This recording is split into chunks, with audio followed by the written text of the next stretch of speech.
Welcome back, Commander. I am your host for the evening, Korak, and thank you ever so much for joining me on this 6-hour cast of the IES Invitational on the map Tournament Highlands.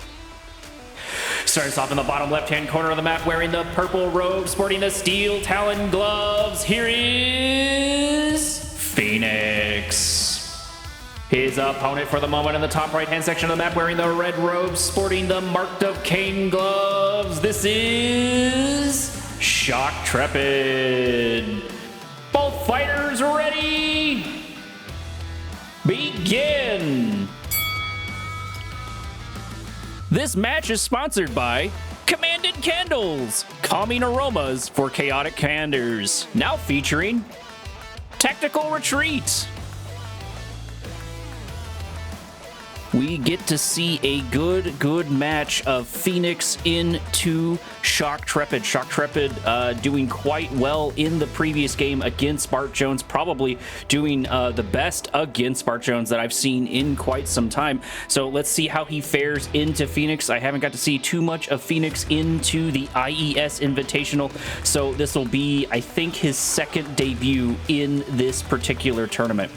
I'm excited to see what both players can do against each other. There is quite the pool of players to run into this, and there is a good number of strategies that we have not seen yet to unfold. EMP missed the MRT just barely. Pitbulls moving their way in, getting a couple of shots of those bikes. This assault isn't going particularly well for the Marked of Kane player, for Shoktrepet, but it doesn't matter because this is just small little bits of calculating. They're just testing each other out. They're just getting a feel for each other's strategies and each other's plays. It's primarily just micro right now, and it looks like Nod is coming out a little bit under, at least for the moment, but there's still plenty of time in this match to turn things around. Nothing real big, no big dashes towards the natural expansion. It looks like Shoktrepet focused on his economy just a little bit faster than Phoenix, at least for the moment. Phoenix has a couple of pitbulls moving into the old main base, couple of bikes moving in their way. Do get one pitbull taken out. Second pitbull does get close, gets about half HP as the bikes go in for a repair, go for a heal, and the pitbull backs its way into the MRT.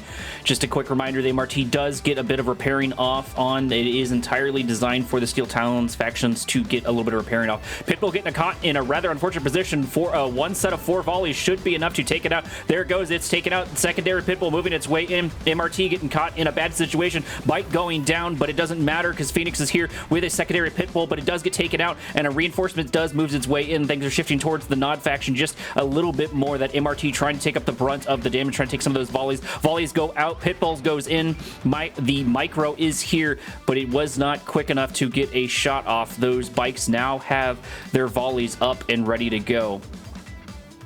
That is quite a good strategy you'll see early on, where somebody will use something like an MRT to bait out the rockets of the bikes and try to get their forces in before that can repair. And there is the Buggy. Buggy's job is to do the exact same thing, but for the Nod faction, does get taken down. And Phoenix rolls into Shoktrepet's base, taking down a Harvester. No, only taking it down to half HP, not quite having the volleys for it, but it is still pretty close. It does have to back its way out, and it doesn't look like Shoktrepet has the forces to stop that. One Harvester does get taken down. Second Harvester gets targeted. It has a full load of blue Tiberium in it, and it's having to force its way out of there. There are the laser turrets going to be able to help slow this assault, but the damage might already be done as another Harvester still gets targeted. Secondary Harvester might get taken out here any moment. Rifleman squads moving their way in. Too many pitbulls inside of Shoktrepet's base. Shoktrepet going into defensive mode, producing these Scorpion tanks. That is the call, but he should have produced them just a little bit quicker as a third Harvester gets taken down, or this early into the game. Phoenix coming out strong, taking out almost a fourth Harvester here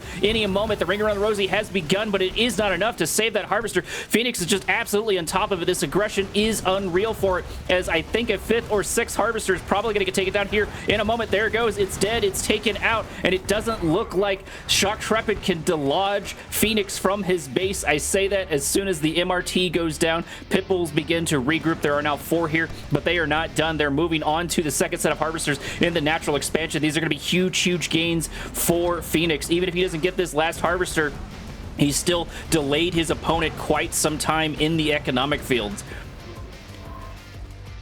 Phoenix not able to grab that last harvester, but the damage is very much so done in this fight. A little bit of a misping of a beacon there for Phoenix, I'm assuming. Probably fat-fingering a key, but it doesn't matter because his micro and macro were exactly where they needed to be, which was on top of Shoktrepet's forces.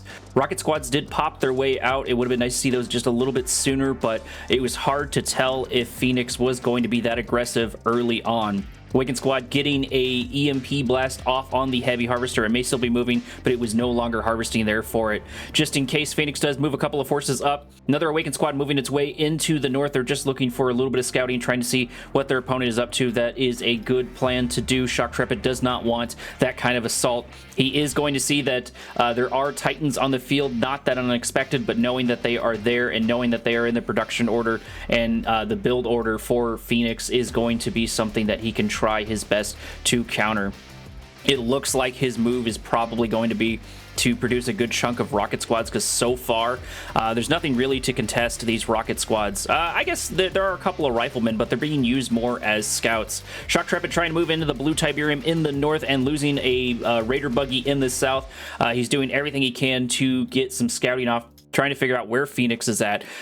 Looks like one stealth tank did move in, taking out, I think that was a pit bull, but that does mean it is revealed and is ready to go. Hammerheads are out. Stealth tank's going to see that. Stealth tank is going to have to either wait or take them out slowly but surely. One Hammerhead does go down, but two more replace it as this stealth tank is in a rather unfortunate position. There is the one click for it.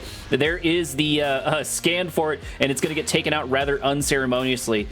Phoenix is not going to allow any sneakiness for him. He is going to see that it looks like Shoktrepet was the first to move into there, but the things might be unfortunate for Shoktrepet. He doesn't really have the forces. He doesn't really have the economy to make this jump, to make this gain. And here comes Phoenix right on cue, starting to take out the forces of his opponent. I'm not sure Shoktrepet can defend this. He's going to lose a unit. He may have a couple of Shredder turrets on the field, but that does not matter. Phoenix completely ignoring the MRT and going for the throat, going for the economy, taking out the rocket squads, taking out the harvesters. Things are looking quite grim for Shoktrepet. Can Shoktrepet pull it around? He does have an Obelisk Glide on the field. That will help, but he is losing units left and right. There are plenty of bombers here. They do try to take off, but they get taken out just as quickly.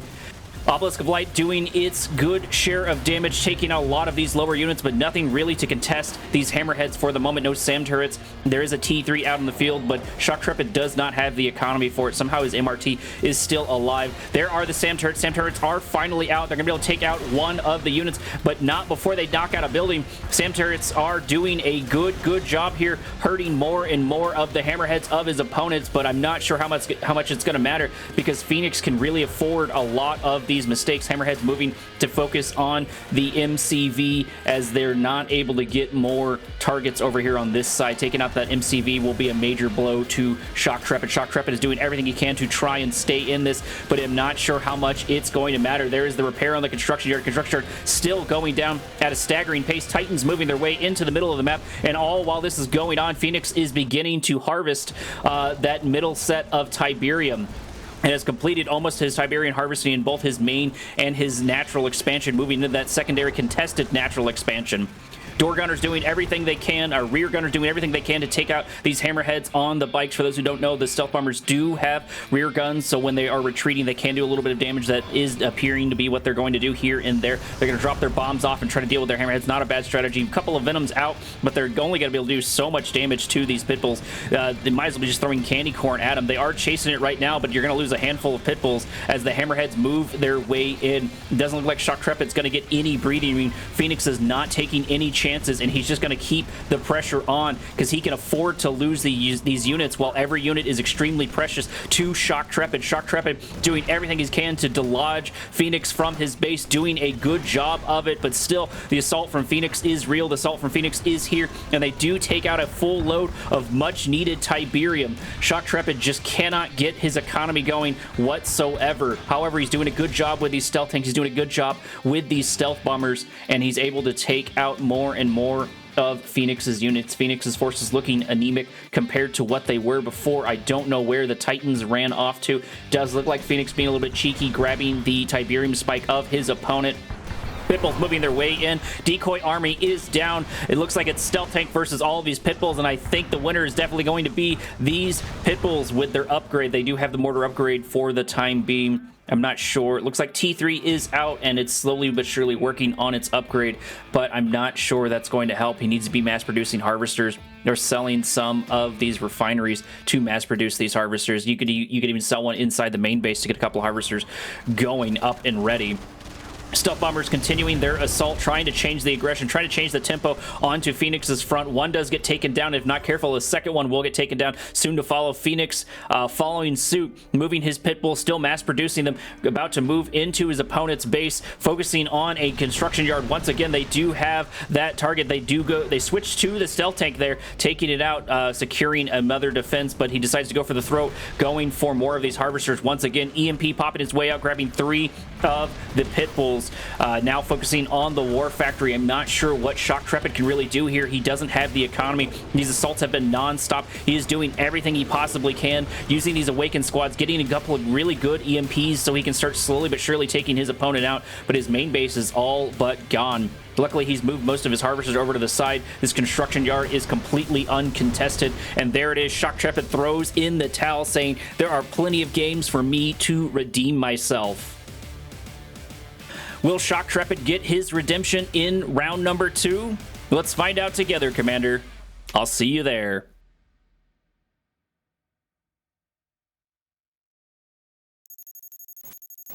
Round 2 takes place on Tournament Stadium. Over in the top left-hand section of the map, we have Phoenix hanging on to his purple and sticking with his steel talons. Over on the bottom right-hand section of the map, we, of course, have Shoktrepet, who has held on to his red and is keeping up with his Marked of Kane. We saw some absolutely crazy aggression from from Phoenix in the last round. Shoktrepet put up a quite good defense into that, or against that, I guess I would say, but it was not enough. The assaults were absolutely non-stop, and Phoenix was able to grab control of the center of the map. This is a much smaller map, so it is easier to get the aggression out. Hopefully both players could get some good scouting off on one another. Speaking of Phoenix moving his way in, Raider Buggy already on its way out.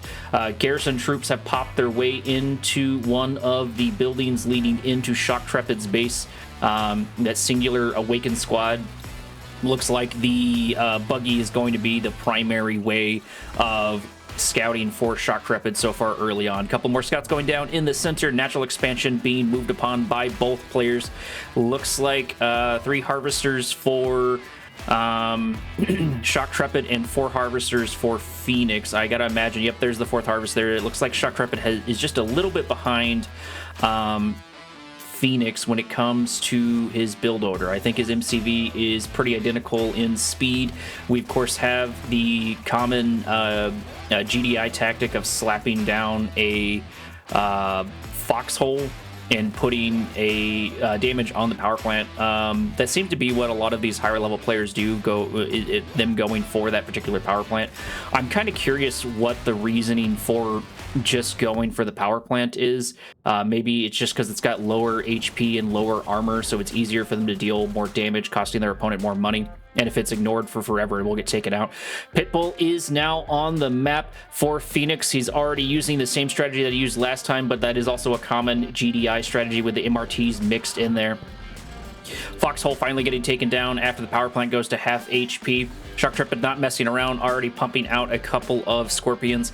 Good strategy when you are the Nod faction and you are expecting aggression against you. Getting those Scorpion tanks up and ready and going will be great for the defense. They're better at absorbing some of the shots. They're better at dealing with Pitbulls. They're better at dealing with the Seeker tanks. The bike and buggy combination is good when you're attacking from multiple different fronts. 3 Pitbulls now on 4 Pitbulls now on the front lines, poking and prodding, looking for an assault. Shoktrepet definitely learning from his previous game, prepping the rocket squads, prepping the Scorpion tanks, and it looks like Phoenix has already produced a very large number of units here. I don't know if he has 2 war factories out on the front. Yep, he does. He does have 2 war factories, so he's looking for this early aggression. He might have had those 2 early on as well, but either way, this is a staggering number of forces. Hopefully, Shoktrepet has learned his lesson from the last round and is producing plenty of defenses. That does appear to be the case. He's got a bunch of Scorpions up here ready, and they are ready to get their concave on. They are set up in a line, and it looks like the Pitbulls are probably going to run into that. I think Phoenix did catch them sort of slightly, slowly but surely over there. No, actually, he is grouping and going to move in for assault, get the MRTs in front, and have the Pitbulls go in and start to deal the damage against that. Speaking of damage being dealt, looks like a little bit of the forces of Shoktrepet have moved into Phoenix's base, not able to get anything. Concave is here for the Scorpion tank. Scorpion tank's taking out one of the MRTs, but that is probably what they want. The Pitbulls are the damage, although it's hard not to kill them. There is the mine drop delaying the aggression for these Scorpion tanks. Scorpion tanks into Pitbull. Scorpion tanks normally come out on top, but if you've got an MRT, if you've got a mine drop, and you play your micro just quite right, you will end up on top. I believe one MRT did get taken down. One Scorpion tank goes down for Shoktrepet. Shoktrepet putting out a Shredder turret and trying desperately to build up these forces, to build up these defenses. It would be nice to see him move the rocket squads he's got down here. There are MRTs here to deal with them, but they would be good for absorbing some of this damage. Scorpion tank's getting caught in an unfortunate position. Phoenix just being absolutely on top of it, getting his concaves off left and right in a really good spot. Scorpion tank after Scorpion tank gets taken down, but so do the Pitbulls. Pitbulls slowly but surely dying and continuously running into the two rocket squads inside the garrison building that did appear to pay off for him. And as it looks like this assault is finally pushed back, is finally destroyed, as it looks like Wolverine after Wolverine gets caught in an unfortunate position. Now it looks like Phoenix is on his back foot. Phoenix is starting to lose a couple of good units that he does not want to lose early on. Keeping those Wolverines alive will be good into the Marked of Kane faction. Marked of Kane can produce some really good, or some decently cheap and sort of, I want to say stat padding, probably more formation padding units. Nod's pretty good at that, about pushing those units out. We do have a Redeemer engineering facility out on the secondary natural expansion. Doesn't look like we have an engineering, or it doesn't look like we have the Marv facility out on the map just quite yet. Maybe Phoenix is going to pop that down onto his secondary natural expansion. Phoenix being the first to transition into his secondary natural expansion. Good amount of Titans. That does appear to be the transition from Pitbulls into Titans and Wolverines, the more traditional Steel Talons faction strategy. If those Wolverines can be taken out, then the man spam can deal a good chunk of damage to them. Looks like Redeemer is just about out, but I'm not sure it's going to be ready for this assault. It'll be ready in the north, and will have to make its way down as the Titans make their way into their opponent's base. It looks like the goal is man spam and avatars into all of these units. Those avatars can make a pretty good difference. The Scorpions need to be taken out, or not Scorpions, the Wolverines need to be taken down. Good EMP there by Shoktrepet. Shoktrepet turning this assault around slowly but surely, moving the Scorpion tanks in. Rocket squads are still here. Gonna start taking out more and more of the Titans. Avatar did get taken out quick and in a hurry after taking out one or two of the Titans. Sell-off of the power plant. EMP from the Awakened squad. Another Avatar has popped its way out as Shoktrepet is here. Shoktrepet is ready for this defense, and Redeemer is probably on its way to the south as more and more of these Titans get taken down. Defender's advantage is real. Defender's advantage is really strong for Shoktrepet. Shoktrepet pulling out a much tighter defense than he did in the previous round. Learning very much so from his lessons. He knows what shenanigans that Phoenix is up to. He knows what aggression to expect. MRT or MCV in the south for some reason. Maybe he expected something. I'm not sure. Laser fence out on the tech lab. I don't believe any tech has really been produced other than the Redeemer, other than grabbing the avatars out. Doesn't look like any actual upgrades have popped their way out. Man spam and avatars seem to be the name of the game. And actually, we got a little bit of an airfield over here. Stealth bombers are here out in full effect with really no defense to take them out. Behemoths out are on the front line. Pitbulls are here to deal a good chunk of damage into the bombers, as one does finally go down. But a good scouting was had at the very least before he lost that unit. Pitbull's about to run into Avatar, is probably going to have a bad day as Shoktrepet decides better and regroups his forces, sends his Redeemer down to the secondary natural expansion of Phoenix, while his opponent does the same. Probably going to get a Rage Gen here in a second. There it is. There's the Rage Gen as the Redeemer into all of these Titans. That's going to make quick work of all of these Titans. Redeemer is plenty enough to deal with the remainder of these forces. Avatar still in the south. It looks like the construction yard is deployed. We're probably going to see some base defenses. Obelisk of Light is here to start taking out the Titans as Titan after Titan gets taken down by the Redeemer. The Redeemer proving to be a good call there. Behemoth proving to be a good call for Phoenix as they begin to take down the construction yard. Avatars moving their way in, no longer able to sit idly by, starting to focus down that unit right there. Looks like War Factory out on the front line. MRT, Behemoth goes down. Stealth Bombers coming in. Another Behemoth goes down. Another Behemoth goes down. Things are looking grim for Phoenix. Shoktrepet pulling out all of the stops this time around, losing a couple of bombers, but mainly winning the fight that he wants to win, which is over here. Blue Tiberium is uncontested in the center of the map. No one has decided to grab it. Looks like we did lose the air facility. Not sure if that was a sell-off or a destruction. Construction yard is pretty hurt, but it doesn't matter because there's two Obelisk of Lights followed by plenty of Avatars. This secondary natural expansion is in trouble. I'm not sure Phoenix has the forces to delay this, to stop this. These Obelisks are going to be able to do a good chunk of damage to everything there on the front line as a third Behemoth gets taken down. Mammoth Tank moves its way in as Phoenix throws in the towel. Shoktrepet was able to turn the tables on Phoenix in round number 2. Let's see what Phoenix is deciding to pivot to in match number 3. Sorry, round number 3, Commander. I'll see you there.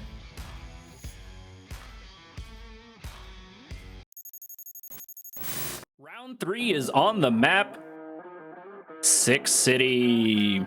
Over in the top section of the map, we have Shoktrepet holding onto his red and keeping up with his Marked of Kane. We do get our first change for the evening. It looks like Phoenix has held onto his purple, but has switched to Skrin, wanting to keep things just a little bit different, wanting to mix things up. Hopefully, he's able to find the purchases that he needs with that change right there. Does look like everybody is grabbing their perspective Tiberium spikes slowly but surely over time. This being a quite small map, I feel like this is probably going to favor Marked of Kane because they're going to have cheaper and faster units to produce out.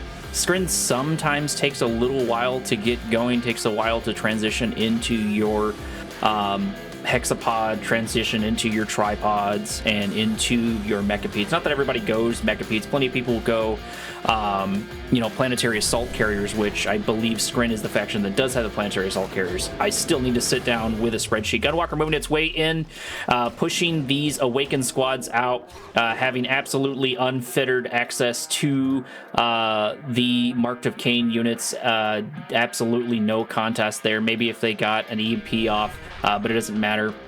Phoenix ready for the delays. If Shoktrepet had been able to make it over there and maybe pause a couple of the units, pause a couple of the buildings with those EMPs, could have been particularly great for him. But either way, he did get his scout off, which is also going to be important. Marked of Kane not really moving any garrison units into these buildings. However, there is only looks like buzzer squads here. They are going to see the bikes moving their way down Main Street into their opponent's base. Gunwalker is going to be here. That's going to be a good answer into that. Those bikes are going to have a hard time dealing damage to it, but same thing on the other way around, as it looks like 2 bikes are just enough to kill a Gunwalker, only taking one of the bikes down to half HP.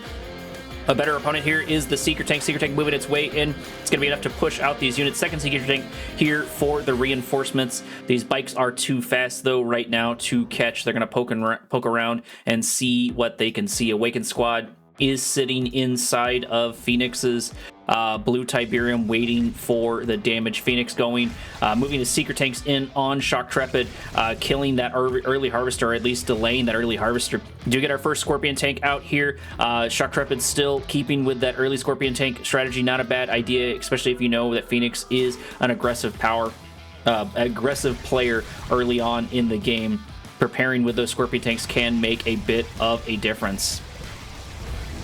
Scorpion Tank's beginning to focus down this refinery, but I'm not sure it's going to be able to do enough to take out this particular building here. Lightning Spike has popped its way down. The assault is continuing. More and more Scorpion tanks are here, and it looks like Phoenix is going to be hard to dislodge. One EMP hitting one of the Seeker tanks. Scorpion tank goes down. Seeker tank goes down. The assault is beginning to slow just a little bit, but the big problem is going to be dealing with this Lightning Spike. However, Mark of Kane is doing a good job with all of these Lightning Spikes. I say that as soon as all of these Buzzer Squads move their way in, destroying what advantage Mark of Kane did have.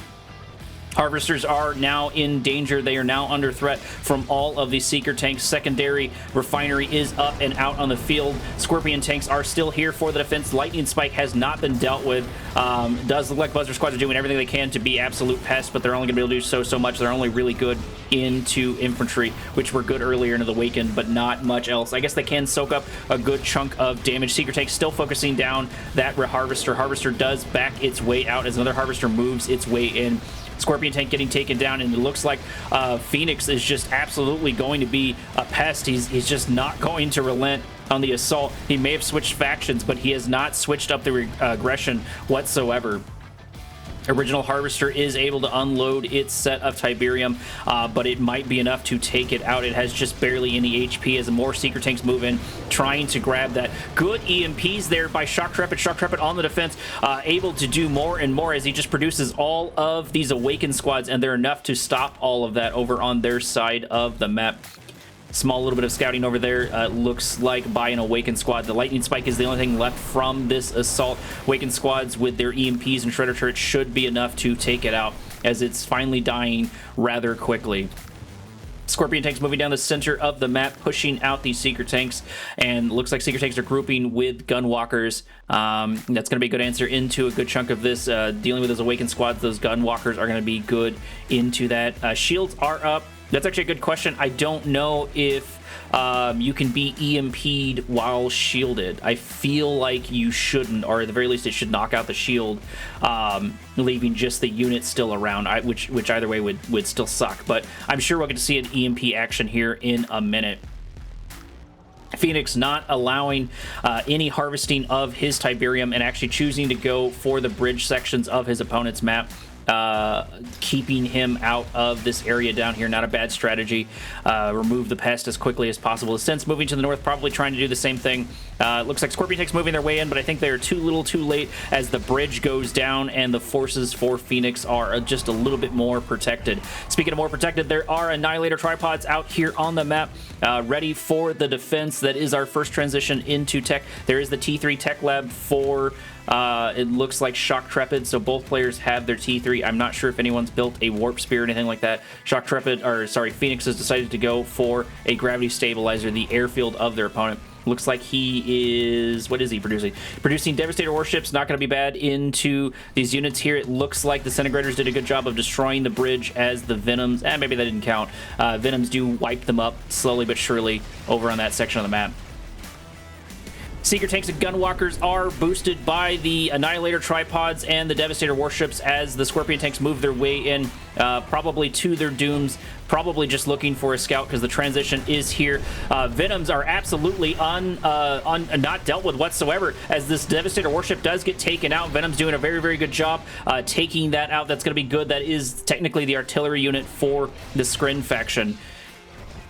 Phoenix needs to group up his units just a little bit more, or he's going to start losing units in onesies and twosies and slowly losing these forces. He does decide to group it up sort of there and then, waiting for a Devastator warship, but trying everything he can to keep up the tempo, to keep up the aggression, to keep his opponent on his back foot, and he's going to try to do that here. But there are 4 avatars here to deal with him. Probably going to get some Awakened squad with some good EMPs here any moment. I'd say that, but actually the Venoms are moving their way in. Venoms may prove to be the linchpin, and it looks like the avatars actually were the ones to get EMP. Devastator warship is still here. Annihilator tripods are absolutely undealt with. Venom's going for the Devastator warship. Instead, Scorpion tanks moving their way in. More avatars beginning to join. The Annihilator tripods did win the fight, but they have nothing, absolutely nothing to deal with all of these units. One click hitting the Obelisk of Light as more and more tripods get taken down by the Venoms. There is absolutely nothing stopping the Venoms from just eviscerating these units.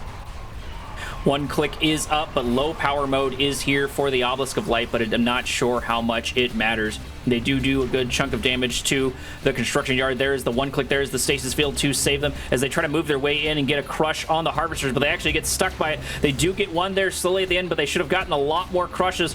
Getting caught right there with some auto-pathing classic problems right there. These harvesters are just trying the best they can to stay out of this. They have harvested a good chunk of that Tiberium, and so they're going to be still needed to get the other half. Annihilator Tripod somehow managing to make it out, but it does not matter because the Venoms are going to be here to start taking them out. Seeing another Annihilator Tripod is here for the defense, but it can still do nothing into the Venoms. There's still nothing stopping these Venoms from destroying all of these resources, from destroying all of these units by Phoenix.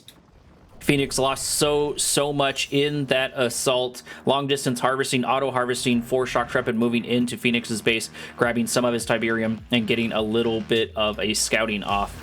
Avatars are now uncontested in the center of the map as they begin to slowly but surely move their way in. It looks like we have an Annihilator Tripod in the Warp Sphere queued up. Will it be out in time to stop all of these Avatars? That depends on Shoktrepet and when Shoktrepet wants to be aggressive. It doesn't look like he has noticed that quite yet. There is a Plasma Missile Battery out on the front line taking down a singular Venom. Looks like we were able to grab an engineer in 2 of these Annihilator Tripods. That's going to be quite gruesome for Phoenix, having to deal with his own units, all at the cost of 500. Radicator Hexapod is so close to coming its way out. That could make the difference here in this defense, and it could potentially turn things around, but we won't know till later. Devastator Warship taking down a garrison unit. Growth Accelerator was taken down.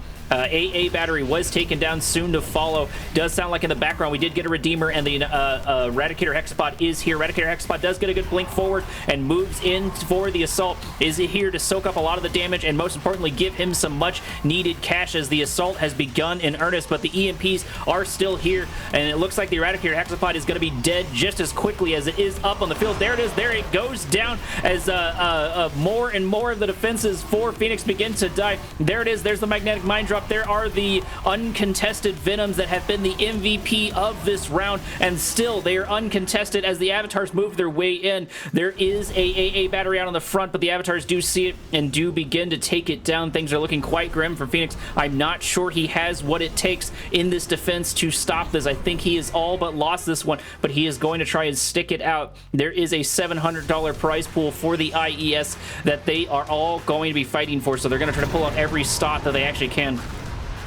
Good meteor hit on all those Avatars, but it's not going to be enough as the Redeemer moves its way in. Good chunk of Avatars are still left, and it doesn't look like any of them went down. I say that as one of them does finally get taken down at the end over there as the Venoms move their way in, slowly being taken out by the Plasma Missile Battery and a couple other things here, but I'm not sure it matters because the Redeemer is in the front doorstep of Phoenix's base. Shoktrepet, I think, has this one in the back. There is the Rage Field Generator as more and more tripods go down.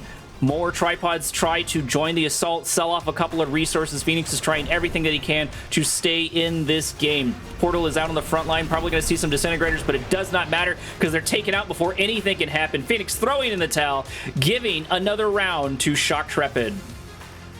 Things are definitely heating up, Commander. I'll see you in round number 4.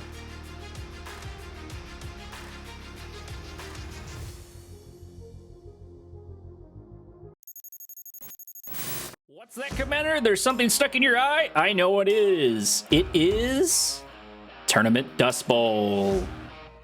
Tournament Dust Bowl is sponsored by Commander's Cologne, Smell Like Regret, Depression, and Half-Built Tech Labs. Over in the north, we have a change back to the Steel Talons by Phoenix. Phoenix holding on to his purple, and in the south, it looks like Shoktrepet is holding on to his tried and true red and his tried and true Marked of Kane. Both players truly going head-to-head in this one, getting wins off on each other sort of equally, I believe, and don't count my math. I believe right now Shoktrepet is ahead by 2 victories.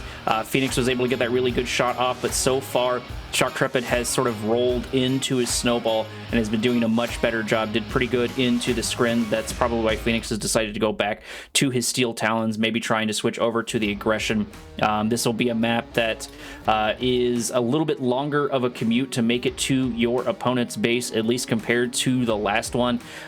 It's nowhere near as small as Six City, so there's time to prepare, and most importantly, there's all of the buildings here in the center that can do a good job once you garrison a unit in there, as acting as free protected scouts. Oh, okay, the Raider Buggy can just go through concrete. All right, I'm not sure that's accurate, but either way, Shoktrepet moving his way into his opponent's base, poking and prodding, looking for something aggressive. Does see the first MRT. Probably knows what's coming, which is pit bulls into MRTs, into aggression to try and take out those harvesters. Hopefully, after Phoenix saw that, he's going to produce a Scorpion tank here for the defense. That is what he needs to get going. Looks like he's going to push out. Nope, that's a harvester, which means there are 5 harvesters that are undefended over here for it. He does have more time to build this up, and he's building something a little bit too quickly. I don't think that is a Scorpion tank, but I could be wrong here. It actually is a Scorpion tank. Scorpion tanks are finally being able to produce. Does look like the, let's say Raider Buggy. It does look like the Pitbull going into the south to deal with his opponent's harvester, deal some aggression when and where it can. MRTs out on the front line, but no Pitbulls to support them just quite yet. Pitbull finally getting pushed its way out by the Shredder turret and the Scorpion tank. Does look like MRT's moving their way in. Not sure if they have rocket squads in them just quite yet. No, I think that might just be their normal attack. 4 MRTs and 1 Pitbull are going to be plenty to take out this Scorpion tank. Scorpion tank is so close to death, and there it goes. It finally gets taken down. Looks like Phoenix's aggression is here to stay. EMP on the MRTs, going to save Shoktrepet just a little bit of time, give him a little bit more time to build up his forces. Shredder turrets here for the defense, going to soak up some of the damage and push out the units here and there as they reposition and move into the main base of their opponents. Scorpion tank's trying the best they can to regroup and concave. Harvester getting targeted by Phoenix as it goes down to half HP. Shredder turrets out here on the front line to absorb more shots. Another Scorpion tank is here. Mine drop is here. Not sure Shoktrepet was able to see that mine drop, but who knows. Low power mode now for Shoktrepet as he has to produce more and more defenses and push out a power plant probably sooner than he wanted to. Phoenix not letting up. He's going to continue to poke and prod until he finds some sort of hole that he can exploit, and he's very much so is doing. Another mine drop coming out for the MRT. Miss of the EMP just slowly but surely as these units begin to putt their way around the map looking for something to snack on, but the defense for Shoktrepet is here. He's able to hold on to his units. He's able to get his units back and repair. What I'm guessing we're probably going to see here is Phoenix moving into the secondary natural expansion of Shoktrepet. At least that's what I would like to see, because you need to shut off his resources as quickly as you can. And you are GDI, so you can build the Marv and send your Marv down to yours, or vice versa. But I think it would be better if you send the Marv down to yours and set up a base defense inside your opponent's secondary natural expansion. Easy to say from the casting chair, harder to execute on these higher skilled players. Scorpion tank's taking a couple of good pot shots off on a Pitbull as one Pitbull dies once again to the auto-pathing of Command and Conquer. It claims another victim. Does look like we're getting MRTs inside ox carts. There's nothing inside the MRTs just quite yet. It's just the ox carts, but they are going to be able to repair the air units as they float and poke and prod around. Scorpion tanks are undefended against that. SAM turrets are here with an upgrade, and I'm pretty sure soon to follow by rocket squads here in a minute, and maybe some Venoms. Oxcart's getting targeted down, but they still have plenty of HP. They still have plenty of repairs as Phoenix still moves into his opponent's secondary natural expansion and has moved, looks like, 3 Titans into his secondary natural expansion. Shoktrepet building up quite the armada, getting a little bit of man spam up and ready to go. Scouting orcas are going to go into the secondary, or into the second base of Shoktrepet over here going to be able to get a good scouting off. Going to be able to do a little bit of damage to a hand of Nod, but that's not why they are there. Secondary natural expansion for Phoenix is plenty defended. Maybe he's expecting his opponent to do the exact same thing. Venoms are out on the map. He's been able to find amazing purchases with those Venoms. All these fast-moving units, there's so much armor. There's a couple of bikes here to absorb damage, and the Venoms are going to continue poking and prodding and looking for something for them to eat. They're going to run right into the Pitbulls, which is not what they want to do. They're going to run into the Hammerheads, into everything else, but the Pitbulls are the only thing that can target them, at least for the current moment, as well as the flying MRT. Venoms are in a little bit of trouble, but I think they can outrun everything here in a moment as everybody begins to posture and move. MRT staying behind, maybe looking for some sort of assault. Shoktrepet unsure where to go, moving his fast-moving units down, maybe preparing for an assault that is not quite happening. Venom's doing a little bit of scouting. Venom's going to catch one of the MRTs and maybe take it out. There goes. One MRT is taken down. That did sound like the sound of a Redeemer up and ready to go, unless I was mistaking that for a Marv. Let's look around. I think it was, yeah, it looks like it is a Marv. Marv is going for the secondary natural expansion of his opponent as Shoktrepet actually begins his assault. This is a whole bunch of units, but they are not grouped just quite yet. They need to wait on the Scorpion tanks. It looks like Pitbull's moving their way in. That's going to be unfortunate for those Pitbulls. It's going to get taken down because Phoenix does not have the concave for this just quite yet. Oxcart's moving their way in. Does look like Hammerhead's moving their way in, but none of it's moving in a coordinated fashion. They're sort of going in at onesies and twosies. So it looks like in Command and Conquer, Shoktrepet is dividing and conquer, getting a couple of really good shots out. I think we do have tip core rockets. If I can click on a unit, if there are tip core rockets, another Oxcart does go down. Venom's moving their way in. Venom's getting taken out by the Pitbulls. More and more Pitbulls dying here and there. Auto harvesting harvester moving into their opponent's base. Or it could be intentional for all I know. Titan does take it down, and it looks like Shoktrepet was able to set up a natural expansion, a secondary natural expansion, quite nicely. We do get the transition by Steel Talons by Phoenix into the Mammoth tanks as we sort of go into a small lull of the battle. Phoenix getting another good scout off on his opponent's secondary natural expansion. He's going to see a lot of the forces. He's going to see where everything is at, and he's going to know that potentially the southern base is undefended. Bike and Buggy moving their way around to the north, going to get pushed out by a Hammerhead quick and in a hurry. I don't think we have an answer quite yet on Shoktrepet's side for this Mammoth tank. Good chunk of units sort of go in as a Mammoth tank gets a crush, and I think the assault is beginning to move on to Shoktrepet's base. We do have 3 Mammoth tanks out and probably going to get a good chunk of reinforcements here in a minute, and a Marv for the regroup. Good chunk of man spam. Hopefully they see all of these units here in the north. That would be good for them to start taking it down. However, there is a Wolverine to take them out. If they're not careful, they're going to get caught in a really unfortunate position. Wolverine is getting focused slowly but surely, but actually Mammoth tank is absorbing a good chunk of these assaults. EMP out on the Wolverine. That's going to be good for them, but I'm not sure it's going to be enough. It looks like Bombers moving their way in, taking a couple of pot shots at the Mammoth tanks. Mammoth tanks at half HP, but there are plenty here to replace it. Shoktrepet moving his units into his opponent's secondary natural expansion, maybe hoping to pull out some of the aggression, stop some of it. Obelisk of Life kind of in a bad position. Maybe he's just expecting more and more aggression from this. Who knows? Good chunk of Venoms out here on the map, but there are Pitbulls here. They are going to be the answer to this. Does look like the SAM turret took out what air units were here as Shoktrepet begins his assault in the south, taking out the Titans here and there, but I'm not sure it matters. Secondary Obelisk of Light is here on the field. That might be enough for the defense, but the Marv might be the linchpin to all of this. Scorpion tanks continuing their assault. Looks like they're uncontested inside the secondary natural expansion of Phoenix, but so can be said for the same for Phoenix over here, for Shoktrepet on his side of the map. Phoenix moving his way in. He is slowly but surely losing a couple of units. He's not able to get the good concaves out that he wants as he begins to back out. Redeemer is here and is out. It would be nice to see an engineer being able to pop into that rather quickly. Stealth Bombers moving their way in, taking a couple of good shots at, looks like the Mammoth tank taking 1 Mammoth tank down. Every one of those kills is going to add up. Every one of those kills is going to matter. And the fight in the secondary natural expansion has all but won by Shoktrepet. Phoenix is going to start hurting. Phoenix is going to have barely anything in the tank. Slowly but surely, but if he can move his Marv in, if he can push out Shoktrepet, he will get some much needed infusion of resources. Scorpion tank sort of getting ignored, but it looks like Shoktrepet is happy to let that happen. Redeemer moving his way in, probably going to get a rage gen out. Nope, deciding to just kill them instead as Phoenix is not paying attention to his very much so needed pit bulls. Those pit bulls are going to be good into those venoms. If you let Shoktrepet get a hold of a couple of venoms and you don't do anything about them, he's going to use them to put in some work. Long distance harvesting for the harvesters for Shoktrepet as the match slowly but surely moves into another lull.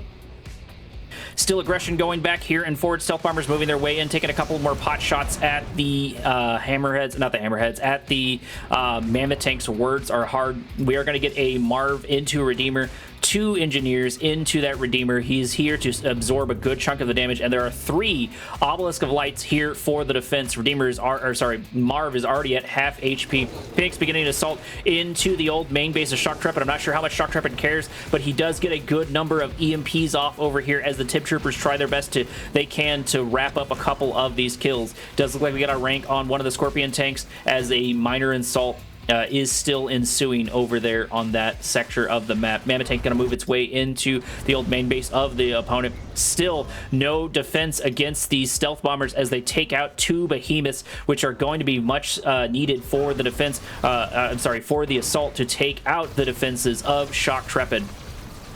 Wolverines moving their way in, starting to take out the SAM turrets. Looks like the main base is going to be the main target for the moment, but it doesn't matter because I'm not sure Shoktrepet cares. He is winning the fight in the north, which is the more important fight. Sure, losing his infrastructure down here will suck, but if he can kill the Marv, if he can kill the units of his opponents as another behemoth goes down in the background, that could make all of the difference. More stealth bombers moving their way in, probably going to take out these behemoths here in a second. When another behemoth goes down, it doesn't look like Phoenix can keep a behemoth up whatsoever.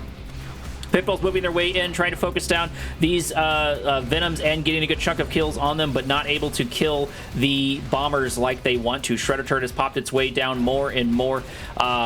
Looks like power plants have popped their way down probably for the defense for this Redeemer engineering facility, which is the only lifeline, I think, right now for Shoktrepet. His forces are looking a little bit anemic, but his defense is still looking strong. More and more power plants out on the front line. We do have a disruption tower giving him that stealth advantage.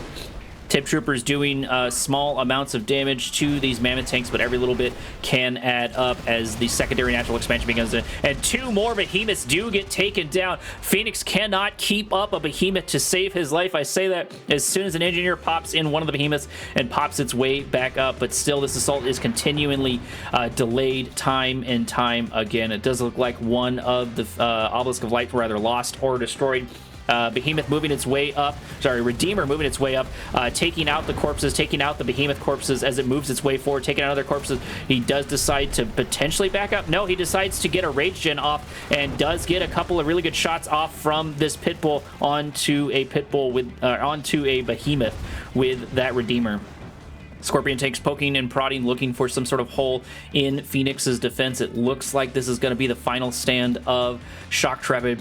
If he can turn it around, if he can destroy his opponent, he has the defender's advantage. He could potentially win this. He does have a good chunk of Tiberium under his belt. Not quite as much as Phoenix, but he does still have some good strategies going for him. Lightning squads are here. Going to start taking up some of this damage. Olive of Light probably going to go down there. Yep, there it is. Killed by the behemoth.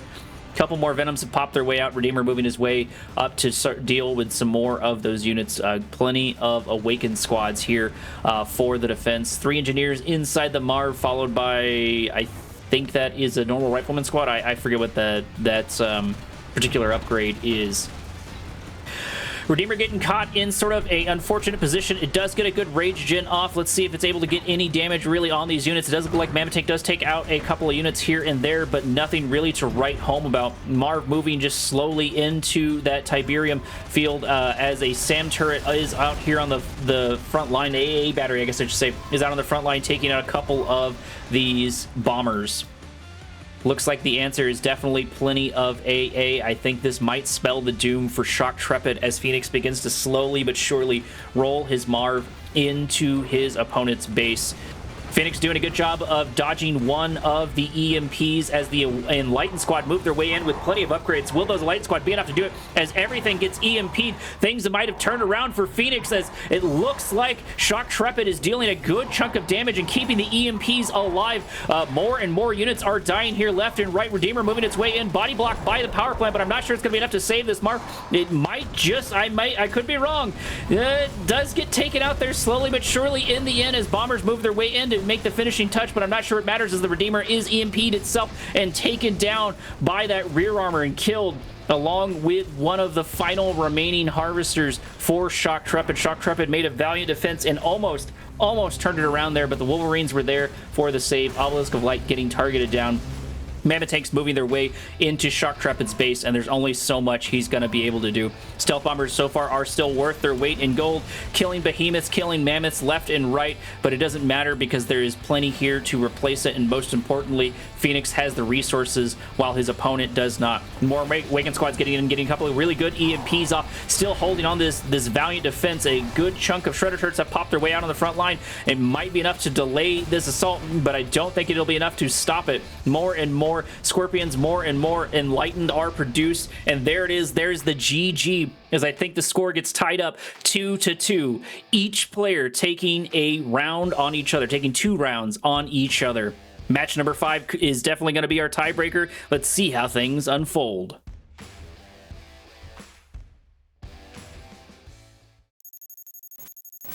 Here is round number 5 on Toxicity. Over on the top left-hand section of the map, we have, of course, Phoenix still in his purple, but making another change up for the match, switching to Nod, trying to keep his opponent on his back foot, and sticking with his tried and true. Once again, Shoktrepet in the red is holding on to his Marked of Kane. The maps seem to get larger and larger as it goes on. Toxicity is larger than the obvious one, or than the previous ones, obviously.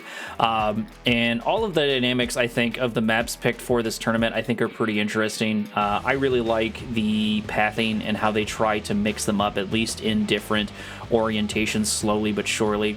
And this game having elevation on it, I think, makes it interesting in the late game. Scouts moving their way in as the Awakened Squads get taken out. It looks like Shoktrepet is not going to be able to get any intel on his opponent's base, on Phoenix's base. 2 Tiberium spikes, I think maybe 3 on this map. Let me see. Looks like 2 Tiberium spikes per player. Set of blue Tiberium in the center. Phoenix moving in for a scout with his Raider buggies into his opponent's base. It does look like we've got a Raider buggy versus a bike there in the south. Nothing really to write home about. Raider buggy going to be a pest once it moves its way into its opponent's base. Looks like Shoktrepet is behind once again. And actually in the background, we got a Reckoner with 2 black hands in it up and ready to go.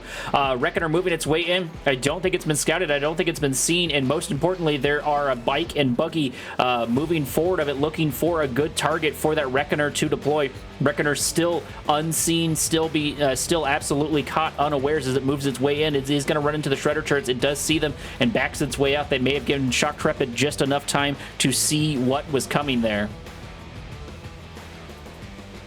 Reckoner looking for its spot to move its way in. Shredder Turret getting a sell-off on the EMP. Reckoner moving its way into the old main base of his opponent of Phoenix, of Shoktrepet. Reckoner doing a good job of taking out this refinery, and I'm not sure Shoktrepet's going to be able to stop it. The aggression is here, and the aggression is real. That's definitely going to slow things down, but I believe other than this, the Shredder Turrets, that's all the refinery, that's all the Redeemer is going to be able to get is that refinery. Black Hand Squads are all but left, delaying the economy of Shoktrepet, crushed by the Scorpion tanks slowly but surely over time, ending this assault. Not sure how much it is worth it. I guess you do get the sell-off of 2 of the operation centers to pop 2 Black Hand Squads inside of that Reckoner.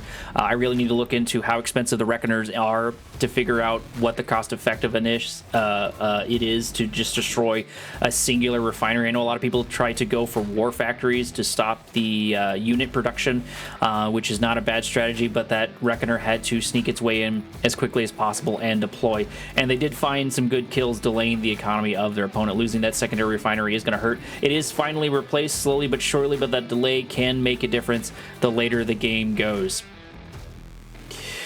Bikes by Shoktrepet are definitely outnumbered over here by Phoenix. Not sure what he's been diving his money into. Maybe it's just been pure economy while his opponent has been popping out War Factory after War Factory. No, actually, does he just have the one War Factory? No, yeah. It looks like there's just the one War Factory on the front.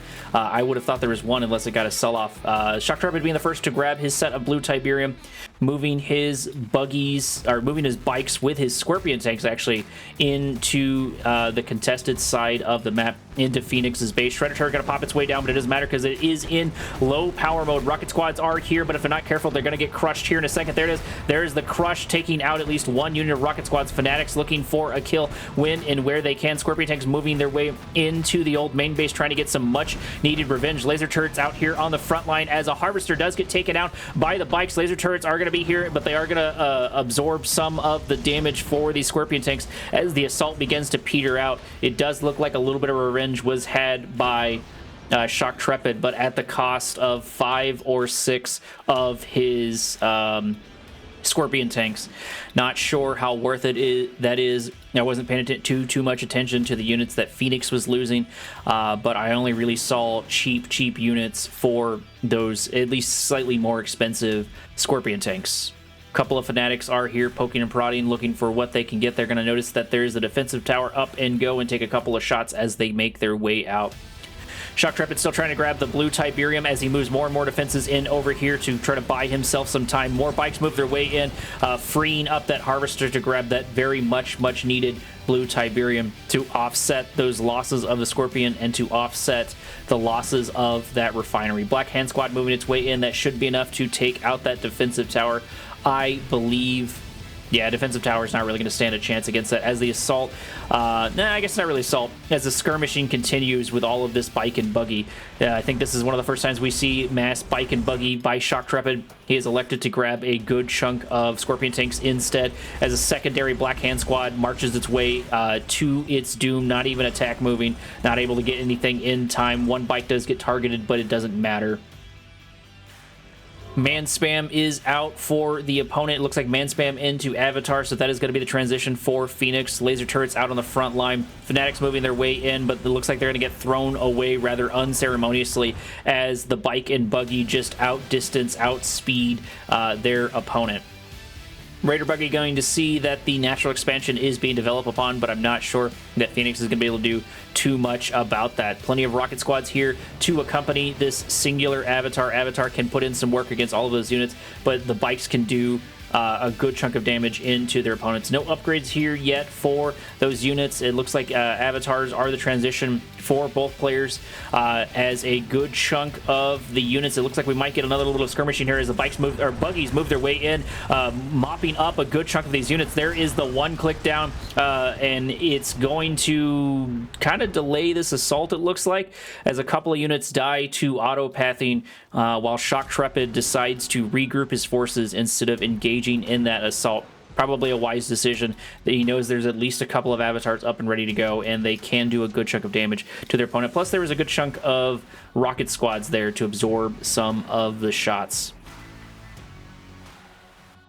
Shoktrepet's still looking for something to poke his nose into with these fast-moving units. Not able to find a gap in the defense. Making an assault go off in the north, taking out probably one harvester here in a second. There it goes. One harvester taken down with a little bit more than half of a load of Tiberium. Rocket squads moving their way in as another harvester, I believe, does get taken out. Avatar is here for the defense, and it does kill the lion's share of... no, I guess there's a good chunk of these units left. It does kill a chunk of the bike and buggy of his opponent of Shoktrepet. Shoktrepet moving a couple Avatars still in the south, either preparing for a defense or preparing for an assault. That sounds like our first Redeemer up, and it looks like Phoenix is the one to grab it. Black Hand Squad and a Engineer are going to pop their way into it. Operations Center still here, out T3 out here for Shoktrepet. Shoktrepet developing his secondary natural expansion just a bit ahead of his opponents. Avatars snack on another kill over in the south, as it looks like the Avatar advantage so far is in Phoenix's field, plus he's got the Redeemers up and ready to go. The forces for Phoenix move their way into the south, and the forces for Shoktrepet move their way into the north, hoping to grab maybe a couple more kills on a few harvesters when and where they can. Awakened squad's moving in for the defense. Singular bike getting taken out, but that is going to let Phoenix know what is on his front doorstep. It's going to let Phoenix know what is coming his way. Avatar's still in the south, just sort of milling around as the assault begins in earnest. We do get a good EMP off on the Avatar, but it does not matter as the assault begins to go its way push in, but Shoktrepet has not had enough. He goes in for seconds, not really able to get any of the kills that he needs and losing a couple of units. I'm sure he's just biding his time and seeing what he can get done with these units. He's probably not going to produce any more of bike and buggy. The units that are out are just the units that are out while he begins his transition. He doesn't really have anything to pad his formation for his avatars as the Redeemer moves his way in. Probably going to get a Rage Field Generator here in a second, forcing the avatars to attack each other. There it is. There's the Rage Field Generator. Venoms move their way in, and Venoms move their way out. Avatar on Avatar is happening as the avatars and Redeemer for Phoenix move their way in. Singular Avatar does get taken down. One Avatar gets close, and one gets at half HP. Things aren't looking great for this front. Things aren't looking great over here for the south. However, there are a good number of Venoms here, and nothing really to stop them that is in range for the current moment. Garrison rocket squads are going to be the answer, though, as Venoms try to focus them down to Vayne effect, and they're going to get outnumbered here in any moment. Bike and buggy still trying to find its way in on the north as the assault begins in earnest in the south. Phoenix moving his way slowly but surely as he loses our avatars, or he loses engineers. I can't speak today. As he loses harvesters in the north. Magnetic Mine Drop, not really able to get too much. I don't think really able to do any damage at all. Phoenix beginning to position. Redeemer for Shoktrepet is up and is starting to develop laser fences there, but I'm not sure it's going to matter as the Redeemer Engineering Facility does get targeted down. There's the body block from the Hand of Nod. I'm not sure if it's going to buy enough time. There's also a Rage Gen over here that is already up for the Redeemer, forcing that Redeemer Engineering Facility to go down. Obelisk of Light on the front line, and it's Avatar versus Avatar with a mix of Redeemer in this mix. One click does come down for one of the players. Not sure quite who popped it down. Two Obelisk of Lights. Venoms moving their way in.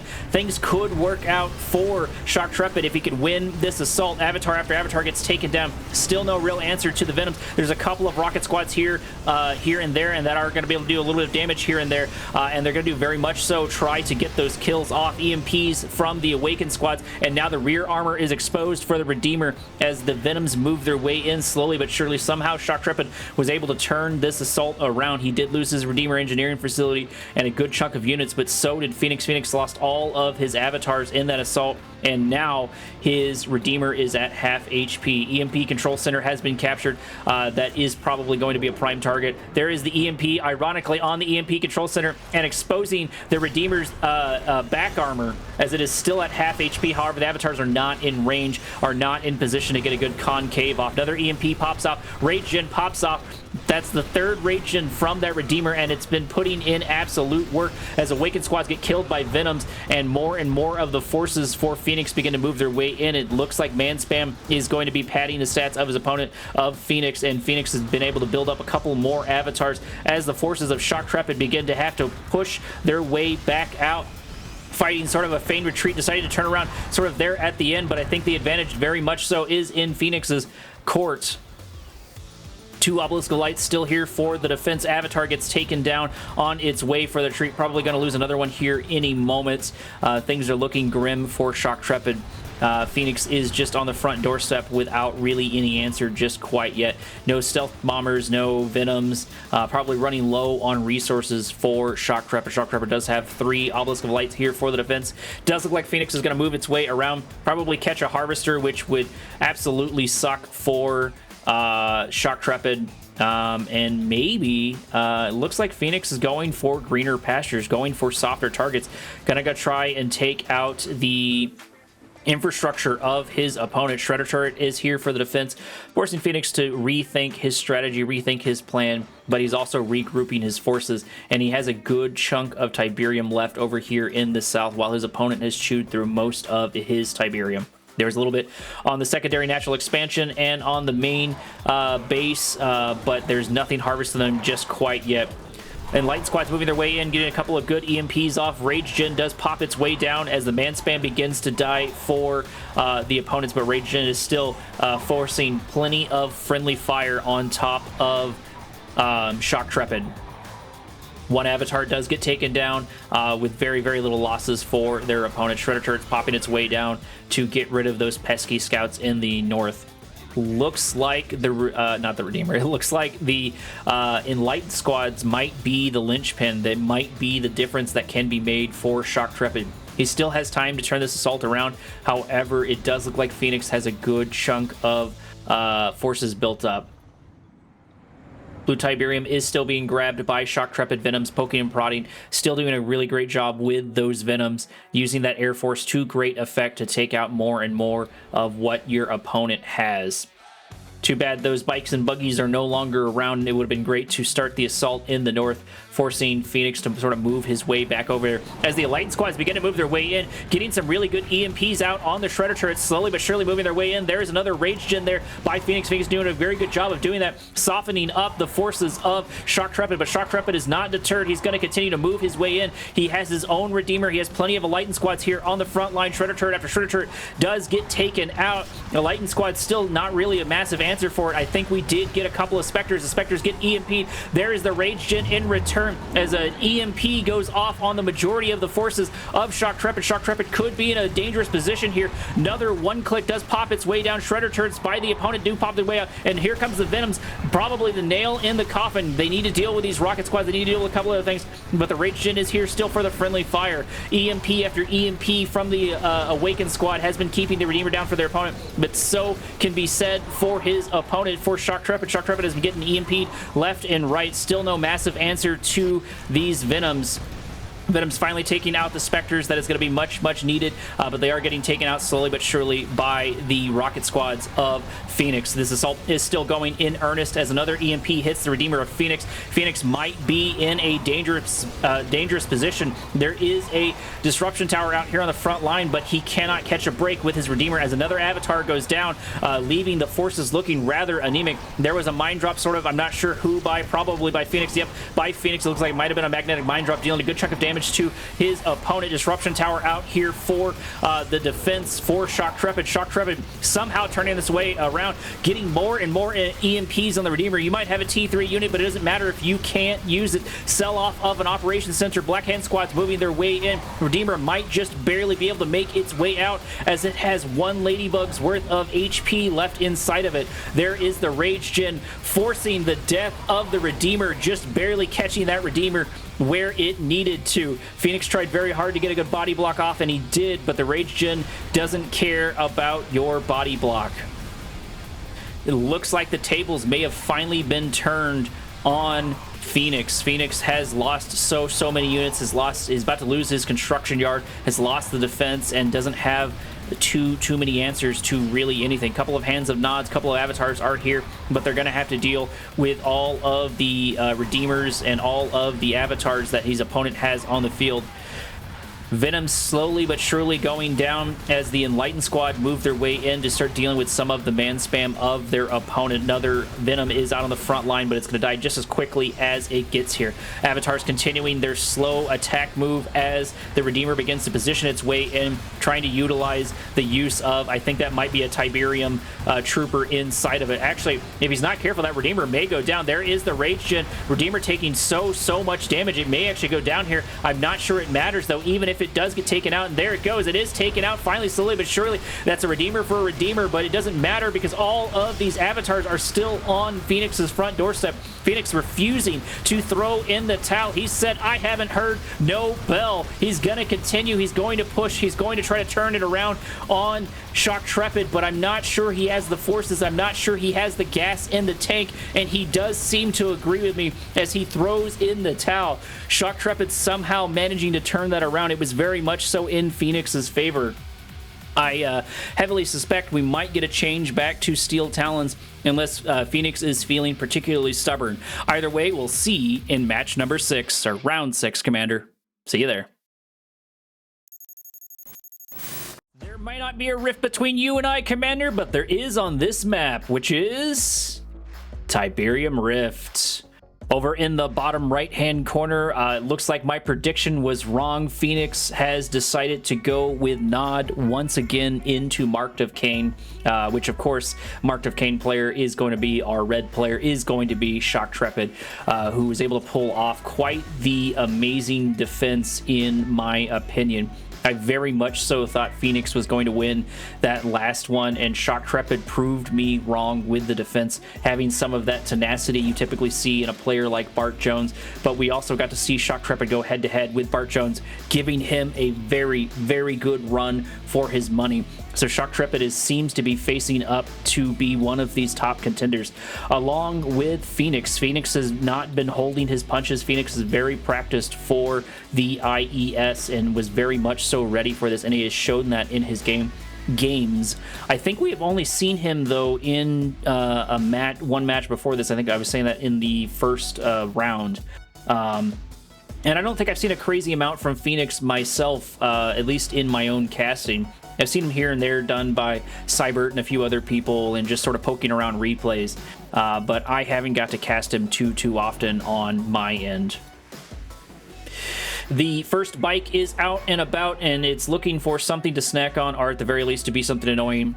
Phoenix already starting off with a small amount of aggression. Nothing to write home about, but definitely enough to be annoying, and that does appear to be what he's going to do.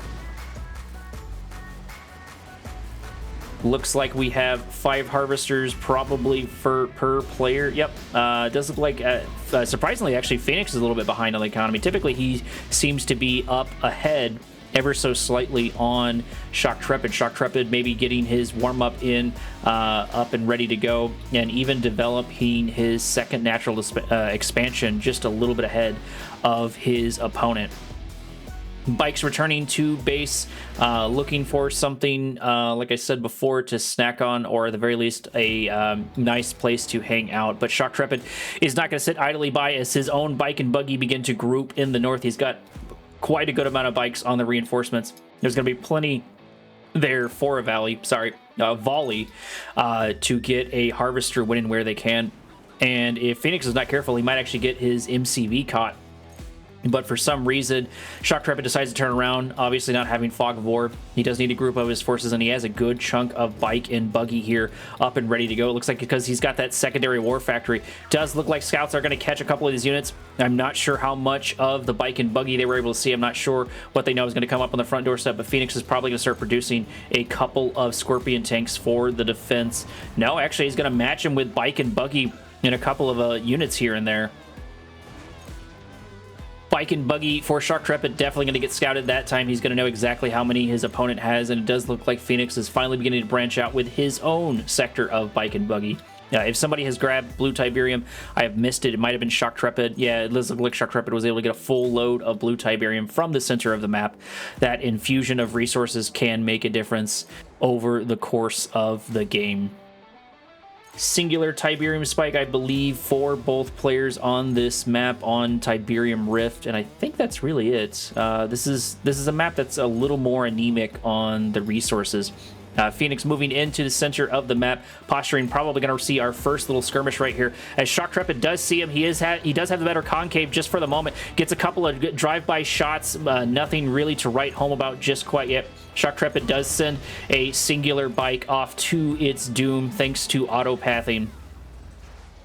Waken Squad does scout the units in the north and is going to show him where Phoenix is sitting right now. Looks like Phoenix is at the disadvantage as bike and buggy begins to go down. A couple of volleys still remain in the gas tank for this, and Phoenix is absolutely pushed out, and he definitely has the lesser amount of bike and buggy. He's beginning to build everything back up again when and where he can, and he does have that defender's advantage, but he's already lost a good chunk, and he might lose this engagement if he's not careful. However, the Harvesters are going to be able to absorb some of the shots for better or for worse, as a bike does go down for Shoktrepet. Shoktrepet does get his way pushed out just a little bit, not wanting to engage in that assault, losing a couple of bikes on his way out, doing this fighting retreat. Does look like we did get a destruction of probably either a bike or a Harvester there in the south by Phoenix. Shoktrepet deciding to turn completely around, making it back into his base, maybe trying to cut off those bikes and buggies to prevent them from really doing anything else. Phoenix moving his way in, now running into his opponents, into Shoktrepet's defender's advantage, but not wanting that assault. Neither player wanting to lose their bike and buggy this early in the match. Phoenix going in for a couple of good volleys. Does get 2 bikes, but so does his opponent. It does look like laser turrets are here. Things are looking grim for Phoenix in this assault. However, he did get some good gains from those particular shots. Raider buggy going down slowly but surely in the north. More and more reinforcements are here to help pad out all of these units. Hand of Nod going to get focused down. Hand of Nod going to get destroyed. Rocket squads are going to do a good chunk of damage into all of his units as the Raider buggies move their way in, and it's bike versus buggy. EMPs have popped their way down as it looks like Phoenix is slowly but surely going to lose this fight. However, he does have the lion's share of attack bikes. There are a couple of rocket squads here, but no, actually, the tables have been turned. Shoktrepet here on the defense whatsoever, but Phoenix is still continuing to group more and more forces. He's going to fight a fighting retreat and not doing too bad himself. And most importantly, Phoenix is keeping the aggression off of him. Phoenix is forcing Shoktrepet to do a little bit of a tempo reset, or more importantly, I guess it's to say that Phoenix has been controlling the tempo of this match, which you don't want your opponent to do if you can avoid it, unless you can turn around in a really good defense. Rocket Squad poking its nose where it shouldn't and getting destroyed for it. Raider buggies moving their way in, followed by the bikes. This is going to be a lot of damage if Phoenix can manage to get this off. Is he going to focus the units, or is he going to focus the harvesters? One harvester does get almost taken out. It has so little HP left as another harvester almost gets taken out. No real focus fire here as the majority of the units of Phoenix begin to slowly get mopped up over time, and I don't think they've been able to get one harvester. I say that just as soon as they get one harvester, one does finally get taken down. It does look like Shoktrepet's having a hard time defending that. That's a secondary harvester getting taken down and an MCV getting targeted. Phoenix has a lot of Raider buggies and a lot of bike and buggy here for this assault, and it doesn't look like things are going in Shoktrepet's favor. There is a Redeemer Engineering Facility out on the front line. He decides to throw in the towel. He lost way too many harvesters to that assault. His build order was just caught off guard by Phoenix as Phoenix gets another point, bringing him into the lead. Shoktrepet still has time to turn this around. Let's see if he does so in the following rounds. Match number 6 takes place on Hampstead Gardens. Over in the north, we have Shoktrepet holding onto his red and not switching off his Mark of Kane to save his life. However, it has been proving quite well for him for the most part, even though he is down a point for the current moment. It does look like Phoenix has held onto his purple and has switched, or stayed, I should say, with Nod. He was able to get a good win off on Shoktrepet there with his bike and buggy combination. Will he repeat that? And if he does, is Shoktrepet going to have an answer for it? Because he never really did transition into really anything. You know, if I would have known that someone was going to be that aggressive, I still would be pushing out Scorpion tanks for the Nod faction. It just makes too much sense, and he could have transitioned to that any moment. But once again, that's way too easy to say from the casting chair and a little bit harder to execute on the map. But I'm going to call it as I sees it. Looks like Raider buggies are going to be the scout probably for both factions. I don't think... No, actually, maybe we didn't get a Raider buggy for Shoktrepet. Haven't seen it quite yet. Awakened Squad just being a pest, getting an EMP off on the Raider buggy of his opponent while popping itself back into the garrison defense. That's going to be quite the slow battle, so I'm not going to watch it because it's going to be the equivalent of watching paint dry. 2 Tiberium spikes per player here on the map. The second one's always in sort of like a weird spot for me. Yeah, on the north and on the south right there. Garrison troops popping their way into their opponent's base, into looks like Shoktrepet's secondary natural, or first natural expansion, I should say, this being the secondary natural expansion, and then this being the secondary natural expansion of his opponent. First Raider buggy for Shoktrepet is out and about, doing its scouting, poking and prodding. Once again, going to see what it can see and scout out what it can scout out. You need to scout somebody like Phoenix, especially with you knowing how aggressive of a player that he is. Getting some Raider Buggy on Raider Buggy action as the Raider Buggy finally makes it inside of Phoenix's base. Going to see that not anything sneaky is going on just quite yet. Going to see the number of harvesters his opponent has, which of course is 5, probably mirrored by Phoenix or Shoktrepet over there. Yep, 5 in each of the bases. I think that is the optimal amount of refineries. 2 refineries, 5 harvesters per field. That does seem to be what a lot of these players are going for. And I'm pretty sure that's something that the math has been absolutely dealt on to death and has been perfected to the very end. Scorpion tanks are here for the defense. Shoktrepet a little bit more prepared than he normally is for these assaults. Hopefully holding on to the lessons he's learned in previous matches. 2 Scorpion tanks are going to be all that are here for the defense over here. I say that as soon as a laser tower pops its way out, forcing looks like Phoenix to back his way out. It does look like one of the Scorpion tanks were taken out over there, which are going to make a little bit of difference. Phoenix going for a little bit of a safer target, going for this Tiberium spike. Going to try to force a response out of Shoktrepet, but Shoktrepet's not going to take the bait. Losing it is going to suck. I say that as soon as the Scorpion tanks move in, and they're going to move in too little too late as the Tiberium spike goes down absolutely for free. No punishment there from Shoktrepet. He was not fast enough on the uptake. One bike does finally get taken down, but I would take that trade in a heartbeat. A singular bike for a Tiberium spike will make a difference, especially on this smaller map. Good chunk of man spam out here for Shoktrepet with a couple of Awakened squads here in the front, joined by the Rocket squads. That's going to be good into everything that you've seen so far. The EMPs are going to be, I think, the linchpin for this fight.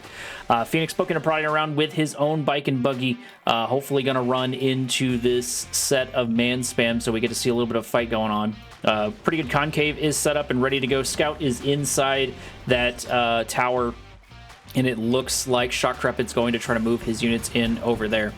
Might also get some Scorpion on Scorpion action. It does look like Shoktrepet has the numbers to win that engagement. EMP by the Awakened squad, buying time for the man spam to move their way in as a bike goes down and probably a second bike goes down. A couple of infantry squads move their way in but get taken down just as quickly. The number advantage for the Scorpions has switched over to Phoenix's side as Shoktrepet is finally outnumbered over here in the south and has his man spam protecting his secondary natural expansion. He does appear to be trying to regroup into this, but I think it's going to be too little too late.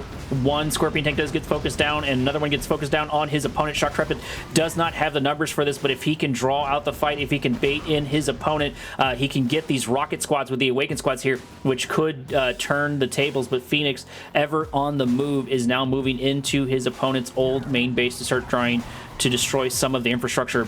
Laser turret is going to force them way out as Scorpion tanks move their way in. Obelisk of Light is here on the front line and being able to get at least one good shot off on the Scorpion tanks. Phoenix not wanting any part of that, is going to continue to move into his opponent's old main base, focusing down a little bit of these power plants. Not a bad strategy, because if you can kill enough of them, you can get rid of the Obelisk of Light there on the front line. Avatar is here for the defense. Another looks like power plant is going to get taken down. Still not forcing low power mode just quite yet. I think there are plenty of higher tier units here for the defense for Shoktrepet. Decoy army has popped its way out, which will be very good into the obelisk, but it doesn't look like Phoenix's assault on Shoktrepet's power plants have ended just quite yet. Sell off of one of the buildings, making Tip troopers pop their way out, but it doesn't matter because they get crushed as they begin to move their way in. Scorpion tank versus Scorpion tank still happening over here. Defender's advantage still happening for Shoktrepet. Shoktrepet putting another Obelisk of Light down on the front line. Phoenix may be losing this assault, but he has still maintained the tempo, and he has still put his opponent on the pacing that he wants, and he has plenty of forces here in reserves, plenty of Scorpion tanks here in reserve to continue these assaults. Singular Avatar trying to regroup with the MCV. Hopefully it'll make it there in time. Looks like the name of the game is to go for Phoenix's secondary natural expansion. MCV should see that here in a minute as the garrison troop does have to pop its way down. Construction yard is here on the front line. Does look like we're going to get a little bit of a base push. Obelisk of Light is here. That is why he was comfortable with doing that. Secondary Avatar has moved its way up. Redeemer Engineering Facility out on the front line, and I'm sure a Redeemer is in queue. Shoktrepet's also not done being a pest. He's got his man spam that are moving further to the south to see what damage can be dealt. Another unit dies inside of the first natural expansion of their opponent as both players begin to develop over here on this secondary natural expansions.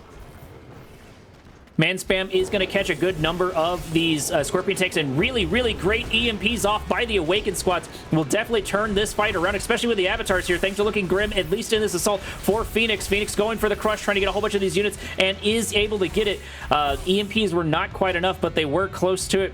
Phoenix taking a note from Shoktrepet, and he has his own Venoms out here on the front line. 2 Obelisk of Lights on the front line of the secondary natural expansion of their opponent as Scorpion tanks begin to move their way into the secondary, or the first natural expansion of Shoktrepet. There are a couple of units here and there, but there's also a laser upgrade and a dozer upgrade for Shoktrepet, or for Phoenix, inside of his opponent's base.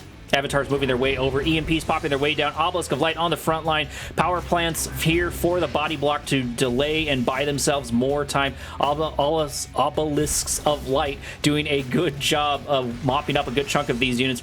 Looks like the assault is starting to slowly but surely begin in earnest here in the south. I think what I would be doing is trying to get the stealth units of your opponent, start getting those harvesters. One avatar getting taken down by some stealth bombers. Once again, Phoenix taking another note from his opponents. He saw how annoying those bombers were and decided, hey, I could do that too. And that's exactly what he did.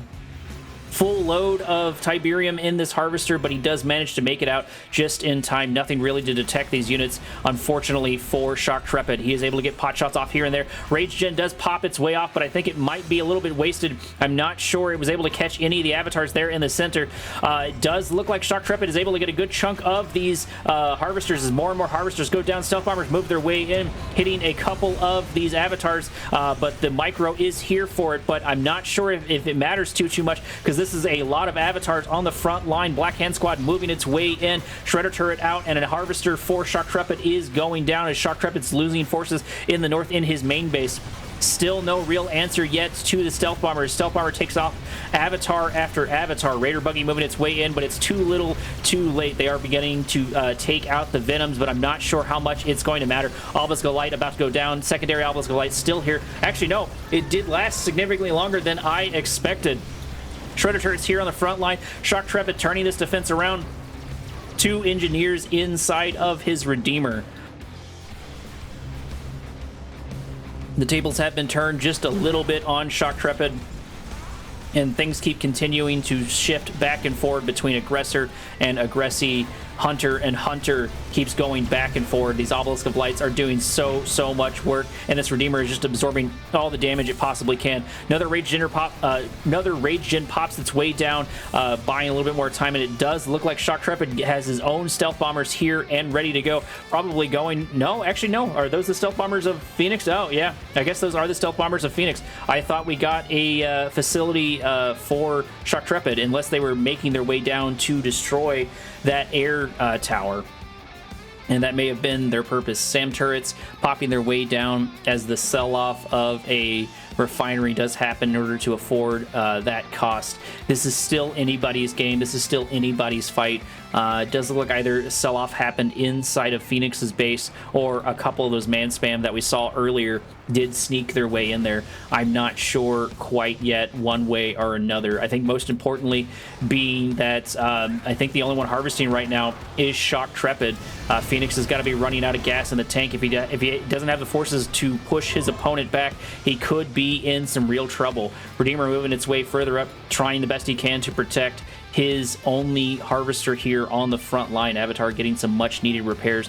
Forces for Phoenix are beginning to move their way around, maybe towards the center of the map, and it actually looks like the construction yard for Shoktrepet is absolutely undefended and is going to get taken out here any moment for Shoktrepet. Shoktrepet losing that is going to sting, is going to hurt. He does have a couple of units here and there, but he also has got to be hurting on resources. He's lost a good chunk to Phoenix, and right now he does not seem to be positioning well against Phoenix, who's moving into this secondary natural expansion of Shoktrepet. They've sort of traded natural expansions. At this point, it might even be worth just moving over to the other secondary natural expansion and sort of take that. Both players are long distance harvesting it as Shoktrepet, or Phoenix, sorry, moves around the north and the south of the center of the map. Maybe poking and prodding and looking for the position that he can get his hands on. Deciding to go for a couple of power plants instead and maybe kill a couple of these Venoms. Killing the infrastructure this late in the game would definitely be helpful, especially if you can force your opponent down into low power mode. Sell off of the power plant, sell off of the air facility does happen, as this secondary natural expansion is very much so in trouble with only one obelisk of light here for the defense. Avatar's finally responding, but it might be too little too late. Venom's finally moving their way in. Those could have helped significantly earlier. They do have their upgrades, and they are able to do a good amount of damage. And I think, no, we're not in low power mode. Oh, I take it back. Now we are in low power mode, as the Obelisk of Lights are now absolutely useless. Venom's trying to take out a couple of units here and there, and this is still really anyone's game. Both players are kind of in a similar position to where they're having difficulties getting resources into their base. Redeemer's still here for the defense. I would definitely move those avatars into the secondary natural expansion to continue putting that squeeze on your opponent. Venom's uncontested. Once again, Shoktrepet using his Venoms to great effect, taking pot shots at his opponent, but if he's not careful, he's going to run into the Raider buggies with their upgrades. Avatars moving their way down. I think they do have the advantage in this fight, so they're going to try to set up a good concave. Magnetic Mind Drop just barely missing all of the avatars as the avatars begin to focus that down with help of the Venom. Taking minor damage here and there as the assault begins in earnest, and Phoenix has moved his way in, moving all of his forces. He wants this fight. He wants to start taking out some of these units. Raider Buggy's getting a good EMP off on absolutely nothing, unless that was an Awakened squad. It looks like the Scorpion tank after Scorpion tank is going to get taken out. There's a very, very good EMP on top of almost the majority of the avatars as the avatars for Phoenix begin to move their way in, as the Black Hand squads begin to move their way in. However, there is still no answers to the Venoms. That might be the answer right there. The Hand of Nod with a couple of rocket squads could work in their favor, but things are starting to look grim for Phoenix once again, because he doesn't have an answer to these Phoenixes, or Phoenixes to these Venoms. Phoenix doesn't have an answer to the Venoms. Redeemer has decided to make his way over to this side of the map. Rage has popped its way out, going to be able to help soften up some of those targets. Rear armor for the Avatar getting targeted as the Redeemer is here to stay. Still no answer to the Venoms. Things are not looking good once again for Phoenix. Phoenix may actually lose this, and this may tie us up one more time. We might move to 6-6 if I've got the numbers down right in my head, but don't quote me on that. I will fix it in post. There it is. Phoenix is thrown in the towel, I believe, tying up the match, giving Shoktrepet a win in this one. I believe the tiebreaker is on its way, but we'll see when we get there, Commander. I'll see you in match number 8. Round 8. Words are hard. Match 8 takes place on Tournament Undergrounds. Over in the bottom left, it looks like on top of taking plenty of notes from his opponent, Shoktrepet, Phoenix has decided to go Marked of Kane himself, but holding on to his purple. And then, of course, Shoktrepet refusing to change, sticking with his Marked of Kane and sticking with his red over in the bottom right side of the map.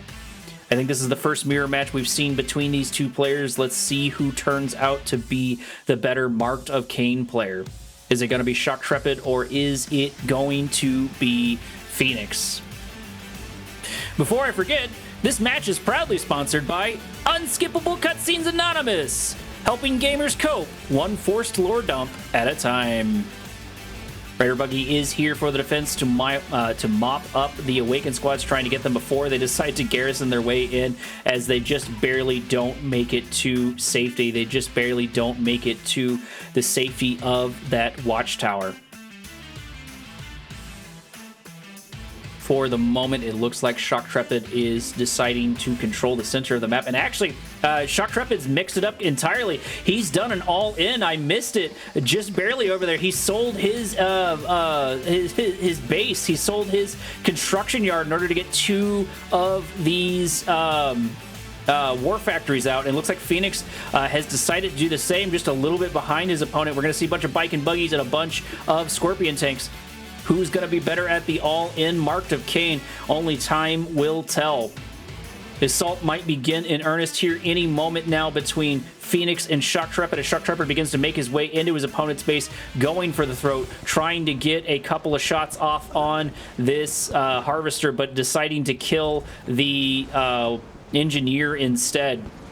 Shoktrepet in a bad position right here, not able to concave like he wants to. Things are in Phoenix's favor for the moment, but he does decide to be cautious and back his way out.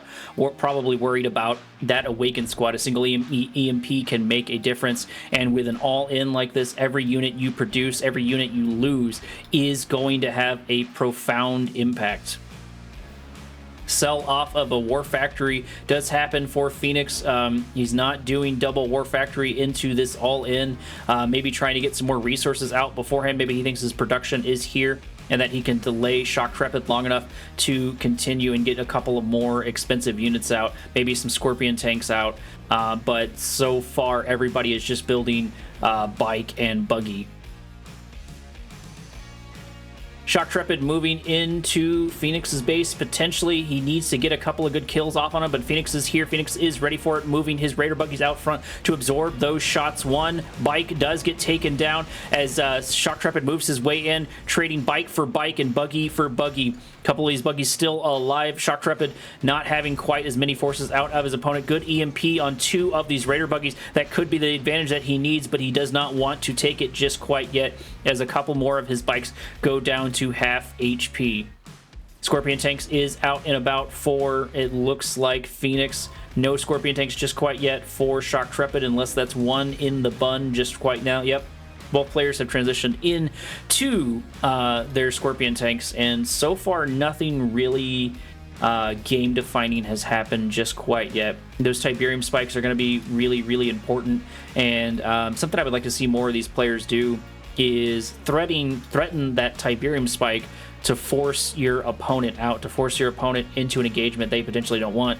But maybe what they were watching out for, maybe what they were being cautious with, is they don't want to waste their volleys before the engagement happens. However, you can send your Raider buggies in. That is something that can be microed around, and it looks like the lion's share of Scorpions are going to go to the south as the bikes look for something to chew on in the north, finding absolutely nothing. Nobody has a natural expansion that's developed, and I'm not sure if they know that one another has gone all in. They could probably assume, but I don't think they've been able to get units in there just quite yet. Scorpion tanks are set up in their line, moving their way in on Phoenix. Things could look rather grim here for Phoenix. I'm not sure he has the forces to stop this. It looks like he was spending his money on a construction yard instead, canceling his all-in, and it looks like we get a good couple of EMPs here and there, back and forward. Hand of Nod out on the front line. Scorpion tanks here, and it looks like all of these Harvesters are going to go down slowly but surely. Good EMP hitting 4 of the sets of armor of his opponent, but not stopping the bikes there in the south after Harvester gets taken down. And there it is. Shoktrepet wins. Shoktrepet gets the kill on Phoenix. Not the upset I was quite expecting. I was not expecting a mirror match in between those two players at the very last round, and it does appear that Shoktrepet has come out the victor, has come out the stronger opponent when it comes to Marked of Kane. That's the end of match number 1. We'll be moving on to match number 2 shortly. I'll see you there. Match 2, round 1 starts on Six City. Starts off over in the bottom right-hand corner of the map, wearing the red robe, sporting the black hand gloves. Give it up for CyberStorm. His opponent for the moment in the top left-hand corner of the map, rocking the yellow, sporting the black hand gloves. This is Drive. Both fighters ready? Begin! Drive into CyberStorm. I haven't got quite the chance to observe Drive in too many of these games just quite yet, and I think this might actually be the first one I have cast. But you'll have to let me know in the comment, because I have definitely slept since then. IES is a bit longer than I expected, but not in a bad way. CyberStorm producing his first Raider buggy. Plenty of troops inside of Six Cities, garrison points inside all of the buildings waiting for those scouting. looks like CyberStorm moving into Drive's base, looking for any sort of sneakiness, any sort of craziness that might be coming his way, but so far that does not appear to be the case. Drive seems to be opting for a more traditional strategy. I say that as soon as a couple of bikes actually move into CyberStorm's base, going after one of the harvesters. I'm not sure if they're going to be enough in order to take that out. Sell-off of the power plant does happen, which means a couple of troops are going to be here to help stop that, and they do manage to stop the assault of Drive. I guess I must have missed the fast-moving bikes. I do think yellow is a little bit harder faction to see. Raider buggies pushing the bikes out, probably going to get a kill on them if they're not quite lucky. It does look like luck is on their side as the bikes do manage to make their way out, taking a couple of good pot shots off on one of CyberStorm's garrison troops there, sort of at the end. Drive already starting off with a quick jab to see where his opponent is going to lie, see how his opponent's going to deal with a whole bunch of this. Second War Factory out for CyberStorm. CyberStorm is trying to ramp up his aggression, or at the very least, ramp up his defense, probably going a little bit heavily into the bike and buggy combination.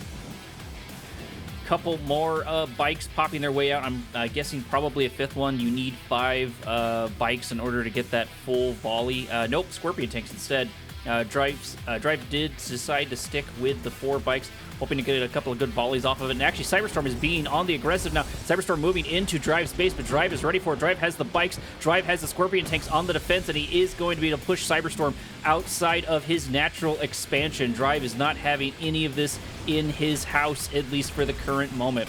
CyberStorm taking a note from Drive, trying to take out a couple of the garrison units of his opponents of Drive while poking and prodding, looking for a spot to go in, but Drive is right there to mirror him to make sure no sort of sneakiness is there, no sort of sneakiness is going to happen. Does look like a couple of good shots happen off of one of the bikes, and one of the bikes do go down as CyberStorm loses just a little bit more of his force. The Scorpion tank's moving in. I'm not sure CyberStorm wants this fight. However, if he can position correctly, he can get a couple of really good shots off of another Scorpion tank getting really close to being taken out. Another Scorpion tank does go down. That means that the wins are here, the gains are here for CyberStorm. If he can keep this up inside of his base, it might make a difference, but there are a lot of Scorpions here on the front lines. Bikes moving in to absorb a couple of the shots. Raider buggies moving in to absorb a couple of the shots as the bikes continue to make a couple more shots. Sell off of the Shredder turret does help just a little bit, but it's only going to provide so much. They are here mainly to just soak up damage. More bikes moving their way in, trying desperately to dislodge Drive from his base. CyberStorm has quite the issue. However, he has been able to protect his harvesters. That is super great for him, although this assault is continuing and more damage is being dealt on his front, freeing up Drive to do more stuff in the background. But either way, his harvesters have been protected. Drive hasn't been able to get the quick kills, quite the kills that he wants, except on the armor of his opponents. Drive getting a little bit of a poor macroing in there, right there, probably popping a couple of pings down, pointing out his own poor macro, maybe kicking himself a little bit for that. Misclicks happen, my guy, nothing to be upset about. Don't get tilted. Just go further into the game, and you can possibly still have plenty of time to pull out a win. Drive very much so wants to be the aggressor in this match, and he is trying that as much as he can. CyberStorm happy to build up his Scorpion tanks, build up his Armada for the time being. No tech lab out just quite yet, so we're not going to see any laser turrets for a little bit, at least the laser turret upgrade for the Scorpion tanks. No upgrades for the Dozer blades just quite yet. Drive moving his way across the map to run into CyberStorm Scorpion tanks, but this time it does look like CyberStorm has the advantage. His concave is here, able to get a couple of really good shots off on the forces of Drive and able to kill one straggler, one Scorpion tank there sort of at the end. Nothing to write home about just quite yet, but those little bitty victories can add up, especially if Drive is not careful. Six City is one of those maps that will punish you sort of on the attack, at least in the forms of not being able to concave, because as you can see right here, CyberStorm is built up in a pretty good spot for his formation, so that way if Drive does move his way in right here, his forces are going to be separated just a little bit. So if CyberStorm plays his micro correctly, he can have more guns even if he is outnumbered, using those choke points to utilize more and more kills and get a better concave. And for those who don't know, concave, I'm sure I've referred to it a couple of times, but if you're not an RTS player, what that basically means is getting all of your units in position and getting them firing, making sure they're all effective inside the fight. Drive doing a little bit of scouting on his opponent, wanting to know what is up and about. Gonna send a couple of more here and there for it. One auto harvesting harvester is gonna get is going to have to push its way back out. Looks like going for the blue Tiberium. It does look like CyberStorm did destroy his bridge to allow him to have some free blue Tiberium, and he's doing the same to the northern sect, to Drive's section of the blue Tiberium. Drive now itching for a fight, moving down Main Street, making his way towards CyberStorm's base. He's got to be careful with his positioning, or he's got to completely and totally outnumber his opponent or outgun his opponent. Like I said, pushing forward in the aggression can bite you in the butt, especially because you go into your opponent's defender's advantage and your units get separated, very much so. It does look like Drive is padding out his stats with a bit of man spam, and CyberStorm's answers going to be this very large number of flame tanks. I'm not sure how this is going to pan out, but it could potentially work into all this. CyberStorm does decide to go on the aggressive here, just a little bit backing out, waiting for his flame tanks, moving back in. He's trying to get this fight up and going. He's sick of waiting. Let's see if it pays out for him as a couple of units, like I said, get funneled in. Drive does have the concave. Drive does have the advantage, and he does have the number advantage here. CyberStorm really does not want this fight. He wants to force Drive into a fight, and he very much so is trying that with these maneuverings here. Right there, CyberStorm trying to move into the center to gain advantage, to gain his concave over Drive, to beat down some of the numbers, but it does not look like it's enough because Drive is here. Drive is moving forward, and majority of his units, despite being separated, are able to get a couple of really good shots off, forcing CyberStorm back into his base. This could spell the end for CyberStorm. He doesn't have anything really to stop all of these Scorpion tanks, and the Scorpion tanks on Drive's side do have the dozers. It does look like the dozer upgrade is here for both. And speaking of, there is the decoy army for Drive popping its way out, taking up more of these sots. I do think this probably has spelled the doom for CyberStorm. I'm not sure CyberStorm is going to be able to win this, even with Defender's advantage, unless maybe he can get some laser turrets or a couple of other upgrades, but that does not appear to be the case, or even some man spam might help him here. But either way, it has gone on too long, and Drive has too many forces. I wouldn't be surprised to see CyberStorm calling in the game, throwing in the towel here any moment. His forces are dwindling down as time goes on, and I don't really see an advantage. Drive is just absolutely everywhere, and Drive is overwhelming his opponent. He's gone for quantity over quality for sure, and his transition has been a little bit better, grabbing all of this man spam. I'm not sure the flame tanks are going to make much of a difference. More and more harvesters are getting taken out. Drive has won this game. I just don't think CyberStorm is ready quite yet to admit it. Drive is here to stay. There it is. CyberStorm finally throws in the GG, throws in the towel, giving our first point to Drive. Round number 2 is coming up, Commander. Let's see if CyberStorm can turn it around in round 2. I'll see you there.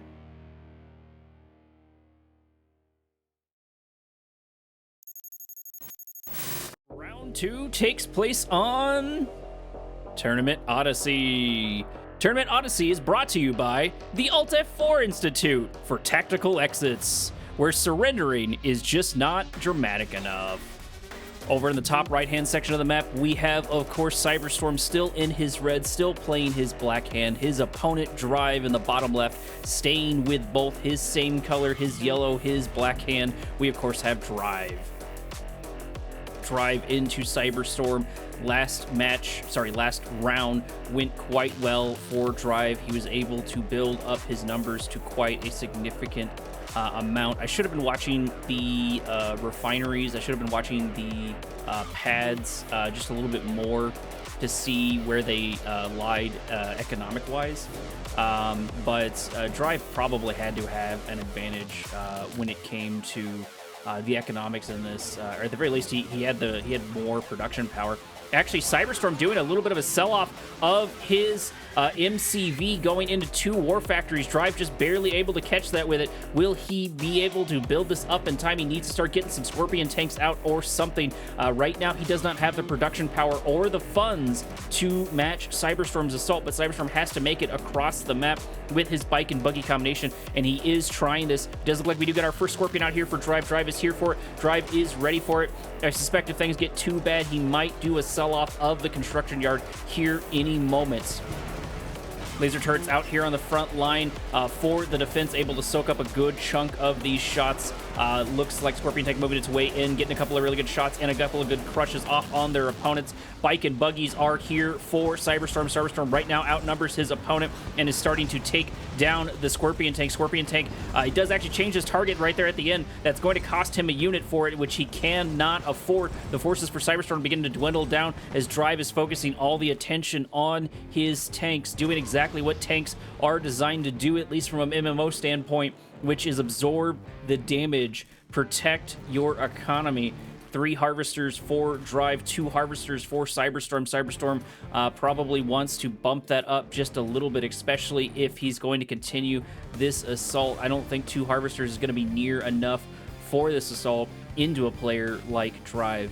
Drive is one of those players who, if I remember correctly, from hearing a couple of other casters speak about him, he is one of the older players, as in he's been around for quite some time, but I don't think he plays quite as consistently as the others, at least from my perspective in my casting. I haven't seen Drive too much. I've seen him a couple times here and there, but he looks like he wanted to show up for this tournament, and he very much so has, and he's turning out for the tournament pretty well too. He's not doing bad into CyberStorm whatsoever, but if he's not careful, CyberStorm could catch him off guard, could catch him in a bad spot, but I don't think CyberStorm has the bike and buggies ready for all of this. They do catch one of Drive's bikes, maybe 2 of his bikes, a couple of them down there in the south, but it's nothing really to write home about just quite yet. Laser turrets pushing out the bike and buggy combination, once again taking down one of the units to half HP.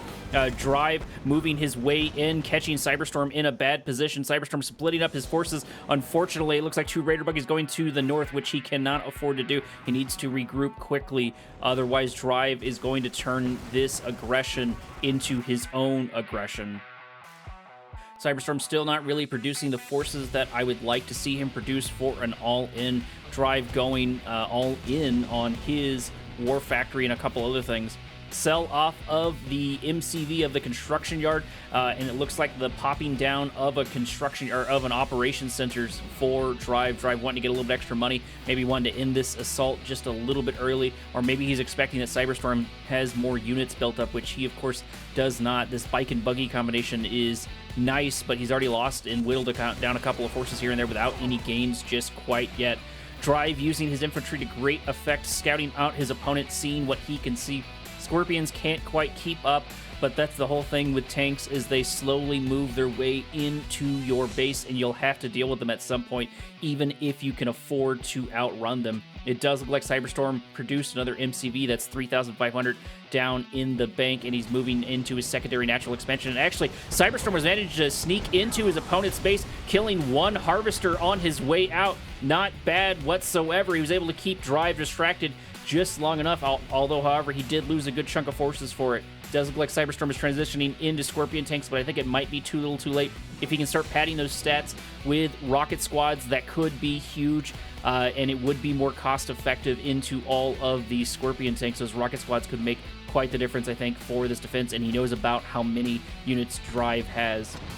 Scorpion tanks rolling into the first natural expansion of CyberStorm. CyberStorm needs to get the sell-off. There it is. He does make himself a healthy amount of money, but it did not make up the full cost of it. However, he was able to save himself some resources here and there.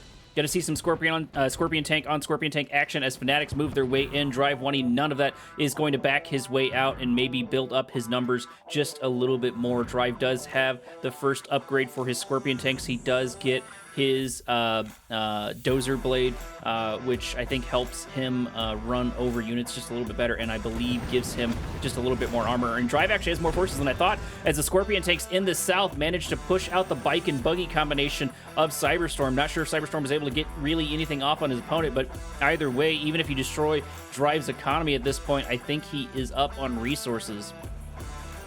Plenty of Fanatics out here on the front line, up and ready to go. Still would love to see some rocket squads into those Scorpion tanks. Couple of rocket squads really could make all the difference, I feel, in this match. Nobody has had time or has wanted to just quite yet develop their first natural expansion. CyberStorm did try a little bit. Drive moving in on the north, trying to get something sneaky off. Bike and Buggy spotting it and getting a couple of really good shots off on all of these buggies. It does not look like CyberStorm was able to catch it just in time. The Scorpion tanks for CyberStorm are here and they're moving their way in, but it's too little too late. I think at this point, Drive has the advantage. There is the dozer upgrade. Maybe that's why CyberStorm thinks that he's confident, thinks that he can take this engagement, but he does not know that this is only half of what Drive has. And it does appear that Drive's getting a little bit better of the focus fire than CyberStorm. Not sure if CyberStorm did an attack move or what, but either way, he does not have the focus that Drive did in that engagement. I think losing him that engagement. Fanatics moving their way in, but Drive's micro is here as the other set of Raider buggies move their way in to try to kill a couple of these Fanatics before they make it to the Scorpion tanks, joined together also by more Scorpion tanks of Drive. Drive missed microing just a little bit there, losing a couple of units to Fanatics, but nothing really to write home about as the assault has begun on CyberStorm's base. CyberStorm's head does pop out. A one-click does get the decoy army, but I'm not sure how much it's going to matter. Drive has too many forces out here on his front doorstep, and his focus fire is still here. He's still able to focus units when and where he wants to, slowly dwindling down the forces of CyberStorm. CyberStorm just not able to keep up this defense. He does get a little bit of an upgrade, but I'm not sure how much it's going to matter. He may have time to turn around. He still has defender's advantage, but he's got to be hurting on resources for the current moment. Drive's forces have all but dwindled in this assault. He's still got a good chunk left, but will that be enough to take out CyberStorm? Will that be enough to de-lodge CyberStorm, who's having the long-distance harvest in the background over there? A couple of Scorpion tanks getting caught in a bad position, and somehow CyberStorm has turned this assault, this defense into an assault, but if he's not careful, he's going to lose a couple of units on the way out. He's trying to get what kills he can, get kills on one of those upgraded units, or one of those ranked up units, and he very much so is going to get it there sort of at the end. Drive petering out just a little bit and starting to long distance harvest himself. Got a good chunk of harvesters there. I'm not sure if Drive was able to get the harvester kills that he wants. It does look like CyberStorm is down to 4, so maybe he was able to get one inside all of that chaos.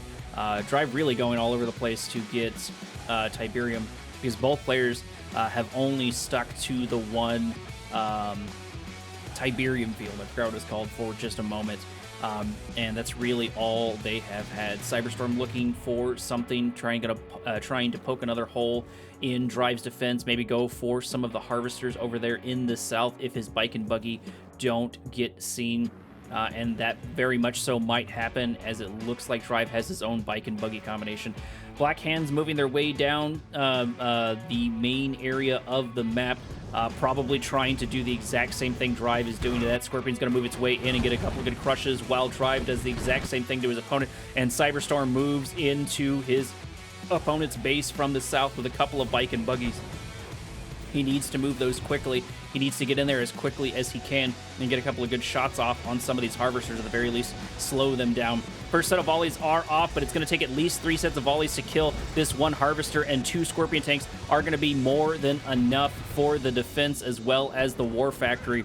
It does look like it gets pretty close to being taken out, but he needed maybe one more bike to make this assault worth it. 3 bikes is just not quite enough. Auto harvesting does run into the forces of Drive as they slowly but surely get taken down. Scorpion tank getting caught off by itself after trying to kill those black hand squads, but just not quite able to make it. Bike and Buggy, along with a couple more Scorpions, are moving their way down, saving the Tiberium spike slowly but surely, which is going to be a much-needed lifeline for that. And actually, Drive's continuing his assault over here on the north, taking down 2 of the power plants. I'm not sure if that was a sell-off or quite what that was, but this might be CyberStorm's doom here. If he's not careful, he's going to be attacked from both sides. There it is, Bike and Buggy in the south side, Scorpion tanks in the north. CyberStorm has so much to defend against, and he only has so many resources left. At this point, it might be worth just selling the refinery to get a couple more units out. That Hand of Nod could have been a lot more useful, but it does not matter, as the majority of the forces of CyberStorm are all but gone. All of the Scorpion tanks are gone, followed by the little bits of units here and there, followed by the Bike and Buggy. Drive does take another round on CyberStorm, keeping up his aggression, keeping up the pressure on his opponent. Drive does seem to be very much so practiced and ready for this tournament. Let's see how him and CyberStorm do in round number 3.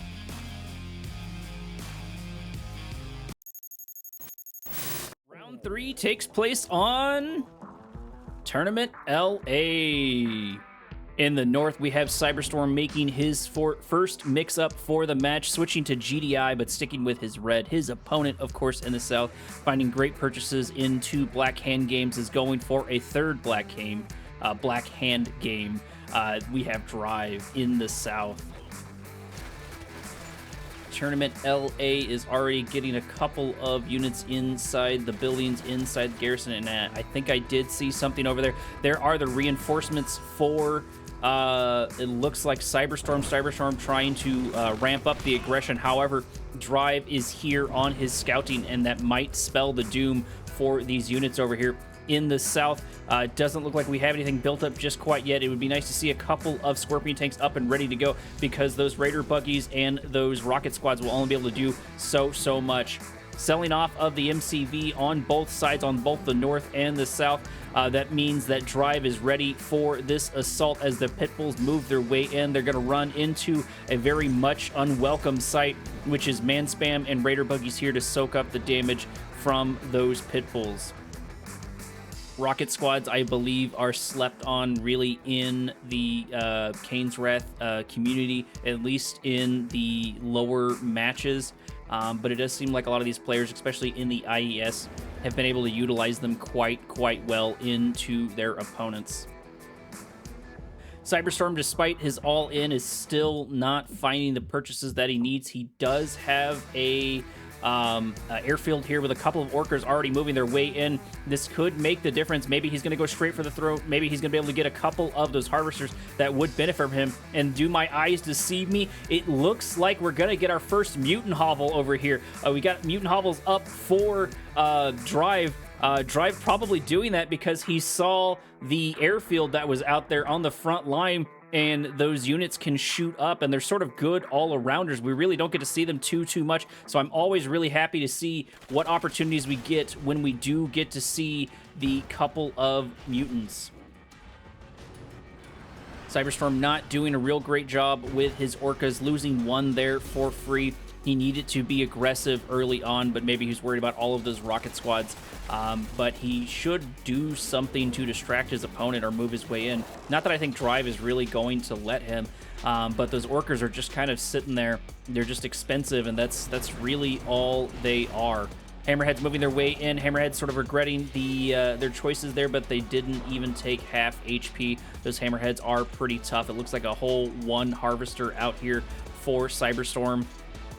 He seems to not want to dive into a little bit of cash even for these assaults. And that might make a difference if he'd been able to get some gains. But at this point, like, even in this match and the last match, I would say try to get your hands on a couple of harvesters. One is definitely not going to cut it for this assault into somebody like Drive. Drive moving in, taking out one of the pit bulls there. That's already an expensive mistake for his opponent, but it does look like CyberStorm is trying to draw out a couple of those forces so he can move his air forces in like he's doing right now with the Orcas, but the rocket squads are still here.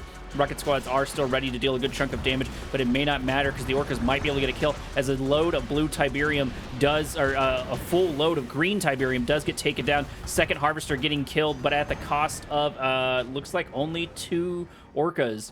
That assault actually did work out in CyberStorm's favor. However, the biggest thing right now on the map is that it looks like Drive has a good number of forces, including these mutant marauders moving on the front doorstep of their opponent. Reinforced, of course, by the bike and buggy combination of their opponent. I really don't think there's anything at all that CyberStorm could do. He's got a couple of hammerheads, but the mutants are going to be pretty good into that. He's got a couple of reinforced units, but that's only going to matter so much as an APC almost gets taken down as 1 hammerhead goes down, 2 hammerhead goes down, 3 hammerhead go down. There's all of the air forces right then and there. Those mutants doing a phenomenal job of taking a couple of really good shots off. Orca bombing not really going to happen, not really going to find the purchases as the 1 harvester for CyberStorm is going to get taken out. There it is. That's all of his economy. Everything he has in the bank is all that he's going to have as things look quite grim for CyberStorm. He throws in the towel. His aggression was not able to find the gains that he wanted, the gains that he needed to pull one over on Drive. Round 4 is coming right up, Commander. I'll see you there.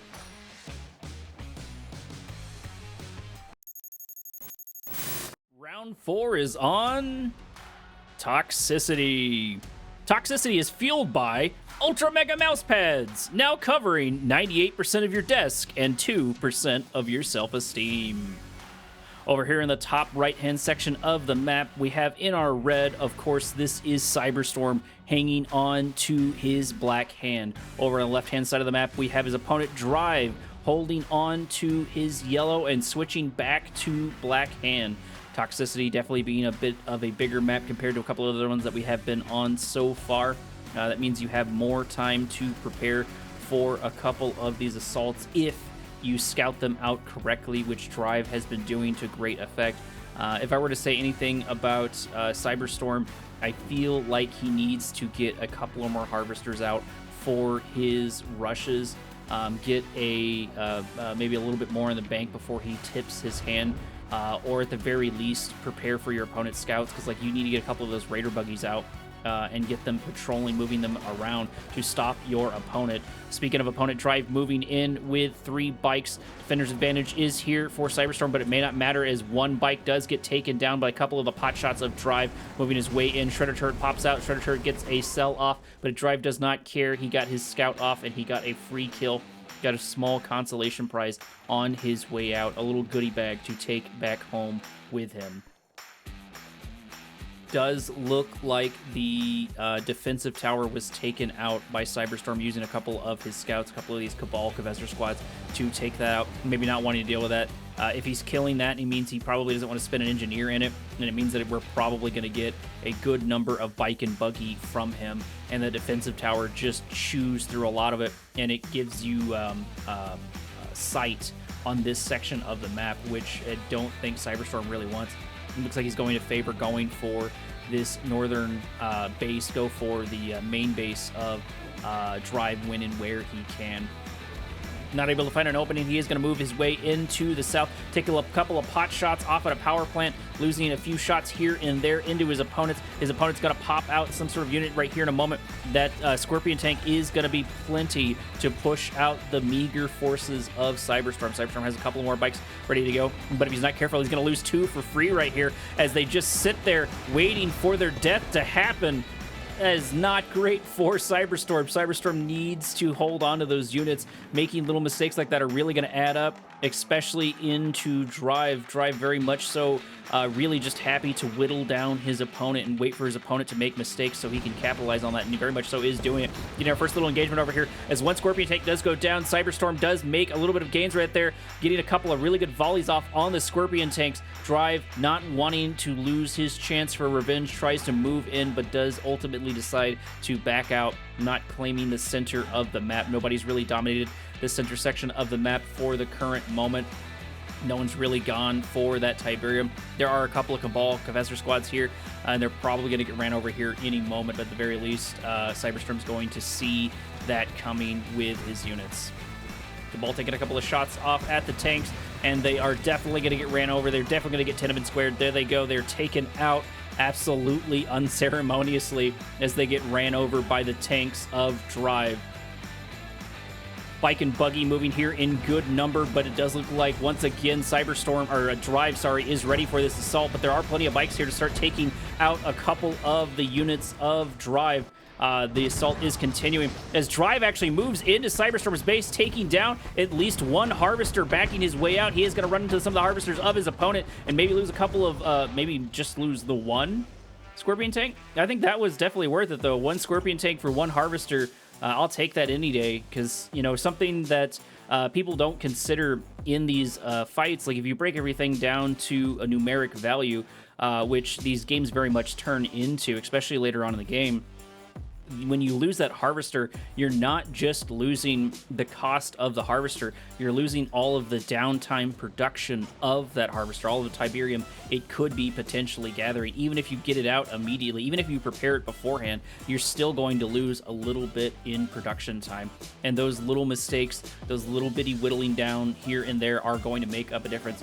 Drive actually now being the one to forget a couple of his units. If CyberStorm sees that, that would be 4 good kills. Killing 4 of these Scorpion tanks wouldn't be bad, as he does engage in the assault, because Drive is occupied in the north with his own assault moving in on CyberStorm's base. Hopefully CyberStorm has something ready for the defense. He's going to be able to see it. He's going to see it right at the bad time, right as his units move his way in. He only has one Scorpion tank to defend this, as one Harvester is ultimately going to go down. And CyberStorm moving his Scorpion tank slowly but surely over there. Drive only able to get one Harvester, but that's still 2 Harvesters over the course of this game for, it looks like, the cost of maybe 3 Scorpion tanks. I think those gains are definitely going to make a difference for Drive as this game progresses. Nobody doing any all-ins just quite yet. Everybody happy to play sort of tried and true tactics, doing a little bit less Bike and Buggy. Speaking of Bike and Buggy over in the south, they are going to get a couple of really good shots off on the Scorpion tanks of, it looks like, Drive losing 2 Scorpion tanks. CyberStorm doing really, really good on his micro right here, getting a couple of really good shots off. His opponent does finally lose 1 bike over in the south, but nothing really to write home about. If he can keep backing his way out, if he can keep absorbing a couple of those shots, he can do rather well if he can continue those fast-moving assaults, because he has been able to get a couple of really good volleys off. And actually, there he goes again. Another Scorpion tank gets targeted, another Scorpion tank gets taken out, followed by its buddy right there. That's going to be helpful for CyberStorm if he's been building up enough forces, and he indeed has. He does have at least his first upgrade, his Bulldozer upgrade for his Scorpion tank. Drive a little bit behind on the tech, but does he have the numbers to outnumber the numbers of CyberStorm and to stop his opponent from doing that, or from moving in and taking his assault? CyberStorm moving in, maybe sensing that the blue Tiberium is being harvested. He does have the numbers for this, or at least he does have the upgrade for it with a Bulldozer on it, but it does look like Drive did finally get it there in the background. He was just a little bit behind on that upgrade. One thing Drive is doing that is going to infuriate CyberStorm is grabbing that blue Tiberium. He's got 3 Harvesters stuffed to the brim with blue Tiberium. That's essentially 6 Harvesters worth, because it's ×2 for that. Black Hand Squad's moving in on the south, slowly but surely getting a little bit of scouting off when and where they can. Drive moving a whole 1 bike into his opponent's base, just trying to be a pest, and very much so is going to get that off. Bike and Buggy are going to see the natural expansion. The secondary natural expansion for Drive is beginning to develop as they take a couple of good shots and run right into the armor of Drive. They do get a couple of shots off on the Harvester, but it's nothing to write home about, as that Harvester is still alive and runs into the safety of his opponent's forces. Drive padding his stats, padding his forces here with a couple of all of this man spam as they begin the assault in earnest between one and another. There's a couple of flame tanks here on the front line. I'm really not sure that's the call. Drive does have the concave. Drive does have the advantage. CyberStorm forces aren't grouped up like they should be. They went in there in sort of like onesies and twosies in waves. Waves might work for other tactics, but they're not going to work here, as the concave very much so was here for Drive. Drive beginning to push CyberStorm back into his base. CyberStorm has a good chunk of Scorpion tanks left, but they are all hurting, and a couple are going to get caught off here and there as more and more of the forces for CyberStorm begin to dwindle down as looks like Drive has begun his slow march once again into his opponent's base. CyberStorm can still turn this around with a couple of these choke points if he's careful. There are the one clicks for both units. It does look like one click's going to happen behind it, the decoy army, but the flame tank's going to take out most of them. I'm not sure it's going to matter. That may have stopped a little bit of the shot, but that's not what's going to win it. These numbers are definitely what's going to win it for Drive as Drive begins to take a couple of good pot shots off at the construction yard, finishing off what remains of CyberStorm's forces. CyberStorm looking rather anemic and does decide to throw in the towel, giving yet another round to Drive. If CyberStorm is going to turn this around, he needs to step up his game. He's having a hard time into Drive. He's having a hard time doing transitions into him, especially with you knowing what your opponent's doing over and over. You gotta get some rockets or something on the front line, or maybe transition into those avatars. Let's see if my yelling at a screen does help him in round number 5. I'll see you there. Here we are on Badland Hills. Over in the top left-hand section, or I guess the left-hand side of the map, we have CyberStorm switching back to GDI, holding on to his red. In the yellow, of course, on the right-hand side of the map, we have Drive hanging on to his Black Hand. He has no real reason to change things up. Black Hand has been working out in his favor, very much so. Into these games, into CyberStorm. CyberStorm needs to change up his strategy. He can't just do the same things over and over and expect a different result, and I think that is what he's trying to do with this GDI mix-up, switching over to GDI, hopefully trying to get a win off on his opponent, a win off on Drive. Maybe being a little bit more consistent with GDI will help him out in regards to maybe being a bit more consistent as far as if he builds up Predator tanks or a couple of more of the beefier troops and whatnot, where he's built sort of less troops when it comes to his opponent. His opponent has very much built up a couple of more. Bike's getting a couple of good shots off on the Harvester, not taking it down to quite half HP as a Pitbull moves its way in. Bikes move their way into the north, managing to stay alive, getting a couple of really good shots off, a couple of good free shots off on the construction yard as they continue to do a little bit of damage to their opponent. Not a bad consultation prize for Drive to just continue pounding away on that construction yard, because right now his opponent's not really doing anything about it, not stopping, not putting down a watchtower. I say that as soon as the Pitbulls move their way out, pushing the bikes out slowly but surely. There's a mutant hovel here. Maybe we'll get lucky to see a mutant hovel used twice in the IES. That would be definitely nice. I would love to see them get used more, but I'm sure there's a reason why people don't use the mutant hovel, because not only do you have to capture it, but then you have to produce them. And I've never used it really too much myself, so I don't know how much the units are. So that could be a big contributing factor, is the cost. Pitbull's moving their way into Drive's base. Drive producing a Scorpion tank sort of right on cue, like he should, expecting and predicting the aggression of his opponent. Moving their way in, a couple of Scorpion tanks here to soak up the damage, while bikes are here to do the damage. Does look like Pitbull's getting a couple of really good volleys off, but they do need 2 volleys to take out 1 Scorpion tank. 1 Pitbull does get taken down as the Harvester does get targeted. It does have at least a full load of Tiberium, at least green Tiberium when it comes to that case. Scorpion tank moving its way in. Pitbull sacrificing themselves to try to save what little cash he is going to be able to get from this Harvester. War Factory out on the secondary natural expansion, trying desperately to keep this Harvester alive, and might actually be able to succeed as the Pitbulls move in for the defense. The War Factory is here for that. It is going to be able to drop off its couple of deals, but I think it's still going to get taken out here as Drive is not willing to give it up. It looks like the cash did get finally absorbed, but at the cost of losing that Harvester and maybe another Harvester here in a moment, as another full load of Tiberium might get taken out here by Drive. The Predator tanks are here. The defense is here for CyberStorm, but he's still losing Harvesters left and right, which are going to be quite costly. Selling off of the Watchtower does happen slowly but surely. AP ammo would be nice to see from CyberStorm. He did make a good transition into those Predator tanks. Let's see if it pays off, or if the transition for his opponent is going to go off instead. Drive, sort of hearing the advice I gave to CyberStorm, has begun to produce the Rocket Militant squads, which are going to be good into his opponent, good into these Predator tanks, and good into the Pitbulls. Not quite so much good into the APCs, but there is still no AP ammo here just quite yet. There is a unit garrisoned inside, I believe, each one of those APCs. Nope, just the one APC. One Scorpion tank moving its way through his opponent's base is going to get a little bit of scouting off, as it looks like Drive made another accidental ping right there for that solo tank. I'm not sure if that tank was meant to scout or if it was not. I'm not sure quite yet, but he did see the majority of the forces of his opponent. It does look like we have a good chunk more of diversity. Drive probably going to lose a Scorpion tank here if they're not careful. He does manage to save it sort of by the skin of his teeth as CyberStorm moves to the north into the scouts of Drive. That'll give Drive time to turn around and prepare for this assault. A couple of rocket squads going to get a couple of good shots off on the units, get a couple of good shots off on the APCs. Drive wanting none of that is going to take out those garrison units quick and in a hurry, or hopefully try to take them out quick in a hurry as the Scorpion tanks for Drive begin to move their way in. APCs moving their way forward. Still no AP ammo just quite yet. I don't think that CyberStorm wants this assault unless he can get the MCV of Drive. That did end up in a really bad and unfortunate position. Concave is here for both players, but I think right now it favors CyberStorm. CyberStorm, however, does not have quite the same amount of power.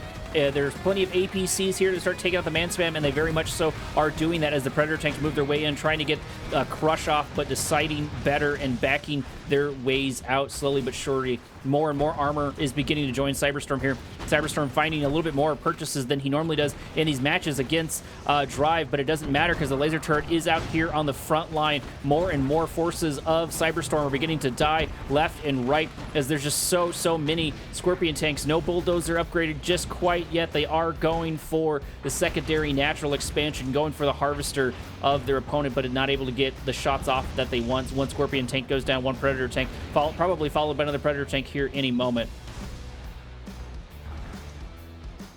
Man spam is here to pad out the forces of his opponent, to pad out the forces of the Black Hand factions of Drive, as it looks like these Hammerheads get a couple of really good free kills, focusing down those rocket squads very much so like they should, able to mop up a good chunk of these. If you can kill all those rocket squads, then you'll have air superiority, but there are still plenty more to replace that when they need it, and there is the SAM turret going to be able to push out more of the Hammerheads.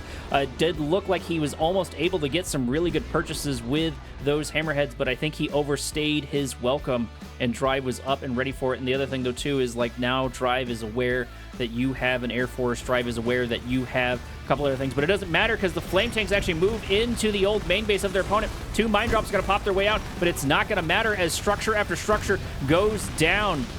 One refinery getting so close to being taken out. There it goes. There's two refineries for the cost of two flame tanks.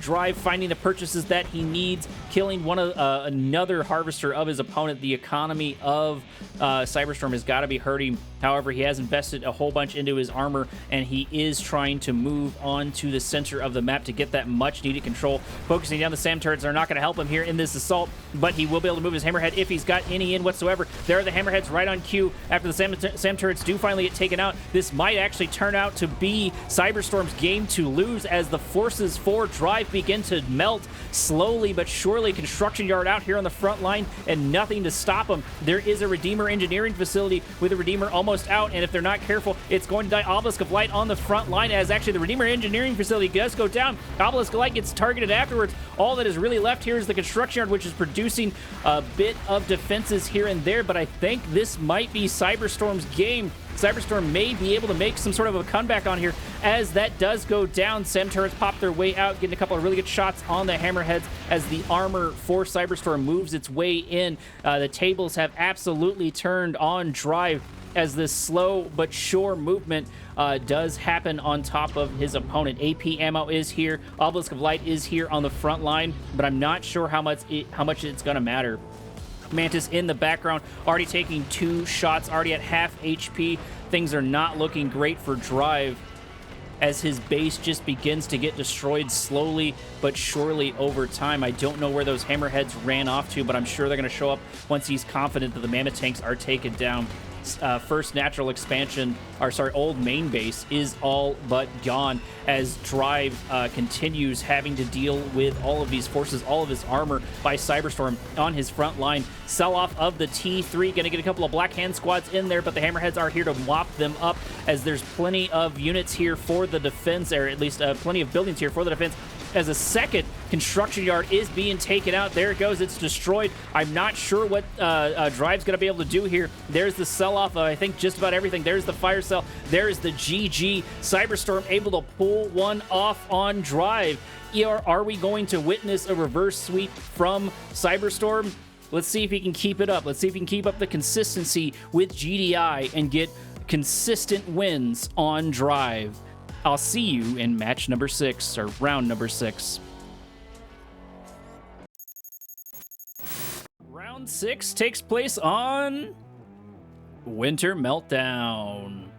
Over in the bottom left-hand section of the map, we have CyberStorm fighting Great Purchase in his GDI last time, sticking to his red. Over in the top right, we have his opponent, who of course is Drive, still holding onto his Black Hand, thinking, I did lose to all of the armor of my opponent, but I'm not going to let that happen again. Let's see if he's able to live up to those imaginary words that I assigned to Drive.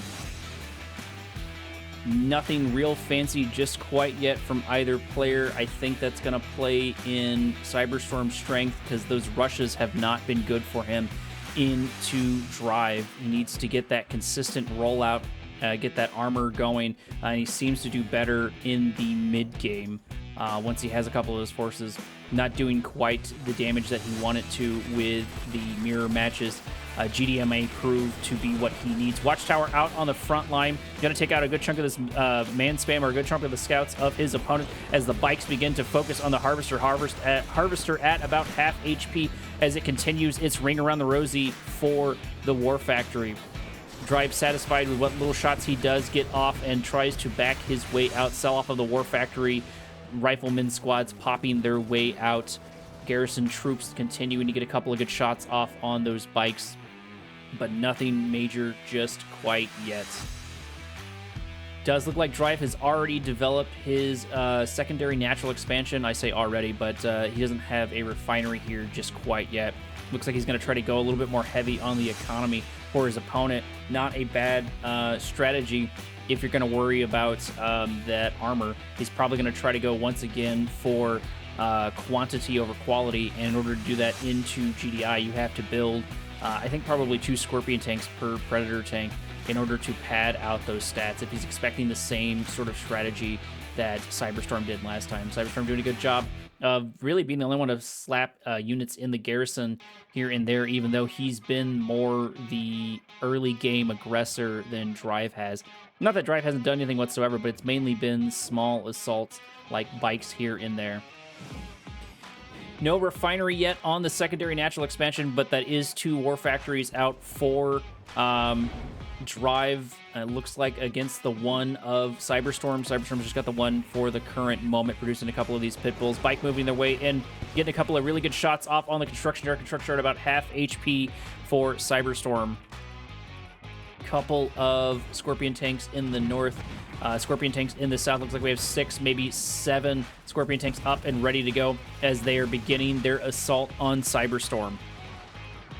From the north and from the south, CyberStorm is going to see all of this coming. Hopefully that will give him enough time to produce the units when and where he can. APCs, the rockets inside of them, but he actually does send one off to its doom. That's not what he needs. Every single one of those units is going to be extremely precious in these early assaults. Losing that and losing the rocket squad inside is definitely going to sting. Garrison units are going to continue to ping and let looks like CyberStorm know where the units are, but knowing where they are doesn't matter if you cannot stop them. Construction yard is now in danger. Construction yard is at half HP, and nothing is really here to stop them. There are a couple of APCs, the rockets in them, but I'm not sure how much they're going to matter as there's just more and more Scorpion tanks arriving on the front line and not enough damage here for CyberStorm. Does look like Drive is plenty happy just killing that construction yard, and indeed that is going to give him a good chunk of money, but I think he's got the time to absorb a couple of these shots as things look really good, grim, for CyberStorm. More and more upgrades of the Scorpion tanks. We do get our first batch of Predator tanks, but it is too little, too late. The damage is done as CyberStorm throws in the towel, giving Drive this total victory. Looks like the score ended in 1-5 for CyberStorm versus Drive. I'll see you in match number 3, Commander. Let's see how things shape up. Match 3 takes place on Winter Meltdown. Starting us off in the bottom left-hand corner of the map, wearing the red robe, sporting the GDI gloves. Give it up for BikeRushOwnz. His opponent for the moment in the top right-hand sector of the map, rocking the cyan robes in the scrin gloves. This is Futuarma. Both fighters ready. Begin. BikeRushOwnz into Futuarma is brought to you by Strategy Socks, keeping your feet warm while your strategies fall apart. Buzzer squads looking to get their first little taste of blood, trying to get Bike Rush's scouts quickly and slowly but surely. They do manage to take them out at the cost of one set of their own buzzer squads. Moving into this elevated section, probably going to garrison their way up, probably trying to prepare for some of the craziness that he expects Bike Rush to push out. Futuarma is frequently one of these top contenders, one of these players that goes blow for blow, and somebody who can definitely give Bike Rush a run for his money. I think it's going to boil down to a little bit of luck, all of the practice they've done in the past, and just how things turn out to figure out who our victor is going to be. Either way, this match should shape up to be quite the spectacle in the IES. Maybe one of the better matches that we get to see so far. Normally, I like to see a lot more coming from MasterLeaf in some of the previous games, but like I said, he has not been quite as practiced, and he'll admit himself sometimes he's not the most consistent. That is not the case, though, for Futuarma. That is not the case for BikeRushOwnz. They are very, very consistent players, and they are very, very solid players, and they seem to be absolutely on top of it. Scouting phase is still here as Bike Rush begins to scout out his opponent, getting a couple of APCs here out and ready to go, getting ready for that seeker tank they saw making their way there, but I'm not sure Futuarma cares too much if he can make his way into his opponent's natural expansion. He wants to know what Bike Rush is up to. Keeping Fog of War off of Bike Rush is definitely a dangerous thing to run into. Does look like our seeker tank, I don't know where our seeker tank went, actually. Maybe it got taken out when I wasn't paying attention, or maybe it backed its way up. I'm not quite sure. APCs with rocket squads moving their way into the center of the map. Looks like Bike Rush has been a little bit better on his scouting, just at least for the moment. Portal down on the first natural expansion of their opponent. Actually, seeker tanks in the north. I missed those. Futuarma snuck them around. Mind Drop gonna pop its way down. APC gonna pop its way out. But the missile squads, the micro is here to pop those missile squads out rather quickly. Those seeker tanks are going to have a hard time dealing with those missile squads, and they're going to sort of split their fire in between a couple of these harvesters, costing them a death, losing them slowly but surely. Sure, Futuarma is able to get a little bit of damage off and may actually be able to get a harvester. Maybe the damage is not quite here yet as Bike Rush begins to play some Ring Around the Rosies with that harvester trying to save it. It does look like he's got plenty in the tank to save it. That seeker tank is going to get taken out really before anything is dealt damage-wise. Gunwalker's out for Futuarma. Scrin faction begin to build up slowly but surely. That's going to be good there to absorb some of the shots, hopefully, from these APCs and a couple more of these units, but he's going to need more than Gunwalkers to do that. And maybe his goal is to use these disintegrators very much so to do that, or sneak his disintegrators inside of his opponent's base.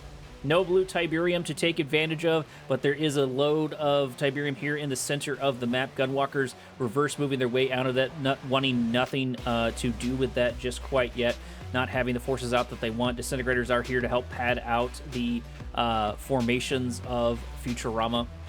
Bike sharking and poking around, looking to see what he can see. And there it is. Devourer tank out on the front line, ready to start taking out a couple of these units. One APC gets targeted, one APC about half HP as the Devourer tank needs another shot to take it out, but he decides to go for the Predator tank too and backing his way out, get his reverse move, and that's why Futuarma didn't have any forces, because he's actually got an Annihilator tripod already on the front line, moving its way in. Devourer tank is going to get taken out, but I think the bait has already happened. I think Annihilator tripod is going to be able to do a good chunk of damage to all of these units. Looks like Gunwalkers are taking a couple of really good pot shots off with help from the Storm Column, as it does look like Bike Rush has been beaten back slowly but surely. Defender's advantage definitely coming into full effect there for Futuarama. Futuarama getting those Annihilator tripods out and actually having a couple of disintegrators here in the north. There is a watchtower out on the front line with some AP ammo. It's going to be able to do a good chunk of damage to that, but they might be able to get in there in time to kill one of these harvesters. No, they just barely don't get the kill on the harvester. It has half a ladybug's worth of HP on it. Lightning Tower does pop its way down. Futuarama not satisfied with that, so he wanted to pop his Lightning Tower down, but I think Drive's got plenty of AP watchtowers there to take it out. So that one harvester is all that Bike Rush is going to lose from that mini assault. Futuarama keeping his forces sort of in the center of the base, unsure of what direction Bike Rush is going to go. Bike Rush did a good job of closing out a good chunk of his units. Disintegrators moving into the southern section of the base, but it doesn't matter because the Hammerhead was here to take them out, but Bike may have tipped his hand just a little bit because he's going to know, Futuarama that is going to know that his opponent has a chunk of at least one Juggernaut up and ready to go. Bike Rush taking the long way around, going into the northern section of his opponent's base. Futuarama, I think, still completely unaware of what's going on. There's not a lot of harvesters here left. It looks like just the one harvester. Buzzer Squad's going to move its way in, and it's going to see all of the forces of Bike Rush begin to move into this northern expansion. Shield has popped out for the Annihilator tripods as they move their way in with their Gunwalkers, start dealing a good chunk of damage. Warp Sphere is getting targeted down, but it's only at half HP. It does sound like in the background on top of the Juggernauts, it looks like Bike Rush is able to get a Marv out. There it is. There's the Marv to help pad out those forces here and there. Buzzer Squad's moving their way in, reinforcing the fact that there is indeed a Juggernaut out on the front line, along with a couple of Zone Troopers here for the support. Futuarama doing a little bit of long-distance harvesting in the south as Bike Rush begins to poke his head back into his opponent's base over here. The Futuarama is ready for it, able to get a couple of really good shots off. The Concave is not here for Bike. He does not want this fight, and he indeed does back his way out as Futuarama tries to get another tank kill win in where he can. Marv, it looks like, is Marvisting up the center of the map. Eradicator Hexapod in the center is going to see that and see that Bike Rush is going to get that much needed infusion of resources. Nobody's begun to develop their secondary natural expansion just quite yet. Only one barracks here on the front line, probably for the build order, producing a whole bunch of Zone Troopers here.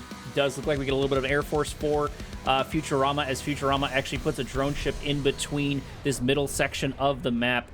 Eradicator Hexapod moving its way in with the reinforcements from the Corruptors and two Devastator warships, but it looks like almost all of these resources are almost gone. However, if they can get that Marv, that would stand to help things slowly but surely. Bike Rush not content with this assault. Gonna move a couple more units into Futurama's base, but Futuarama is here for it. Futuarama is ready for it as he's got a couple of Annihilator tripods there on the front line. More Juggernauts join Bike Rush's side, preparing for the inevitable assault that is going to slowly but surely happen. Devastator warships moving their way in, choosing to turn around and getting a harvester full of Tiberium if they can. It's so close to being taken out, but he does not decide to go for it. He does decide to ignore it, maybe not wanting to get his forces caught. Bike Rush trying very much so, trying very hard to move his way in, but Futuarama has not moved those forces. He's kept them there ready for Bike Rush's assault as they do indeed move their way in, beginning the concave. Bike Rush does not have the damage here just quite yet to start taking these out, and it may be too little too late as he loses most of these units over here, but there are two Annihilator tripods going down. One Gunwalker, one tripod are all that are left. It looks like plasma missile batteries did pop their way out, but there are no air forces here to take out as Futuarama does lose this engagement to the Predator tanks with railguns. Harvester getting chased back into its base as Futuarama does move some forces around to start dealing with this. Moves a couple of these gunwalkers here to hopefully start soaking up some of this damage. It does look like the Commando is moving its way in. Actually, I missed that entirely. It looks like that's probably how the Annihilator Tripods died, was to that Commando. Commando seeing his target, seeing the T3, going for it, takes it out. Futuarama is gonna be feeling that Commando is still alive as he takes out another building. He does get finally killed at the end, but the damage is done too little too late. That's gotta hurt for Futuarama. Losing all those buildings, losing those tripods to that Commando. BikeRush doing a very good job of being extremely sneaky. BikeRush being one of these players that can micro and macro unlike any other player in Command & Conquer, very much so keeping Futuarama on his back foot. And it may not seem like it into a player like BikeRush, but Futuarama is one of these strong contenders, is one of these strong forces. But up against a player of BikeRush, they're both going to suffer some pretty heavy mistakes. Every small mistake is going to add up in between each other, and they're going to try to capitalize on it as much as they can. Futuarama moving his forces slowly but surely in here for the defense of his drone ship. He's got plenty of Devastator warships here, even though they are taking a good chunk of damage. The Firehawks take out one and take another one down to half HP. Zone Troopers taking a couple of good shots off on the plasma missile batteries. Gunwalkers are split up pretty, or sorry, not Gunwalkers, Juggernauts are split up pretty heavily over here. Things are looking very much so in Futurama's favor. Descents moving their way in, doing a good chunk of damage to the Marv, but it'd be nice to see them hit those Juggernauts instead, but they do not go for it. Eradicator Hexapod is still here. Juggernauts left and right, but they are going to be in damage. There is the one click wrapping up the majority of his forces, of BikeRush's forces. Things might be rather quite dire for BikeRush. He's going to be surrounded here in a moment. Devastator warships, everything's going to try and focus on that that higher class unit is going to focus on that Marv as soon as it pops its way down. Juggernaut going down, followed by more and more Juggernauts. Things are shaping up very much so for Futurama. Firehawks moving their way in, killing the Devastator warships. Marv going down. Construction Yard soon to follow. There it is. Construction Yard is taken down. Juggernauts going down, and meanwhile, Eradicator Hexapod is giving a much-needed infusion of resources to his opponents as each one of those Juggernauts gives 220 of his resources. Futurama able to pull one off on BikeRush, taking out the lion's share of BikeRush's forces. BikeRush did begin to develop his natural expansion a bit behind Futurama, but he was able to get the majority of the Tiberium in the center. BikeRush wanting to conserve his energy into a player like Futurama, giving Futurama actually the first win into BikeRushOwnz. This could still go either way for either player. Like I said, they are both top contenders. Let's see how round number 2 shapes up, Commander. I'll see you there. Can you feel it, Commander? That is the feeling of toxicity on round number 2. Over in our top right-hand section of the map, we're getting our first change for this match. It looks like BikeRush has decided to go into Black Hand, holding on to his red. Of course, on the left-hand side is Futurama, his opponent, rocking the Scion, holding on to his Skrin, able to get a good win off on BikeRush to start things off. He's got to be feeling good after that one. He took a couple of losses, but ultimately he was able to turn things around, which you very much so can do with those stasis fields, with those one clicks from Skrin. They are extremely powerful. The ones from mods can be pretty powerful too, but I think Skrin sort of takes the cake when it comes to that. BikeRush getting a little bit of scout off on his opponent. We are seeing Black Hand from BikeRush. He's probably worried about those tripods and all of those units beforehand. And so actually a strategy I've seen done by Futurama time and time again is for the late game, is to switch into man spam and avatars into all of the tripods, all of the Skrin units, when and where they can. That might be what BikeRush is trying, but only time will tell as things slowly but surely begin to develop. Looks like single War Factory out for each player. Yeah, that does appear to be the case. First natural expansion developing nicely for both players. Does look like Futurama was just a little bit behind, but it doesn't matter because there is no refinery for either one. BikeRush seeing that his opponent is right on cue, is in step with him as the Seeker tanks come out for Futurama. If Bike Rush is unprepared for those, they can deal a good chunk of damage, but he is up and ready for it. He's got at least 2 Scorpion tanks here and ready to go. That'll be plenty to deal with these Seeker tanks. Seeker tank having a reverse move its way out as the scouts for Bike Rush die in the north. 2 Scorpion tanks begin to chase down that Seeker tank, move their way into the center of the map, noticing the Buzzard squad's taking a couple of good pot shots off on them, but nothing really to write home about. Bike Rush sticking his nose into the blue Tiberium, noticing that his opponent hasn't decided to grab it just quite yet. I think there's only enough for maybe 1 load of blue Tiberium, but that could make a difference if you could make it there in time. Descent's moving their way forward. Scorpion tank moving its way forward, getting caught in a bad position, but I don't think Bike Rush cares because I think he's entirely there just to do a little bit of prolonged scouting. But either way, losing that Scorpion tank can make a difference in this early on. Raider Buggy probably getting a kill on one of the infantry units of the Skrin faction as they move their way over there. The Synths are going to get caught by this Raider Buggy as they begin to slowly but surely take their way out, but they do get one of the Scorpion tanks down to half HP. Does look like Futuarama is going for a healthy chunk of Skrin units, healthy chunk of disintegrators, but they're actually going to run into what they don't want to see, which is all of these Raider Buggies, followed by more and more reinforcements. Bike Rush is beginning to grab the blue Tiberium here in the center, and I don't think Futuarama can stop him just quite yet. 2 descents do make it out of the 5, but it does look like Bike Rush is going to hunt them down and take them out as the Raider Buggies begin to move their way in.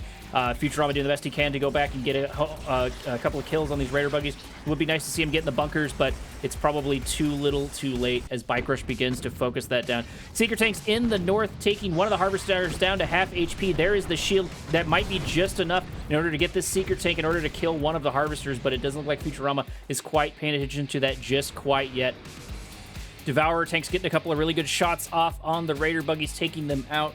Nothing massive, but is going to help out things slowly but surely. Futurama wanted some much-needed revenge for the losses of his Devourer tanks. Looks like beam cannons are going to be the name of the game for Bike Rush, with a good chunk of Cabal Cavester squads in the mix with a couple of Scorpions here and there. That's going to be what he's going to try to grab before things transition. Devourer tanks taking out the structure in the north, taking out the defensive structure. Nothing in it just quite yet, but probably not wanting to do anything with that for the current moment. Buzzer squad's taking a couple of good shots off, or taking shots from their opponent from Bike Rush, but Futurama is going to know that Bike Rush's forces are moving to the south.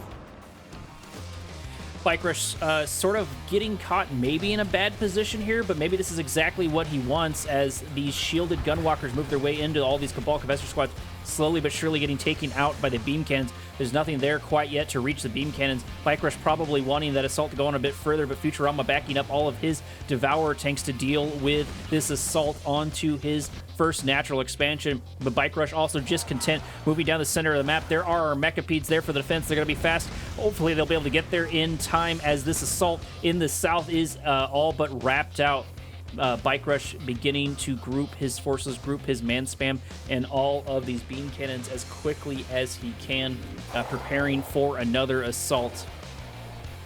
He's going to know that his opponent does have the Mechapedes. There is the decoy army as the Mechapedes take a couple of good shots off on them. Beam cannons moving their way in, trying to get what they can get, trying to snack on what they can snack on. Devourer tanks are going to need to move their way up here rather soon because these beam cannons are just going to start taking out structures if Bike Rush is left alone. Mechapedes moving their way in. One click is on the field, and it does look like the beam cannons are here isolated by themselves. The man spam did not move up in time for it, and now they're going to have an even harder time moving into all of these man spam, all of these Mechapedes. Beam cannons could be taken out here rather quickly. We did get a one click over here by the Devourer tanks. The Devourer tanks move their way in, trying to get more of those beam tanks over in the background as a good pincer move pops off for Futurama. Futurama able to cut Bike Rush's forces in half with minimal losses, maybe losing one Devourer tank, but it looks like the Mechapedes, the mass Mechapedes, did manage to make it out alive, and I think at the cost of only one Devourer tank.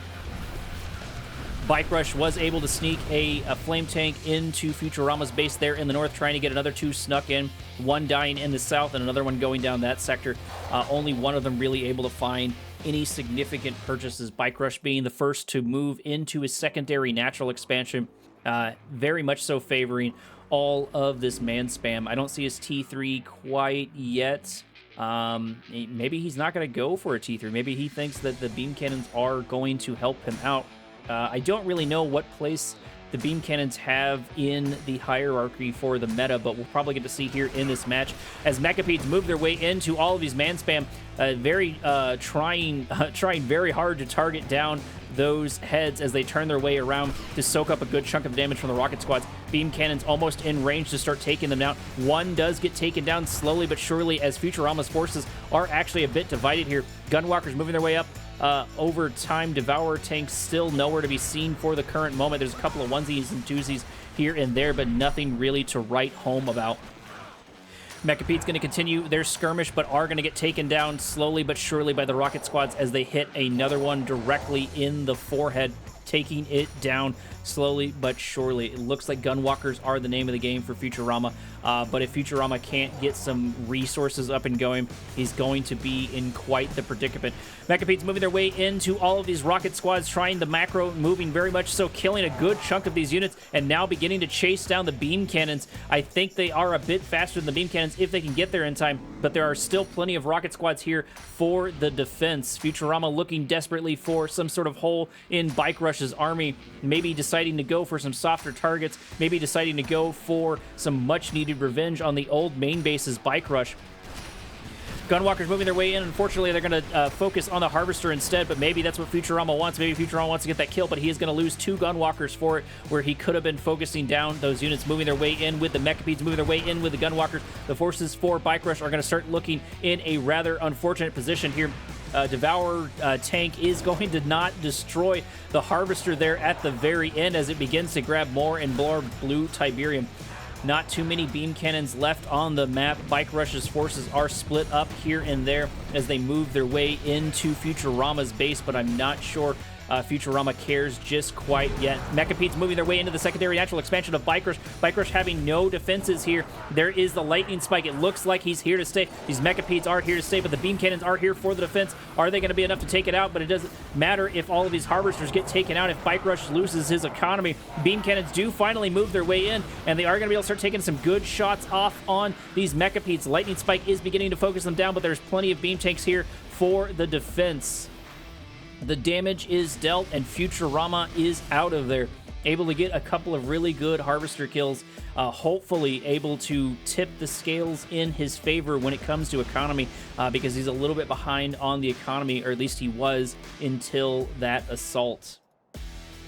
Does look like all the Gunwalkers there in the center did finally get taken out over time. Plenty of beam tanks, beam cannons, sorry, for BikeRush here out on the front line. Devourer tanks and Gunwalkers here to pad out the forces of his opponent. Devourer tanks moving their way in on the beam cannons, but they're not going to be quite just enough to take them out. But the Mechapedes definitely will be in order to take them out as BikeRush loses forces, slowly getting whittled down over time. Futurama just absolutely on top of his A-game, absolutely doing a good job with these Mechapedes, and these Mechapedes have provided a lot for him. Construction yard here out on the front line as it looks like BikeRush begins an assault in earnest, moves all these man spam down here as Mechapedes take more and more pot shots when and where they can. 4 Mechapedes going for BikeRush's secondary natural expansion, maybe having to force Futurama to turn, or BikeRush to turn around, but it looks like both players are going for a little bit of a base rush. There's plenty of rocket squads here for the defense. That does appear to be why BikeRush didn't care about those Mechapedes moving in there, because he was already prepared for it.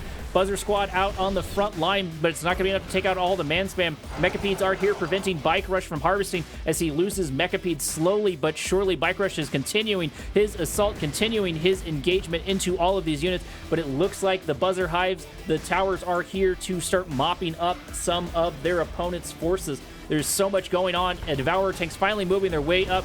Only a handful of these beam cannons here, and here's the answer to the man spam. Gunwalkers with shields are moving their way in. Mechapedes now here for the reinforcements, killing the beam cannons here in the background, forcing BikeRush to call in the GG. Futurama has a 2-0 lead on BikeRushOwnz so far in the IES. Can he keep it up, or will BikeRush turn things around on him? We'll see in round number 3, Commander. Round 3 is on Badland Hills. Over on the left-hand side of the map, we have BikeRush making a change once again, changing to, my notes say Steel Talons, but that is definitely not Steel Talons. I think I have it backwards. Futuarma actually switching to Steel Talons over on the right-hand side. BikeRush going, looks like Black Hand. Yep, my notes were definitely reversed over here. Both players hanging onto their colors, but switching up their faction, switching up the game. Let's see if this pays out in BikeRush's favor, because so far he is down 2 points in this best of 9. Futuarma already garrisoned, keeping out the scouts of his opponent, very much so trying to take them out. I think there are 3 Tiberium spikes per player on this map. That does appear to be the case, and it looks like Futuarma and Bike have already grabbed those as quickly as possible. Futuarma popping down a foxhole in the blue Tiberium sector, spending just a little bit of money on that to get it up and going, but he was able to get that kill, was able to get that scout knocked out as he moves his way into his opponent's base for a good scout. Probably worried about any sneakiness that you might see from Black Hand. Maybe you're worried about flame tanks. Very much so a good idea to sneak those units in. Cabal Confessor squads are going to ambush the Rifleman squads. It doesn't look like Steel Talons. It doesn't look like Futuarama is going to be able to get a pillbox inside of BikeRush's base. That is something that he does to people over and over again, so he very much so is prepared, is ready for it, and does not want to deal with it, does not want to give his opponent a free scout and free damage when and where he can. Pitbull taking a couple of pot shots off at Cabal Confessor squads. Nothing to write home about. Most importantly, BikeRush is going to know that the Pitbulls are going to be out. Not really a super secret move for Steel Talons. It's actually quite expected, as actually we have a good chunk of Pitbulls here on the front line. It doesn't look like BikeRush is ready for it just quite yet, as one of the Harvesters has to push its way out. There are plenty of Cabal Confessor squads, but I think Futuarama might be able to get a kill on this Harvester. It is almost taken out. It only needs like maybe 1 or 2 more sets of volleys. It's got 1 shot left on it. Pitbulls do take it out and begin to focus their damage on another Harvester. 1 Pitbull does finally go down due to the other units as a Scorpion tank moves its way in, taking down a secondary Pitbull. Futuarama needs to move those units out, but it looks like they might actually get caught by the Scorpion tank. He was not paying attention, and he moved his Pitbulls into an unfortunate position. He's going to continue his ring around the rosies, going up through the hills, trying to avoid his opponent, trying to avoid these Scorpion tanks, and indeed he's going to be able to outmaneuver them. But BikeRush is setting down the trap, setting down the pincer as the Scorpion tank begins to meet the Pitbulls of his opponent. Futuarama splitting up his forces, probably understanding that he's going to lose those Pitbulls, so he may as well try to get some scouting off, or at the very least split up his forces to save a couple of them. Looks like 1 or 2 Titans are out, moving their way into the center of the map. Pitbull's getting a good scout off and a couple of more shots off on the base of BikeRushOwnz.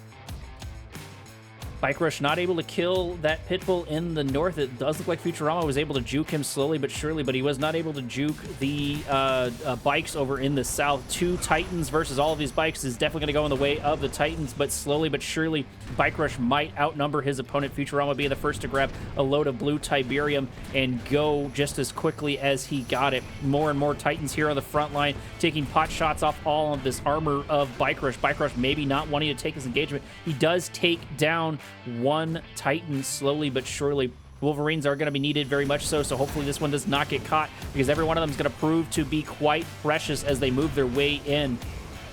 Titan's in a good position here to take a couple more pot shots, kill a couple more units of BikeRush as the forces for BikeRush begin to slowly dwindle, and more Wolverines join the front line, join Steel Talons to help out Futuarama controlling that center of the map. Man spam is here for Black Hand, up and ready to go, moving their way into the center of the map. Going to start poking at these Titans as the Wolverine moves its way forward to absorb some of this damage and start taking out some of his opponent's forces. Another Harvester moving its way in. It is a heavy Harvester, but it does not need to sit there and absorb this damage. I'm not sure if Futurama is paying attention to it, as it does get taken down for free, and that's why, because in the south, we've got a couple of bikes. BikeRush proving up to his namesake, moving those bikes into his opponent's base. There are a couple of hammerheads here for the defense, and BikeRush probably not able to get the kills that he quite wanted. but still was able to do some damage and was able to get a Harvester there in the center. Wolverines moving their way forward, Titans moving their way in the north, because it looks like there's some armor here for Bike Rush to deal with. Titans moving their way in on the bike and buggy combination of their opponent there in the south. Futuarama moving into his secondary natural expansion slowly but surely. It looks like a little bit ahead of Bike Rush, who's moving more forces into the center of the map. Titans did split up, a couple more going towards the center and a couple going towards the defense of Futurama's base over on that sector of the map. Flame tanks moving their way in, but I think there might be enough damage here to take them out. Maybe, maybe not. We'll get to see here in quite a moment. They are going for the refinery. One flame tank does get taken down. Another flame tank at half HP, but so is the refinery. It might die just about the same time as the refinery. One refinery does get taken down as the flame tank is finally destroyed, but the damage is done. The damage is dealt. Tech Lab did get a laser fence in order to be just a little bit cautious. Wolverines getting another kill when and where they can. Mass Wolverines into mass man spam for Black Hand. I really don't know who wins that or how that boils down, if it's like one Wolverine per 3 units or something like that. I know Wolverines specialize in infantry killing, especially with this AP ammo. Futurama moving into Bike Rush's base. There is a little bit of a tiny fire sale here as the forces begin to move their way slowly but surely forward. This is a lot of Wolverines to deal with, and so far the concave is not here yet for Bike Rush. And to put the final nail in the coffin, here are the Hammerheads. This does appear to be able to take out the majority of Bike Rush's force. However, once those Wolverines are taken out, once those Hammerheads are down, the Titans don't have any defense against all of the rocket squads heading their way. One Titan being sent to its doom thanks to auto-pathing, thanks to the pathing of the game. Redeemer's going to pop its way out and probably going to get a Rage Gen just as soon as there it is. There's the Rage Gen forcing the Titans to shoot at each other, which they do have advantage on destroying each other. One Spectre is going to get spotted and taken out slowly but surely as the Titans try the best they can to get a shot off, to get a crush off on these harvesters, I should say. More and more Titans getting taken down slowly but surely. They were able to stop Bike Rush from harvesting for a while, but it does not matter because he lost all of those Titans. That's got to be expensive. Plenty of behemoths here on the front line, but nothing to stand in front of them for the time being.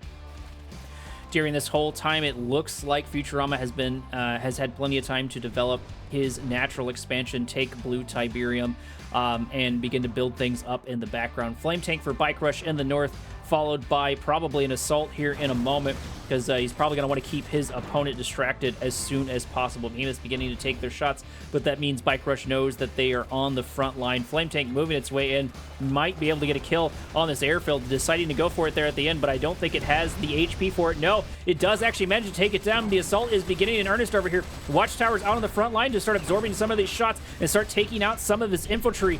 Does look like there is the Rage Dren. The Behemoths need to be careful before they actually deal some damage to themselves. Manspam moving in for Bike Rush, although his forces are beginning to dwindle slowly but surely over time onto the secondary natural expansion for Futurama. Hammerheads moving their way in, taking out more and more of these units when and where they can, dwindling down the forces of Bike Rush. Heavy Harvester moving its way in, trying to get a couple of good crushes. Does get a crush there at the end, but also gets taken out over time.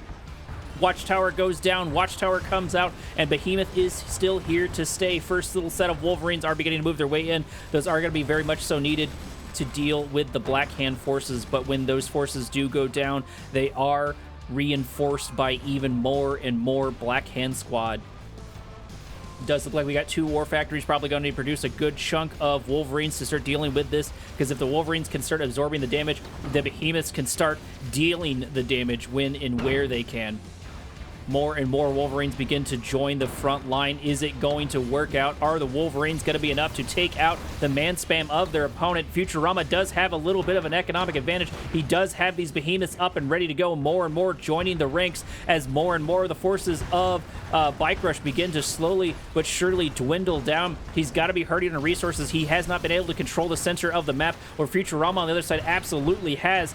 Does look like we're actually getting a little bit of base rush as the construction yard is now on the front line. Behemoths are on the front line. Wolverines are slowly getting taken out. One behemoth does go down. More Wolverines to join them slowly but surely. Rage Gen from the Redeemer, as the Redeemer does get taken down. That might be the final lifeline for BikeRush. BikeRush might lose a third game in a row to Futuarama. Futuarama not letting up the assault. There it is. There's the GG. Futuarama somehow able to get 3 solid victories against BikeRushOwnz.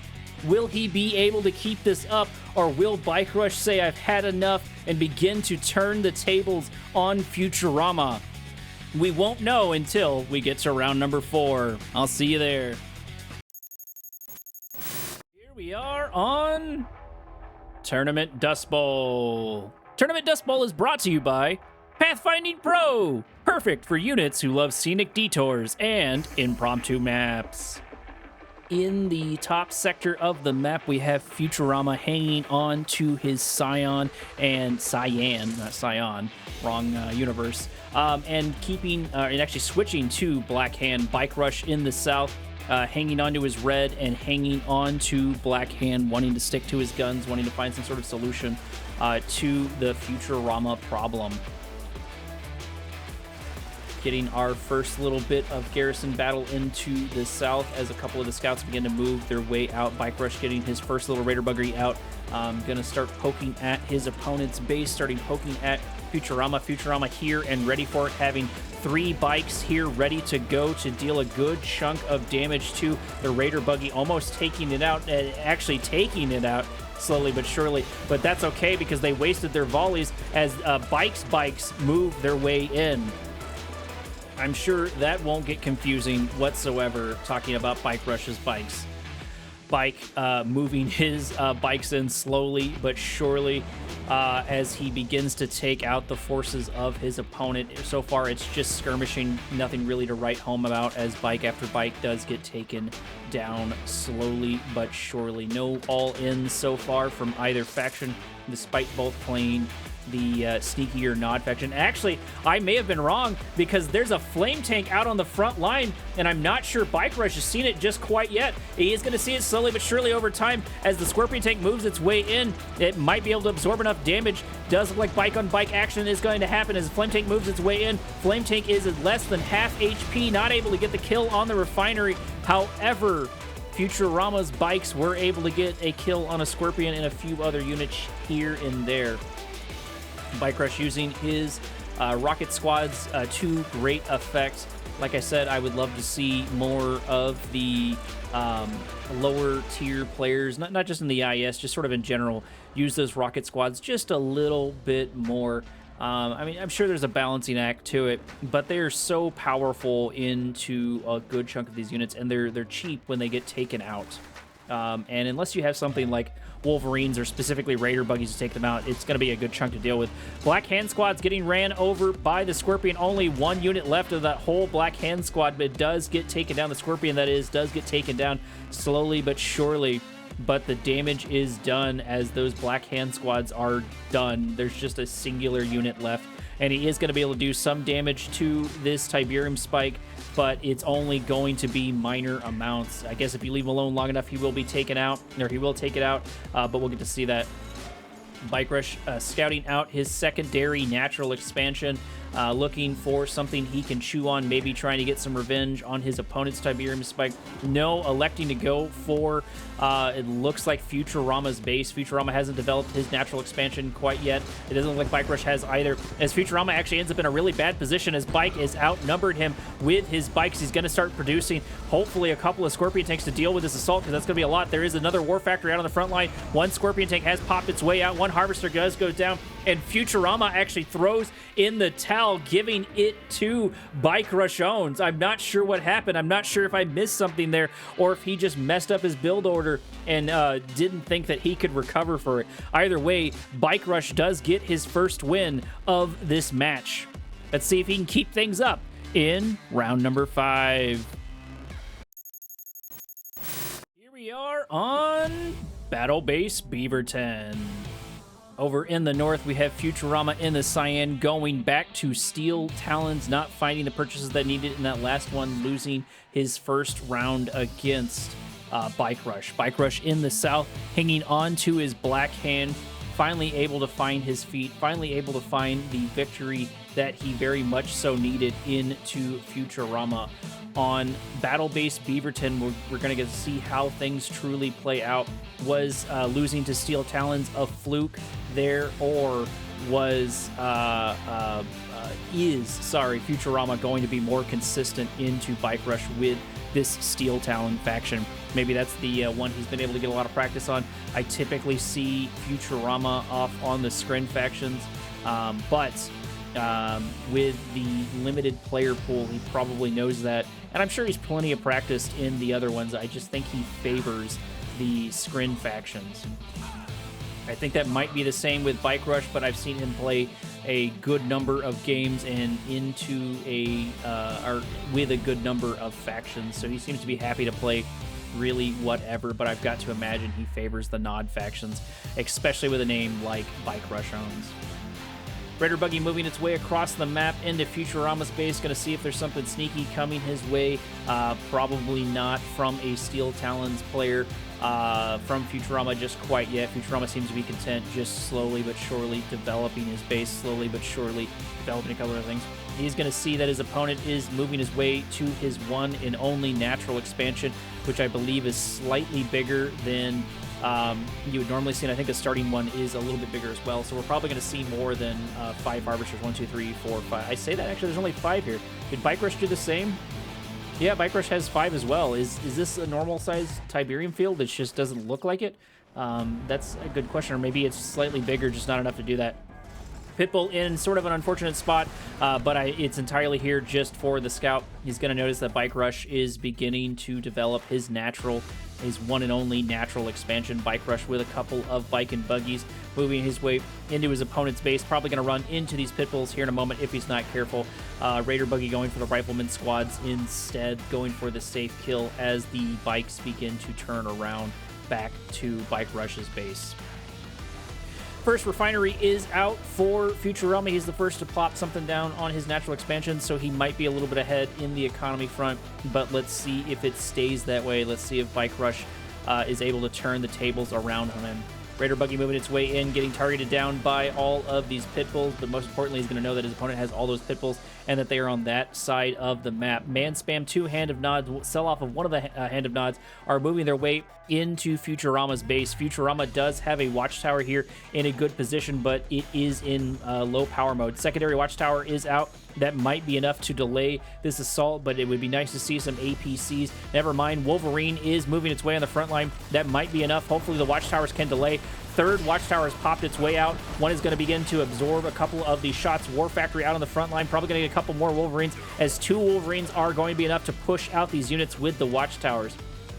AP ammo is probably not too far behind. I think it's about halfway right now for Futurama. I think that's what we saw over there in the north. Hand of Nod on the secondary natural expansion of, first natural expansion of Bike Rush. Probably going to continue some sort of man spam assault over in on the right-hand side of the map. Not able to find the purchases that he wants. Bike Rush trying to sneak his way around his opponent's base. Watchtowers are going to get sold off, getting a couple of those Rifleman squads. Sort of maybe feeling that assault coming. No, actually seeing the assault coming, because there's a foxhole over here. Futurama is going to be able to move his way down. That means those forces are going to march their way to their doom, march their way into these Wolverines and get taken out slowly but surely. Wolverines are supported here by the Rifleman squad, which should be plenty to take out all of the forces here for Bike Rush. There they go. The assault for Bike Rush has died slowly but surely over time. Futurama moving his way in, maybe going for the kill on that Tiberium spike. It looks like there are 2 on battle-based Beaverton. Really don't get to see battle-based Beaverton too much. I think it's beginning to really grow on me. I don't know what it's like to play on it. It's not really one I've dove into myself, so maybe the community doesn't like it quite as much. I kind of enjoy it. And with a name like battle-based Beaverton, I really enjoy the idea of it because it sounds like something straight out of Gundam. Wolverine's getting a couple of good shots off on the bikes, taking them down, killing a couple more of the garrison units, killing the Tiberium spike of their opponent. that's going to sting later on because there's only 2 sets of Tiberium fields. So the longer this game goes on, the more that's going to hurt. BikeRush going tit for tat, grabbing his opponent's Tiberium spike. Wolverines moving their way in to deal with the man spam of his opponent. Doesn't look like we're going to get any Titans anytime soon. It looks like Wolverines are the name of the game, and they do appear to be doing a good chunk of damage. Raider buggies taking out rifleman squads relatively for free, but those were just from the watchtowers. So nothing really to write home about. First set of Titans are out. Wolverines did mop up the forces of BikeRush there over on the right-hand side of the map. More and more units are beginning to group over here in the north. Rocket Squad's taking out a couple of Wolverines when and where they can, getting a couple of them even weaker. But right now, over in the center of the map, Futuarma is uncontested. BikeRush getting some good scout off with his Raider buggies as they slowly but surely move their way over. The center of the map is very much so in the control of Futuarma as he begins to just slowly but surely march his way down. BikeRush has got to mix things up. He's got to get something else going because it looks like things are going to be very much so in the favor of Futuarama. T3 actually getting targeted down. I missed that, but Spectres are here to start mopping up some of the damage, start taking out a couple of the units of Futuarama, but it doesn't matter as that T3 gets taken out. Raider buggy getting targeted down. Spectre doing a good chunk of damage onto their opponent. Looks like the secondary Spectre is set up and is ready to fire. Titans trying to ignore them. Just going to move their way into the old main base of their opponent. Hand of Nod out on the front line. Probably going to get some man spam into all of these Titans. Not a bad strategy because there's no Wolverines here for the defense. They were all taken out slowly but surely. In the background, Marv for Futuarama has popped its way up. Looks like Titans are looking for a crush when and where they can. Are going to try to get a couple of these Harvesters. There it goes. One Harvester is taken down as these Titans are just not dying fast enough for BikeRush's taste. They are going to get slowly but surely taken out as Futuarama begins his other assault down Main Street, his other assault down towards his opponent. Spectre's going to get a couple of really good shots off on these watchtowers on the front lines. Does look like Mars moving its way in. War Factory out on the front line. More and more watchtowers have begun to pop their way out, whittling down the forces of their opponent, whittling down this man spam. No real answer to the Spectre just quite yet, unless the Marv is that answer. 2 body blocks from the power plant, saving the War Factory and giving more defense to all of these watchtowers. BikeRush moving some forces into the center, trying to take advantage of that hill. Gonna kill the War Factory here in a second if he's not quite careful. One Behemoth out on the front line. That might be enough to deal damage to all of these units as the Marv just continues to roll its way in. Watchtower after watchtower pops up. Watchtower after watchtower goes down. Marv getting close to the half HP mark. Does look like we get a laser fence out on the construction yard. Things could turn around any moment here for BikeRush. He could still win this. He has plenty of time to deal with this. However, if he does not win this assault, things are going to look quite grim for him. There it is. There's the EMP. That might spell the doom for Futuarama, and Futurama's assault. 2 more watchtowers popping their way out as the man spam moves their way in. Marv is still down. EMP is finally up. Is Futuarama going to be able to hold this defense? This assault has very much so turned into a defense. More and more watchtowers with APM are going to pop their way out, but I'm not sure it matters because Black Hand are going to continue to spam out numbers left and right. Couple of Wolverines moving their way in. Couple of really good strikes from those Orcas, but I'm not sure how much it's going to matter as another Wolverine gets taken down. Another one's probably going to replace it here in a minute, but I'm not sure Futuarama can maintain this defense just quite yet. He does have 3 watchtowers in the background, 3 watchtowers shooting over the buildings, and that could help whittle these forces down. This is definitely going to turn into an attrition fight as it looks like the units have begun to focus on the construction yard instead. Futuarama electing not to repair it, trying to focus on the units instead, try to focus on these watchtowers. There it is. It does look like it was finally taken out there at the end. A couple of air forces moving their way in, but they are sent just as quickly to their doom.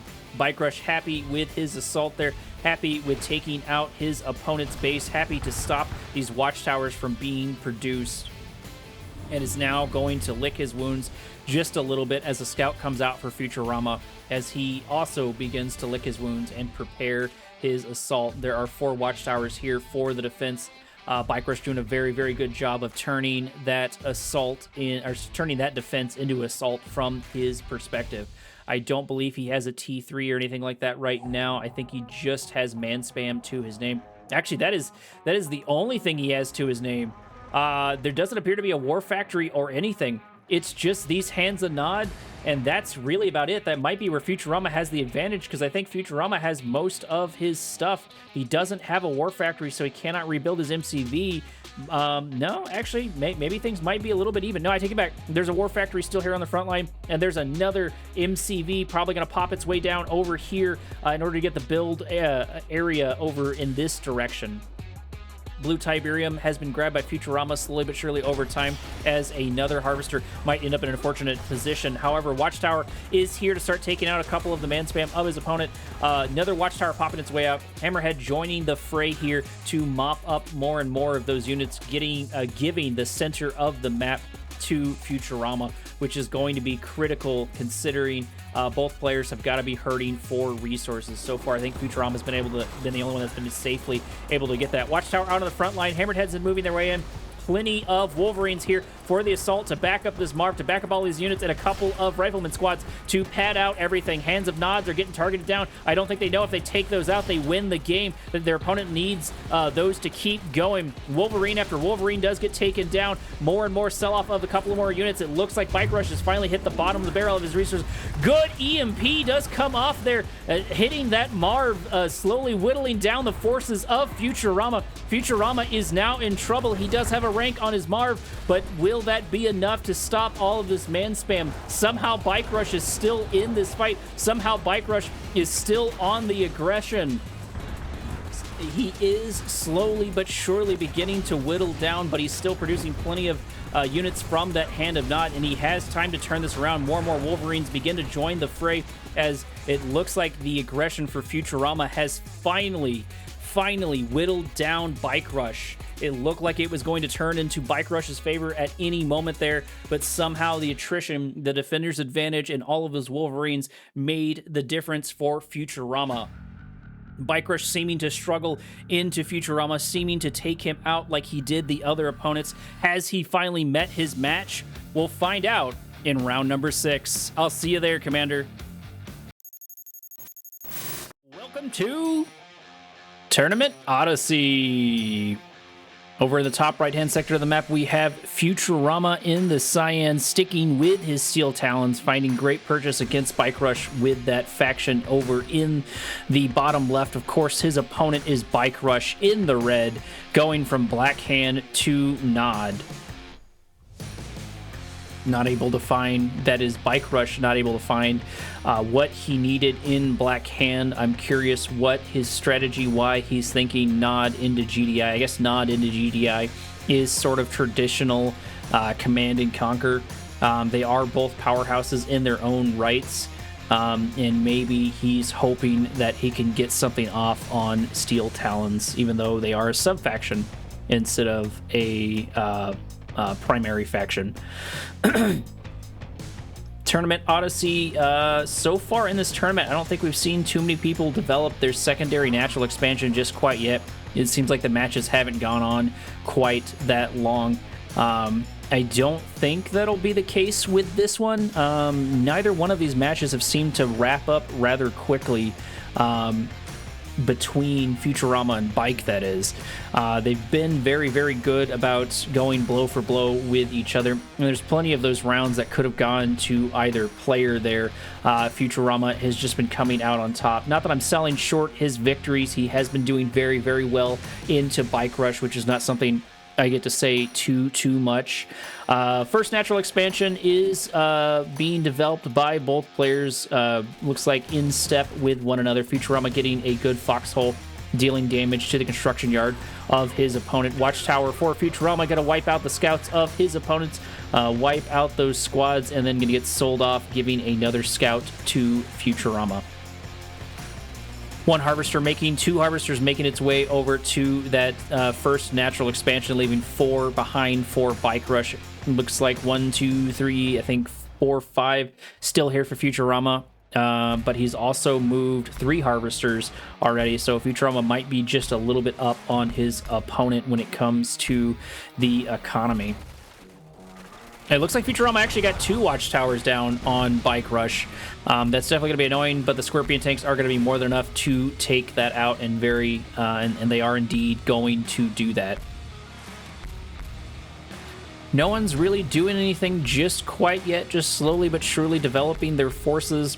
It really seems like the name of the game, at least for the last couple of matches I've done, the name of the game has been pushing out the Scorpions. I'm not sure how well the Scorpions are going to do into Titans, because I think we did just see one over there. Yep, looks like Futuarma's got 2 Titans up and ready to go. Scorpion Tank's getting a couple of good squishes off on the rifleman squads of his opponents, getting rid of those scouts on their way out. Raider Buggy's going to run into Titans, but most importantly, let BikeRush know that Futuarama already has a healthy amount of Titans. So he's going to need to produce some man spam or something to deal with it. I'm not sure really what the answer is, because every time BikeRush has done man spam, it looks like Steel Talons has gone, Wolverines, and a couple of other things. And he did get really close to winning a couple of those engagements. And actually, the Titans haven't seemed quite as effective as the Wolverines, at least when they're isolated. I think they should do plenty of damage into all of the Scorpions for BikeRush. BikeRush expecting an assault is going to grab his defensive tower. Not a bad idea, but it looks like Futurama's going to avoid it almost entirely. Might get our first true engagement of this match as the Titans begin to group their way up, waiting for more and more reinforcements. Rocket squads moving their way in. Titans not having a defense for them just quite yet. They're just going to have to absorb some of the damage, so Futurama deciding to just move his way in. These Titans are really just not going to be able to do too much to these rocket squads as they spread out damage here and there. Missile squads for looks like BikeRush, or not BikeRush, for Futurama, but nothing really here yet to deal with the rockets of their opponents. We do have rockets versus rockets, but that's only going to be so much. Fanatics moving their way in, going to get a good explosion off on those units. A couple of them get taken down as more and more of these rocket squads die. Rocket squads into rocket squads. I guess they are going to sort of cancel each other out, doing a decent job. BikeRush moving into the secondary natural expansion of Futurama. Futurama moving into the center of the map. Probably going to miss each other. This might be the first time Futurama might be caught unawares by BikeRush, and I say that Titans do finally turn their way around. Are they going to be there to soak up enough of the damage and destroy enough of the Scorpion tanks to make a difference? Those harvesters are going to start have to deal with some damage. Here they go. They are starting to focus down. Hammerheads moving their way in, but that's only going to be able to do so much into these Scorpions. Wolverine's moving its way in. Titans get a couple of good shots off as a second Harvester does have to push its way out because it will get destroyed if it stays there. Titans finally able to wrap it up here while Futurama is beginning assault over here in the south. Titans moving their way forward. Wolverines moving their way forward. Things are not looking good for BikeRush. This might actually end before the secondary natural expansion happens, because I don't know what BikeRush is going to be able to do here as the T3 gets spotted and the T3 begins to get targeted down. There's our first avatar for BikeRush, but I think it's too little too late, because I think this tech lab is going to die here any moment as another one produces slowly in the background. There is a second one. There's an obelisk light on the front line, but still these Titans are going to be able to do so much damage. There's the reinforcements for BikeRush. He's got 3 avatars out on the front line, but nothing really to deal with the Hammerheads as the Titans begin to march their way through the base. There is something to deal. Those Hammerheads being dealt with, but the Titans still out here on the front line, still inside of BikeRush's base. He is slowly but surely winning this fight, but at what cost? How much damage is going to be dealt to all of this? One crush is going to happen to one of the Raider buggies, but that is a small consolation prize as the majority of these Titans do manage to get taken out, leaving only a couple of them left. A few avatars for the defense. Looks like Venom's moving their way forward. Gonna poke and prod at Futurama. Futurama actually the first developed his secondary natural expansion. However, BikeRush had a lot to deal with there. Airfield is going to get scouted, at least location-wise, and Venoms are going to focus on this heavy harvester, taking it out slowly but surely as it does go down.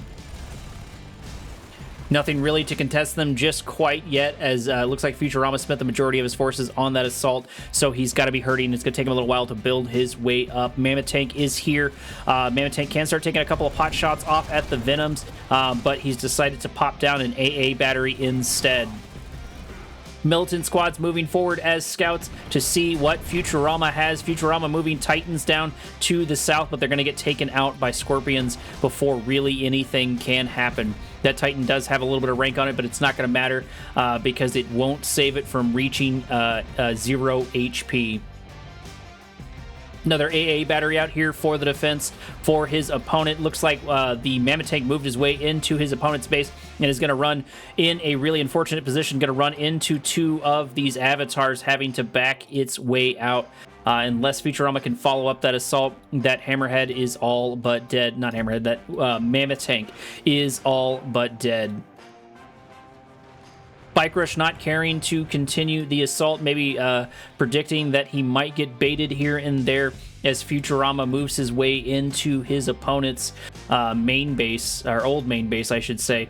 Does look like we do get another T3 out, another tech lab out for Futuarma, or sorry, for BikeRush. BikeRush can now produce more avatars when and where he needs it. Scorpion tanks moving their way forward, killing the Wolverine, probably going to take out this Titan here in a second, but here are the Mammoth tanks here for the defense of that Titan as they begin to slowly but surely roll their way into their opponent's base. It does look like they have both upgrades. They have adaptive armor and railguns on these Mammoth tanks. Mammoth tanks right now are not, there's not really anything that's able to contest them, at least on this side of the map. BikeRush moving a couple of Mammoth tanks into his base. Obelisk of Light there on the front line there on that base. Stealth tanks moving their way slowly but surely into their opponent's base, getting probably a kill on this Harvester there any moment. There it goes. One Harvester is taken down. More and more begin to join, and there's no defense for the economy for their opponent. Futuarma is in a really precarious situation. He needs to get his Harvesters out of there. He's going to lose more and more to all of these stealth tanks. Still nothing yet to deal with the stealth tanks. There is a watchtower out on the front line, but it's only going to matter so much as more and more of these Harvesters go down. More and more of these Harvesters get taken out. Venom taking out the air factory of his opponent over there, of Futuarma over there. One stealth tank finally getting taken down, but the damage is already dealt. One Pitbull trying to push out these units here and there does kill another stealth tank, but the damage, like I said, has been dealt. Body block for the power plant is going to save the T3 tech lab. Low power mode for that tech lab is going to come out, giving it just a little bit more armor while it's in low power mode. And Obelisk of Light does finally finish off the Mammoth tank. Mammoth tanks did also manage to wipe out their opponent's old main base, but at the cost of all of those Harvesters. And I'm not sure. He does have a couple more Harvesters finally making their way over from the other bases into the main base, but that is going to delay his economy quite a good amount, while BikeRush has been able to fully absorb his and take it down slowly but surely, get his economy up and running. Wolverines and... No, actually, no Wolverines. Mammoth tanks with adapted armor and railguns are going to continue to make their way onto their opponent's base, move their way into the first natural expansion as BikeRush tries to sneak another stealth tank into his opponent's base. Not able to find the purchase that he quite needed, but still, like I said, Futuarama's got a long way to recover, and these Mammoth tanks are going to run straight into all of these units, straight into the Obelisk of Light, and that might spell their doom if they are not careful. I'm not sure who's faster, if it's the Wolverines, or sorry, I keep calling them Wolverines, the Mammoth tanks or the Avatars. Stealth Bomber going to pop its way out, do a magnetic mine drop, but it's not really going to hit anything whatsoever as Steel Talons backs their way back to their base. A little bit of infrastructure here and there for Futuarama. Does look like they're deciding to go for the Tiberium Spikes of BikeRush instead. That's going to help close that economic gap, but I think the economy for BikeRush has got to be significantly higher for his opponent. One click going to pop its way out, killing one of the refineries, dealing a good chunk of damage to a lot of these different Harvesters, just keeping up the damage, keeping up the aggression on top of Futurama's already weakened economy. That could spell the doom for Futuarama, but he has not given up just quite yet. I say that as another stealth tank moves its way in. There is a Pitbull here on the front line, but it doesn't matter as another Harvester gets taken down, followed by another Harvester. It looks like Futurama's only got one Harvester left on this as he gets a sell-off of his refinery, and that Harvester is now exposed now by itself as the Rifleman squads try desperately to save the Harvester, but it's not going to be enough as another load of full Tiberium does get taken down. Looks like Futuarama was able to build up a couple of forces, and he's moving into the center of the map, but his natural expansion, his secondary natural expansion is all but gone, and he's decided to go all in. He's decided to go for this assault and throw everything he has against BikeRush's defense, against BikeRush's disruption tower and all of these avatars.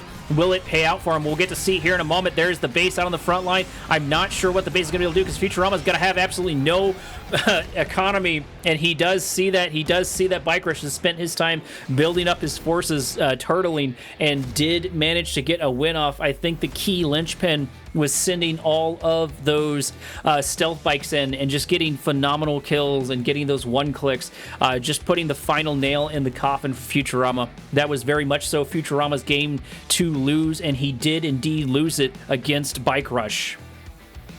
Let's see if BikeRush can finally turn things around going into the next round. Welcome to round number 7 between BikeRush and Futurama on the map Tournament Highlands. Tournament Highlands is brought to you by ChatGPT Elite, now with 30% more gaslighting for your build orders. Over in the top right, we have Futurama still holding on to his cyan, but switching to his scrin. Over on the left-hand side of the map, we have, of course, BikeRush in his red, moving on to Steel Talons. Steel Talons versus scrin. Probably going to see... Actually, I don't know if Steel Talons has Shatterers into that, but either way, we're probably going to see a bit of Wolverines, a few Titans here and there.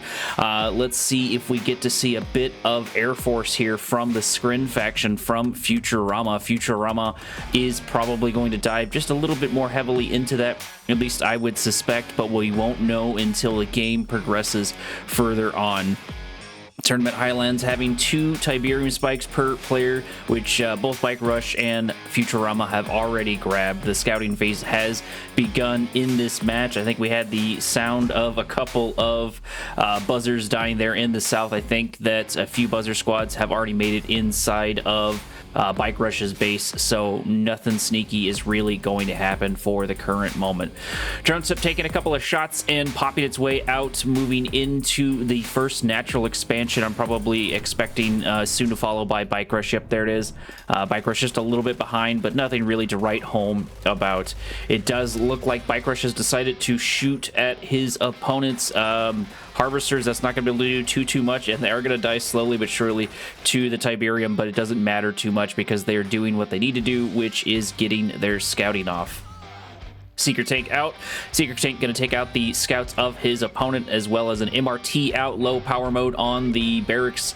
It did decide to power itself back up. Buzzer Squad's trying to attack it and be annoying, trying to get what little shots off it can here and there. I think that's what Futurama is trying to do. I think he's trying to prevent the rocket squads coming out. Yep, that has appeared to be the case. That is why it went into low power mode, or why it went into powered down mode, so Futurama could delay those rocket squads going into the MRT, and indeed he did do that. Looks like we're doing all rocket squads inside of the MRTs. Let's see, for the current moment, Futurama being the first to grab blue Tiberium, actually on both sides of the map. That's going to give him a much needed boost. If he can move into his tech quicker, that will definitely help him. Seeker Tank moving into his opponent's base. MRTs turn around to attack it. BikeRush slowly but surely trotting on his way to his opponent's base, trying to get a couple of shots off. Gunwalkers for Futurama. Futurama is going to see that and is going to move on to the north. Does look like a couple of garrison units are going to take a couple of shots from the MRTs. One set of Harvester is going to take a bit of damage. Gunwalkers are going to move their way in. One Gunwalker is going to be sacrificed in order to let the Harvester go away. MRTs are slowly but surely moving their way across the map. I don't think that BikeRush will stick with that for too long. I'm sure he'll build a couple of MRTs here and there, but I don't think that's his main strategies. I really don't know how Gunwalkers play into MRTs. Maybe they're better at absorbing some of these shots. I'm not sure yet. Either way, there are 3 on the front doorstep of Futurama without any real answers. And actually, Disintegrators moving in on the south, able to get one of the MRTs. No, actually, maybe not. Something blew up. I gotta imagine at least one MRT was taken down as those rocket squads pop their way in. MRT's still here to stay for BikeRush. BikeRush trying to get a couple of shots off on this Harvester, but the Devourer tanks are here to start dealing the damage to all of these MRTs for BikeRush. Descents have made their way down to the south of the map, and they are going to start taking pot shots at the Tiberium spike of Bike Rush. Futuarma probably expecting a longer game to happen from this, and maybe that's why he's trying to get it early on. First, Wolverine is out and is going to wipe up a good chunk of those Descents, but not before they destroy that much-needed Tiberium spike. MRT can't find a hole to poke itself into as it moves its way into the center of the map. Hammerhead is going to wipe up a good chunk of those disintegrators. Nothing really to write home about. There's not much they can do about it other than really just die. They're going to run into the rocket squads, and Futurama's going to lose a good chunk of his descents. First tripod is out, moving into the MRTs. Is it going to be enough to stop these harvesters? Is it going to be enough to save these harvesters? I should say it does appear to be the case. We do have one plasma missile battery out here on the first natural expansion. It does look like Futurama was able to get a good scout off on the air forces of Bike Rush at some point. He may not know he has quite those many forces, and I lost track of the Firehawks. Firehawks probably going to go in for a bombing run. There they are. Actually, I missed them right there. They were able to blow up, it looks like, one refinery. I'm not sure if they were able to get a harvester inside that refinery. Either way, that's going to sting. That is going to delay things. Futurama sending a harvester in for the sacrifice on the blue Tiberium, not able to get that uncontested. Bike Rush is not going to allow those free resources to continue to come his way. Annihilator Tripod's going to move their way forward, try and take out the MRTs before they get away. They do get one along with a couple of the units inside. Bike Rush was not able to get the microing out on it, but it is a super minor loss. Futurama still posturing in the north, trying to get into his opponent's base, maybe trying to make up some of those losses that he's felt over there. He needs to group his forces just a little bit more before he runs into this Mammoth Tank. He can take it out slowly but surely, but he's going to take a lot of damage for it. That Mammoth Tank is going to be able to soak up a lot of damage and deal a lot of damage. Plasma missile batteries are here. They're going to be able to push out, it looks like, the Firehawks and just barely not be able to take it out as it makes its way back to home for repairs and for more ammunition. Does look like when the Mammoth Tank was spotted that Futurama backed his way out. I'm not sure he really could have won that unless he had more Devourer tanks, so not a bad idea. It does look like the Annihilator tripods are making their way across the map to group up with the rest of their forces. Probably going to get a little bit of assault over here, but Bike Rush is definitely ready for it. He's got flying MRTs on ox carts as well as 4 Mammoth tanks. That should be plenty to deal with the forces of Futurama. More and more Firehawks move in, dealing more and more damage to Futurama's base, but Futurama has a good chunk of plasma missile batteries here and ready to go. One heavy harvester is going to get caught in a bad position as Futurama's forces do take it out, but now Bike Rush knows where Futurama is and potentially what direction he was going. Lightning Spike is here for the scout, but it's going to get taken out just as soon as it arrives. That is a lot of punching power for all of those Mammoth tanks. He's going to need to back them up with a couple more forces, and it looks like Titans are going to be the name of the game. Going to get our first real engagement here in a moment, and I think Bike Rush has the advantage here, especially if he can send in a couple of his units, but not if Bike Rush sends a Mammoth Tank in for free to die. Mammoth Tank already at half HP, might actually send a small Gunwalker in there as it dies. It does get a good scouting off and move their way in, and this does appear to be a fight that Futurama wants. Bike Rush's everything is not in a good position. There's the one click on top of the construction yard, preventing the defensive towers from coming off as more and more Mammoth Tanks get focused and targeted down. But it's not just the Mammoth Tanks Futurama has to worry about. It is also the Titans that he's got to run into as well, but it does not matter because it looks like Futurama has the power as he begins to slowly dwindle down the forces of Bike Rush. Things are not looking for Bike Rush over here in the center of the map. If Futurama can control the center, he can start moving forces in there, and there's a good amount of reinforcements on their way, and Futurama still has plenty of forces here on the front line. Bike Rush is doing everything he can to ring around the rosies on his construction yard, trying to get that Titan to fire over it and get the free shots win in where it can. Construction yard is now being targeted down. Construction yard is almost being taken out. Not a bad strategy, but I think the majority of the Annihilator tripods are here. Barracks out here on the front line, saving a bit of that build order, but it's only going to be there for so long as the shock troopers are going to start to take a couple of pot shots off on it. Either way, with the lion's share of his forces taken out, that is going to make Futuarma back off just a little bit, but not enough to stop the forces of BikeRush just quite yet. Oxcart does pop its way down. That reinforcements is not going to make it. 2 of the reinforcements aren't going to make it. 1 does get deployed, but it's only a singular Wolverine, and it's only going to be able to do so much. BikeRush put this a little bit too far up. It looks like we got a drone ship on the front line. Going to get some defensive towers here in a moment. Probably a plasma missile battery to get rid of those hammerheads. Either way, we'll get to see here in a moment. The forces for BikeRush have dwindled down, but so have the forces of Futuarma. Looks like we might trade base for base here in a moment, but these Titans are slowly but surely being taken out by the Devourer tanks. They seem to be a good answer into the Titans. 1 heavy harvester auto-harvesting is going to get out with at least half a load of Tiberium, relatively unscathed, only going down to half HP. Drone ship is redeploying, trying to get off the ground, maybe avoiding those Firehawks, saving its life, and it indeed does do that. But they do find a consultation prize of taking out some of the infrastructure of their opponent.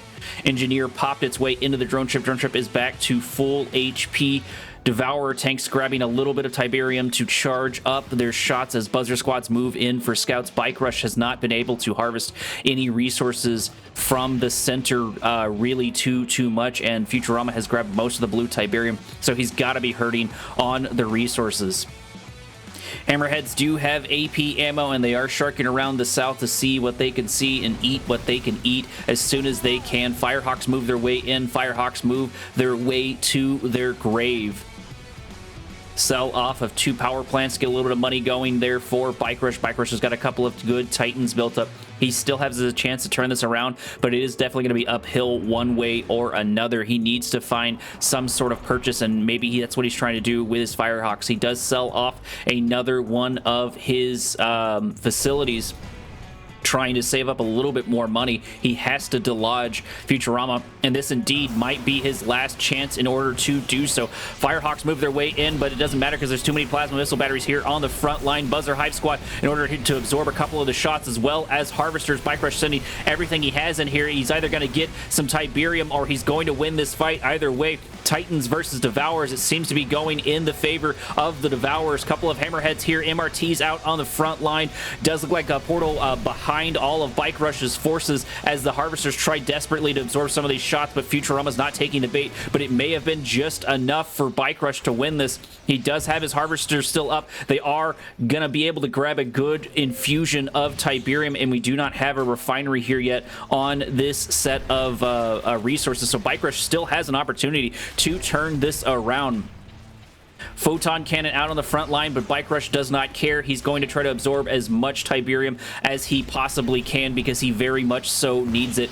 And if he can get those units back to his base, if he can get those harvesters back to his base, he can save himself. He can build more and more units, and his assault is not over as more harvesters move their way in, more Titans move their way in, and somehow BikeRush, through attrition, has been able to turn this around. And I think I did see that. I think the unit inside this heavy harvester was able to get a little bit of rank up, killing a couple of those descents, and indeed that is the case. It's really nice to see people use their harvesters like that when BikeRush is threatened. He does like to send those in as a last hurrah, as a last charge, and it does seem like it's made a difference for BikeRush because they function as a really expensive MRT when you're able to put a couple of units over here. Drone ship is in danger for Futuarama, but Devourer tanks here for the defense. Is that going to be enough to save it? I do not think so because BikeRush is going to be able to build a couple more units, and he is a little bit closer to the action for this. The only thing on the front line right now is this portal with a couple of disintegrators popping their way out, but I don't think they're going to be enough to delodge BikeRush from this assault. Sell off of the portal and a couple of other resources, something trying to be built inside the drone ship, but I think it's going to be all pointless because I think that BikeRush has this in the bag, has this engagement in the bag. Futuarama has time to turn this around, but it is going to be now uphill for him. The hill has definitely changed for each other, and indeed he is getting pushed off the center of the map. He was not able to establish any set of Tiberium or any set of refineries over on that section of the map. as control has switched from Futuarma to BikeRushOwnz of the center of the map. Futuarma able to get 2 loads of Tiberium that are definitely going to be helpful. Defender's Vantage is going to switch over to Futuarma if he's got anything really built up. He's got a couple of Devourer tanks here and there, and he's got a bit of resources inside his old main base. He has time to turn this around. One Harvester moves its way in, is going to get a little bit of scouting off on BikeRush's forces, but Futuarma's going to know they're coming their way, but they are finally turning their way around. Plenty of Devourer tanks have begun to build their way up. Futuarma needs to sneak his way back in there and try to get some more of this Tiberium, or at the very least focused on the Tiberium that is inside his old base. Speaking of old base, does look like BikeRush has built up quite a good chunk of Tiberium inside his own base, so he doesn't have to long distance harvest quite as much if he doesn't need to. But if things transition over to his defense, then that will be helpful because he can harvest that sort of unabated. Devourer tanks charging themselves up with Tiberium as more and more begin to join the fray. It looks like Futuarma really wants to dive into the stock of these Devourer tanks. No drone ship here just quite yet, and you've got to remember for the Skrin factions that they have to have an airfield to rebuild their ship because their MCV is, or their drone ship is exactly what it sounds like. It is a ship, which means you need an airfield to build it.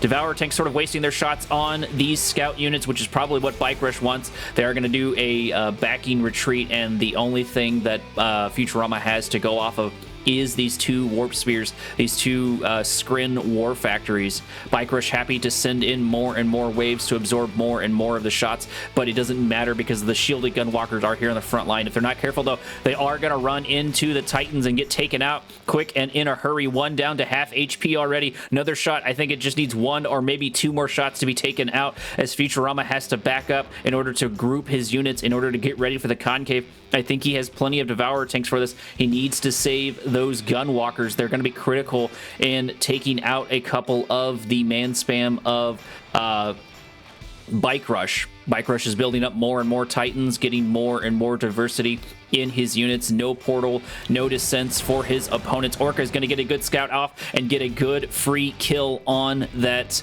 Devourer tank. BikeRush has moved his base into the center of the map.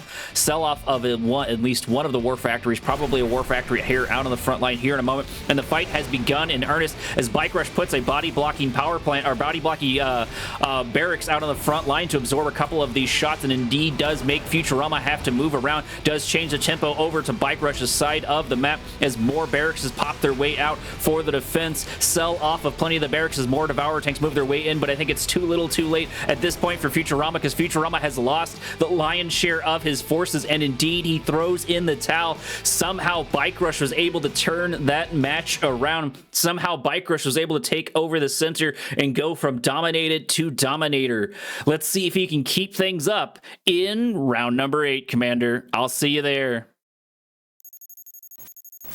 Round number 8 is on Twilight City. Over in the top right, we have, of course, Futuarma in his Cyan, switching over to Nod, trying to mix things up because, of course, BikeRush is over here in the bottom left, rocking the red, holding on to Steel Talons. That seems to be where he's been able to get a good chunk of his victories, and indeed, he was able to beat back the Skrin of Futuarma in that last round.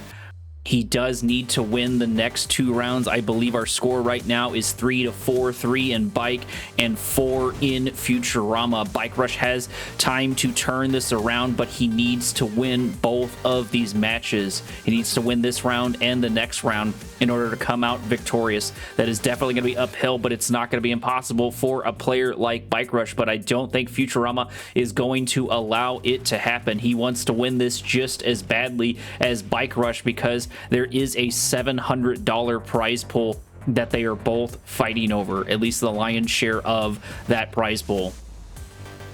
First Raider Buggy out for Futuarma as it slowly but surely moves its way around his opponent's base. BikeRush getting a good scout in on his base, on Futuarama's base, putting that classic foxhole inside of... Oh, that took out someone's car. Poor guy. Took out, I forgot what I was saying.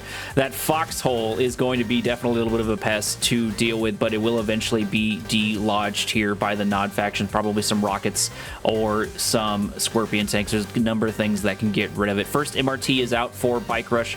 Does look like we get a backline barracks to pop into that MRT. Rocket squads go into the MRT. So it looks like Bike Rush found a lot of good purchases in that. And indeed, it didn't seem like Futuarma was sort of lacking on the early defense. So maybe Bike Rush is hoping that his build order will be the exact same as it was before. MRT taking a couple of free shots, but it doesn't matter because that's not going to be enough to take them out. Bike Rush has another foxhole inside his opponent's secondary natural expansion, low power mode for the shredder turrets. Does look like we did get a bit of reinforcements, I think. Nope, they don't have ranks on them. I thought we did get reinforcements over here by Bike Rush, but that is not the case. He was able to build up a good chunk of MRTs and 2 pit bulls up here ready to go, but there are 2 shredder turrets here for the defense. It does look like Nod offered a little bit more in the defense category. Futuarma was able to get that up, shoring up that early defense at this stage of the map. But those defenses aren't quite at his main base, and that is what Bike Rush is poking and prodding and looking for as the Scorpion tanks do finally move their way around. MRT taking out a couple of the man spam of his opponent, going for these rocket squads, but having to back up, worried about those Scorpion tanks probably. I don't think he knows exactly how many Scorpion tanks Futuarma has just quite yet.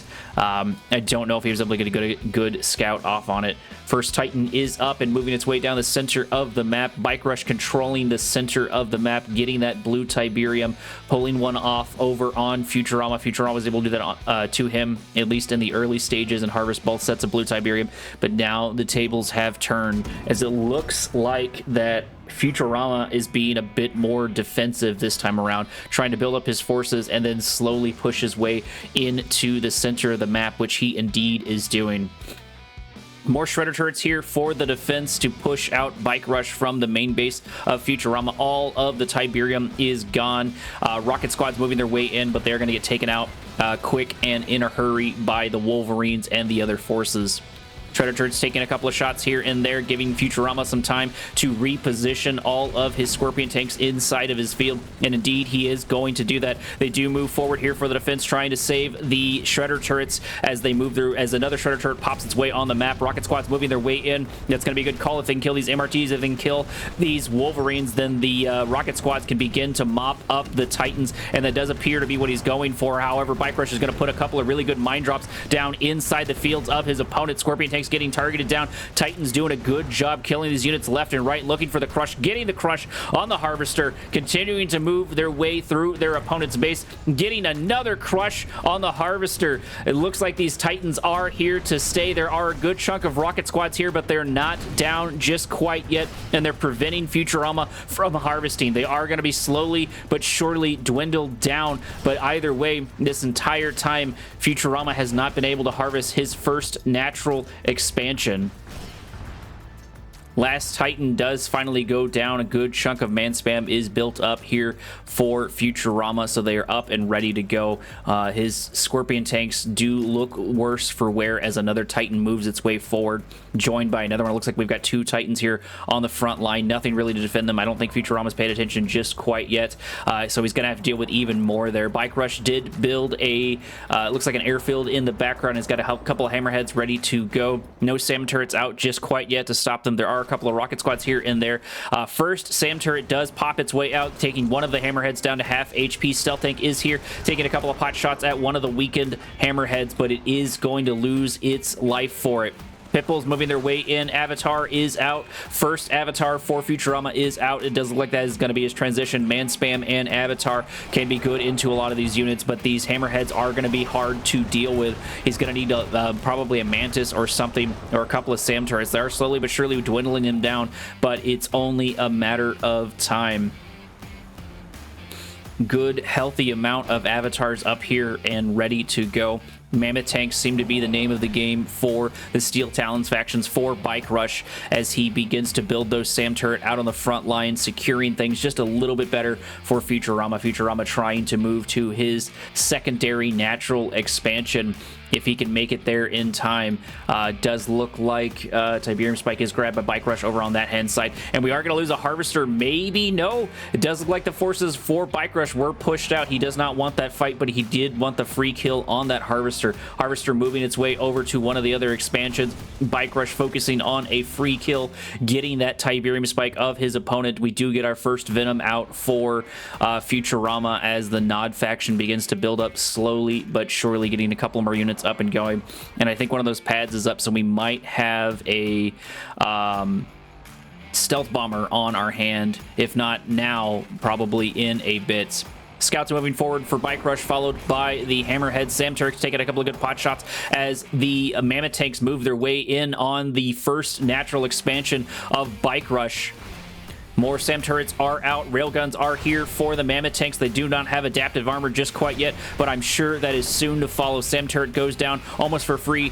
4 Titans versus 4 Mammoth Tanks. I think the Mammoth Tanks come out on top, especially if they can get a little bit close. Hammerhead's dealing a little bit of extra damage, maybe able to tip the tables for BikeRush. Hand of Nod out on the front line. SAM turret out on the front line, pushing out these Hammerheads, but it's too little too late as the Avatar, the last one, does fall down. BikeRush is now uncontested inside the natural expansion of Futuarama. This is not what he wants. This is not what he wants. Deals with making Futuarama actually throw in the towel early on. Futuarama saw the writing on the wall, saw the movements of BikeRush, and did not think that he could take him out. That moves our match to 4-4. BikeRush really does stand a chance of winning this, but this is still anyone's match. This is still anyone's round coming up in round number 9, the true tiebreaker. Words are hard. I'll see you there, Commander. Our tiebreaker takes place on Twilight City. Over in the bottom section of the map, we have Futuarama rocking his Scrin and keeping his Cyan. Over in the top, of course, in the red, we have BikeRush holding on to his Steel Talons. Will Scrin be what he needs? Will Scrin be what Futuarama needs to break the Steel Talons factions? Will be what he needs to break BikeRush's resolve? We'll get to see later on in this game. It did not work out for him beforehand, but hopefully he's learned a couple of tricks since running into BikeRush in that last scrin into Steel Talons, and maybe he's able to mix things up. He was not able to progress to his T3, kind of forcing his way into the center of the map last time. Losing his build power, losing his ability to switch over into tech, and indeed, I do not think that a single T3 was built for either faction. They focused on sort of those mid-game units, those Devourer tanks, those Titans, and it did seem to favor the diversity of units that BikeRush was able to get out. At one point, Futuarama just not able to produce anything other than vehicles, other than armor, because he lost all of his build power and his portals, so he wasn't able to get even disintegrators out, which could have padded the units, could have padded his formation, and maybe helped him get a win. But either way, it is a new round, and it is a new map, so things could shake up differently. We won't know until we get there. Nobody doing anything real crazy just quite yet. Everybody's scouting and feeling each other out. Barracks out here on the front line for BikeRush into the MRTs. We're getting Rocket Squad MRTs once again for BikeRush, and why not? They've had great effect in this match. They've done really well into Scrin. They've done really well into Nod. So there's no reason to change a strategy that is clearly working. He probably will adapt things here and there depending on what Futuarama does, but that seems to be his solid choice just for the current moment. MRTs are going to get scouted, though. They are going to know, Futuarama is going to know that they're coming down the center of the map. Gunwalker moving its way in to delay the assault slowly but surely as it gets taken down to half HP, as a third MRT with probably a rocket squad inside of it is going to join the units over here. Warp Sphere out on the front line. Devourer tanks are here to push out the MRTs of BikeRush. Those did work really well last time. If he can just sort of circumvent some of the damage to them and move their way forward. And actually, Futuarama tries a little bit sneaky. after he pushes out the forces of Bike Rush, he's moving into the center of the map, trying to do something a little different. Those mines might give just enough room for them to see it, but the buzzers do finally get taken out slowly but surely. More mine drops have popped their way out, getting the small little bits of choke points here and there. Devour tanks moving their way forward, and it looks like this drone ship is making its way down Main Street. What is he going to do? Where is he going to go? It is so far unescorted. Devourer tanks are a little bit further away than they probably ought to be. Power drone ship here out on the front line is ready to go. It looks like we got a couple of defensive structures beginning to build their way up as the defender's advantage has moved to the center of the map. Buzzer Hive here on the front line to absorb a couple of the shots, go for the mines, but they're not able to get it just quite in time. Devourer tanks getting a couple of good pot shots off, but not not totally one-sided, because they are getting taken out left and right here as well. One Titan does get taken down as more and more Devourer tanks have to force their way back and get taken out. Portal out on the front line. Disintegrators moving their way up. Titans are still here, and Disintegrators, if they can get close enough, can do a good chunk of damage to them. Watchtowers out on the front line. Bike Rush building plenty of defenses. Guardian cannons, Watchtowers, everything he can to prepare for this assault.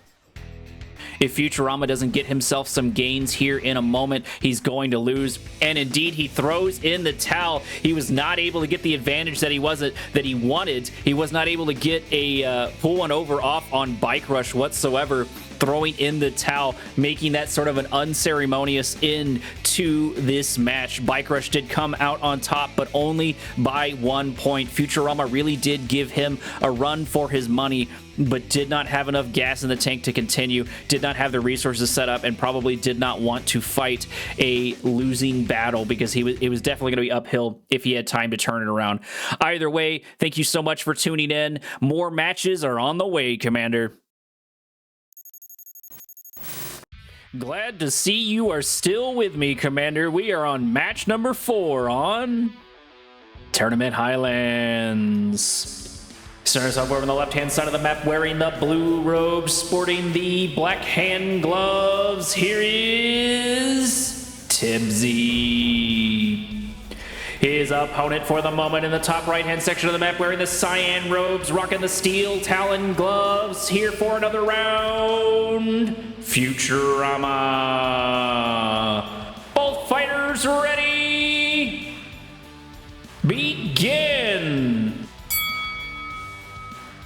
This match is sponsored by Minimap Mediation, guiding you to inner peace while your base burns off screen.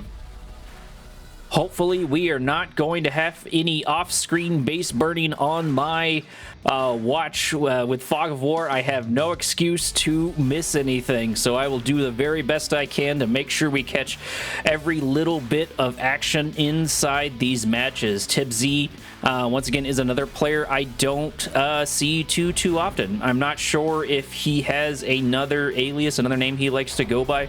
Either way, I do not know Tipz at all. I may have seen him in like maybe a grand total of 1 match, just sort of in general, and I don't remember if he's been in the tournament so far. I have the memory of a goldfish, so I've already forgotten all the other players that have preceded this video. I'm sure I'll pick them up and remember more of them as the games go on, but that will be remain to be seen until further on. Both Futuarama and Tipz are scouting each other's out. It looks like we're going to grab some MRTs from Futuarama. Futuarama taking a couple of notes from his game against Bike Rush. I'm pretty sure this game took place after his game with Bike Rush, but I am unaware. I don't know right off the top of my head. MRT's got a couple of troops inside of them already. Probably some rocket troops doing a couple of good shots off on their way out. Sell off of one of the towers to try to push out some of Futuarama's forces. Futuarama backing up his MRTs with Pitbull, just like Bike Rush did in those previous games. So I'm guessing that must be a staple strategy for the Steel Talons faction, is getting these MRTs and Pitbulls out early and ready to go. Looks like the answer is definitely going to be a bit of man spam from Black's hand. That's not a real unheard of. That is kind of their thing. but will it be enough to stop all of these forces? I don't think they have enough of the anti-infantry power in order to take this out, but maybe Tipz doesn't have the rockets for this. Either way, we'll get to see Tipz into Futuarama and how this plays out. It looks like Futuarama might actually get a power plant for free as the not Marauders, as the Pitbulls manage to get more and more kills on structures left and right as they sort of continue their reverse move. Tipz not really having an answer just quite yet, still only having that one-handed nod, which he has already sold off. I'm really confused what he's doing here. He's just got a handful of forces up and ready to go. Granted, they are here on the defensive, but maybe he's saving up for something more expensive. Maybe he's saving up to build his natural expansion up a little bit faster. We do have a command post out for Futuarama. AP ammo is on the way. Definitely going to help into Black Hand as Futuarama is uncontested whatsoever. Nothing is stopping Futuarama from destroying the Tiberium spike of his opponent. These units are just going to get free kills left and right. Infantry are finally moving their way over there, but I think it's going to be too little too late as the last couple of volleys happen on the Tiberium spike, losing that little bit of economy. Futuarama being the first to grab a set of blue Tiberium in the north, still relatively uncontested, only a Cabal Cavester squad. Actually, that's what I missed over there in the south. That's where everything was. There was a hand and nod inside of Futurama's base. It was down in the south, and it is here dealing all of the damage. One Watchtower is out, one Wolverine is out, but it doesn't matter. The damage is already done. Futurama has already lost so much. I was wondering why nothing was happening. Heavy Harvester goes for the crush and gets taken down. War Factory goes down. Building after building gets taken down. MRT's moving their way in, Wolverine's moving their way in, and Construction Yard probably going on its way out as well. Another Watchtower has popped out, and Tipz snuck one over on Futuarama and on the caster. I was just talking about how I wasn't going to miss any of the action, and I almost missed it there in the south. I'm assuming what happened there was Tipz was able to sneak in that hand of nod south of Futurama's base, almost completely wiping out his secondary natural expansion. No wonder why he sold the hand of nod. No wonder why he didn't have very many forces inside his base, because everything was building up there. I don't feel too bad because, you know, if Futuarama didn't catch it and I didn't catch it, you know, there must have been something a little bit sneaky there. Granted, once again, Futuarama doesn't have Fog of War, or Futuarama has Fog of War and I do not, so I'm still going to lie on that anyways. It'll make me feel slightly better for almost missing that intense little bit of action. Wolverine's mopping up a couple of more units of Black Hand as they slowly but surely get taken down, although this is going to be very uphill for Futuarama. Pitbull is trying to get a Harvester filled with blue Tiberium, but are going to get got on their own instead, as one Pitbull does get taken out. Scorpion Tanks moving their way in on the MRTs, followed by the man spam of Tipz as Tipz continues his assault, continues to get a couple of good shots off here and there, and not sure where his Scorpion Tanks are going. Maybe he doesn't care about them just quite yet. It's hard to tell. One Scorpion Tank does get taken down. One MRT goes down. Another Scorpion Tank goes down, and there's only a solo Scorpion Tank here, and he is very much in danger, and there he goes. He is down. He is taken out. Futuarama trying to get those consultation prizes when and where he can. Speaking of consultation prices, Wolverine's going for the Tiberium spike of Tipz. Tipz returning the revenge, taking out Futurama's Tiberium spike in the north. However, Tipz is very much in the lead when it comes to all of that damage, when it comes to that economy, and it looks like Futurama very much so wanting to get back up on his feet as quickly as possible, because he has built not only a new construction yard, but also a crane to give him double the build order. Wolverine's moving their way into the north. That should be plenty to take out the forces of his opponents. Wolverine's moving also into Tipz's old main base. They are slowly being taken down, but they're also getting a little bit of ranks as they move their way over there. Does look like the Wolverines in the north, I may have underestimated their power as they slowly but surely get taken out over here in this sector of the map. Laser Fence did pop down on the War Factory briefly, but it looks like it's still going to go down to the Wolverines inside of that base. One Scorpion tank probably on its way. More Wolverines moving their way in, finally mopping up those units and probably going to run into the flame tanks that Tipz tried to sneak in. And actually, Tipz snuck another one in the main base. There is another flame tank. Tipz just absolutely keeping Futuarma and me on my toes as building after building gets taken down by these sneaky tactics. Flame Tank did manage to get a upgrade right before it died, and the Flame Tank in the north was able to get the other Tiberium spike. Assault is continuing by these Wolverines. Shredder turrets are out. Does look like Refinery might go down. There might be just enough damage from this Wolverine to take it down. Either way, it could still go either way. I'm going to have to skip over because I think there's more action on this side. I say that as a whole one singular Wolverine starts the engagement, as Futuarma sends these units in sort of onesies and twosies with the Titans in the background. We did actually miss a Redeemer. It does get scanned, it does get seen, but it doesn't look like Futuarma has the answer to it just quite yet. Probably going to get a Rage Gen here any moment as soon as it gets in range. Tipz in absolute top form. Titan moving in, getting itself sacrificed. Tipz selling off a good chunk of his Shredder turrets to give himself some more man spam up and ready to go as he tightens his grip on the center of the map. Futuarma has plenty of resources still here to grab, but it is definitely going to be uphill. Tech Center is down. 2 War Factories are down. Wolverines making their way back, and the Redeemer moves its way in on the construction yard. There are 2 Behemoths here that are going to be able to take a good chunk of damage on that Redeemer, deal a good chunk of damage on that Redeemer, and Wolverines are going to try to deal with the man spam along with the Watchtower. Construction yard may go down here in a moment as the second construction yard for Futuarma may get taken out. Body block does happen, but it is too little too late as another construction yard for Futuarma gets taken down by Tipz. Tipz not letting up whatsoever. Tipz, I could safely say, is actually getting pretty close to dominating Futuarma, but Futurama's not going to give up, and he's not going to make it easy, moving a Titan down in the south to try to get a crush on that and try to get some of the blue Tiberium for himself and stop his opponent from grabbing it. Futuarma did grab the Behemoths. Behemoths are here ready to go, but they need to watch out for that Rage Gen, and there it is. There's the Rage Gen. Is that going to be able to do the damage to the Behemoths? I'm not sure quite so much. They are shooting a couple of shots here in the back of them, but nothing really to write home about for just yet. Wolverines move in. Wolverines get blown up by Tipz, but they are just here to scout out the Behemoths so the Behemoths can start mopping up kills when and where they can. More and more reinforcements joining Futuarama here in the center, desperately fighting for control over the center of the map, slowly but surely taking it out. Flame Tank in the background taking out more of Futurama's base as a power plant goes down. Redeemer sneaks its way around. Flame Tank does get taken down as this assault by Futuarama is still continuing. Behemoths are still here on the front line. Behemoths are trying to get kills on this Redeemer. If they can get a couple of good back shots, that would be super great, but they're not the world's most accurate units.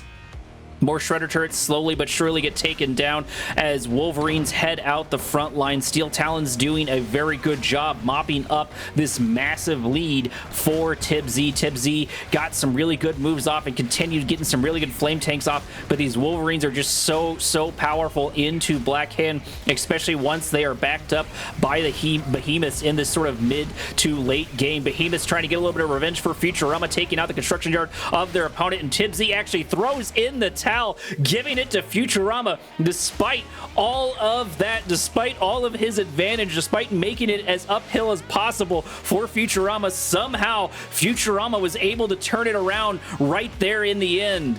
This is shaping up to be a good series of matches. I'll see you in round number 2, Commander. Round 2 takes place on Tournament LA. Over in the northern section of the map, we have Tipz rocking his Black Hand in the south. We have Futuarama, of course, in the cyan, also playing the Black Hand.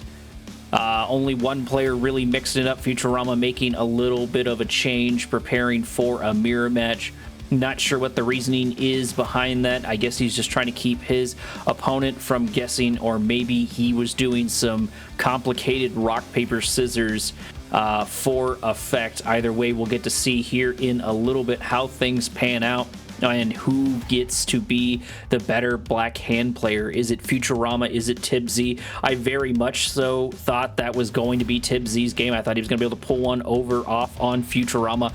He got some really, really great sneakiness off, not only once, but twice on Futuarma and on myself. I almost missed them both. The only thing that caught it for me were the pings and finally seeing stuff in the southern section of the map, but almost missing the flame tanks as well inside of all of this. Futuarma seeming to opt for a more traditional strategy, getting a couple of rocket squads out, getting a couple of scorpion tanks out here and ready to go. Tipz actually going a little bit more bike and buggy than he did last time. His strategy from last time is probably not going to work, where he snuck in the black hand of nods down there in the south, but we'll get to see either way how things boil down. Rocket squad's here for the defense for Futuarma. Futuarama is ready for this assault and is waiting for something to happen. His harvesters are protected. A couple of good pot shots are going to happen here and there. Maneuverability is on Tipz's side, while Futuarama has to get these defenses squared away, but it very much so looks like Tipz is not going to be able to get too much going. And actually, we're getting an all-in by Tipz. 2 war factories, plenty of bike and buggies up and ready to go.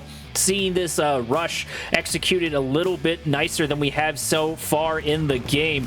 Rockets getting a good shot off bikes, getting a couple of good shots off, moving in at a sort of an inopportune time right after they'd used their volleys, costing them 2 of their bikes. That could cost them this battle. That could cost them the rush. Rocket squads into Raider buggies. Raider buggies are slowly getting decimated, and the forces of Tipz are slowly but surely being taken out by some of the smaller units, by less units than Tipz was able to send in against Futuarama. I don't believe a single rocket squad managed to go down to the scorpion tanks. Definitely did turn out to be the play.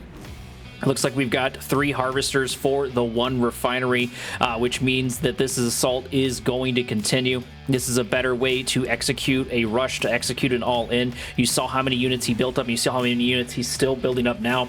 He has 4 bikes up and ready to go, along with 2 Raider buggies to soak up some of the damage, but he had more than this a minute ago, and Futuarama was able to take him out with less units. Tipz not wanting that engagement, actually throwing in the towel, not able to find the purchases that he wanted with that rush, taking a gamble into Futuarama, and Futuarama coming out on top, once again giving 2 points to Futuarama. Tipz has got to mix things up. Tipz has got to do something a little bit different to pull one off on Futuarama, but he still has plenty of time to do a reverse sweep. I'll see you in round number 3. Round 3 is on Tournament Odyssey. Over in the north, we have Tipz switching over to Traveler 59. And in the south, of course, in the cyan, we have Futuarama sticking to his black hands. Futuarama possibly not able to get the couple of effects that he wanted from that previous match. Not able to show everyone what he can do with Black Hand. Has elected to play another set of it. Traveler 59 coming out from Tipz. Tipz really is a wild card for me, so I don't know what to expect from him whatsoever in this tournament. I don't even know what to expect from him and what factions he seems to favor. Raider buggy in the south looking for those buzzers to take out. Does spot them, killing the scouts of his opponents. They're able to see just a little bit, but not too much just quite yet, as the scouts of Futuarama move their way in to their opponent's base, move their way into the Traveler 59 to Tipz's base, and are going to poke and prod around and see what they can see. Nothing really sneaky yet from either player. Seeming to be everyone sticking to their guns, sticking to standard strategies. That may be the reason for the change to Traveler 59. Tipz was not able to find the purchases in both of the rushes in round 1 and 2, so maybe trying something a little more standard he will be able to pull one off on Futuarma. But Futuarma has really been showing that he is in top form for this tournament and has done very, very well, almost taking out Bike Rush, literally coming down to a difference of 1 round. And that's not an easy feat for really anyone to pull off, but Futuarma did do it, and that still could have gone either way. Those games still could have gone either way for either player, and it was definitely interesting, in my opinion, to see how that boiled down.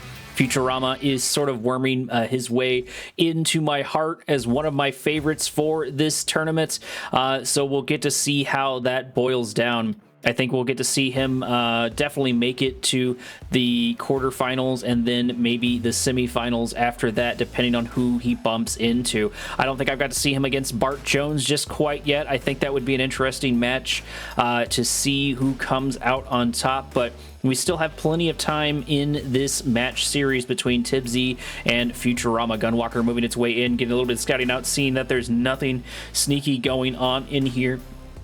Doesn't look like Futuarma really wants to bother with the Gunwalker. Gunwalker's not going to be able to do too much damage to really anything that's not air units and anything that's not infantry, so far he's just happy to ignore it, let it run around and doing its little bit of scouting. It's kind of like having a pest living inside your house. You could squash every single one of them, and some people do indeed do that, and some people just decide to live with them. Raider Buggy moving into a couple of Disintegrators. Gunwalkers moving their way forward. Descents also moving their way forward, but the Raider Buggy is still here, joined by another one to start picking on the forces of Tipz, as Tipz lose Disintegrator after Disintegrator slowly but surely as the main force for Futuarama groups up in the center and continues to move their way forward. Plenty of Raider Buggies here to take out the Descents. One Scorpion tank here to start fighting all of the Gunwalkers when they do move in. Photon Cannon out on the front line. More reinforcements here for Futuarama. Futuarama sending in 2 units, probably a misclick, or maybe just trying to get a little bit of scouting. Hard to tell one way or another.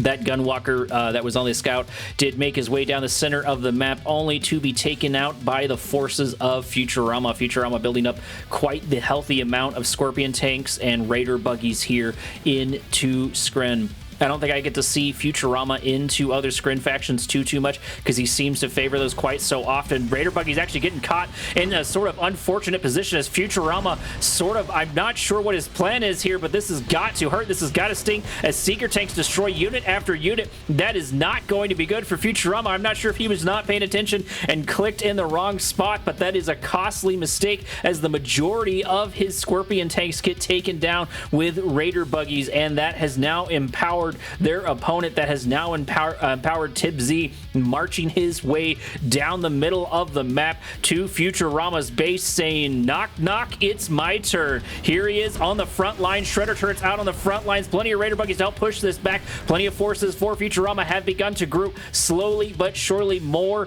looks like shock troopers with fast legs and multiple upgrades moving around the north. They are going to notice that there is a flame tank here. They are going to notice that there's a couple of units here and there. Flame tank's going to start taking out a couple of the shock troops. Flame tank does get destroyed slowly but surely. I'm sure the blink is still here for the shock troopers. Shock troopers not able to find the purchases that they quite want. The defenses of Futuarama are here. It looks like we're going to get shock troopers on one side while the main force for Tipz is going to be somewhere sort of in the center. Tipz also grabbed the EMP control center, so I'm sure we're going to see some shenanigans with that so far. Those shock troopers seem to put in a healthy amount of work. I've seen them do some crazy damage in the 2v2s forward.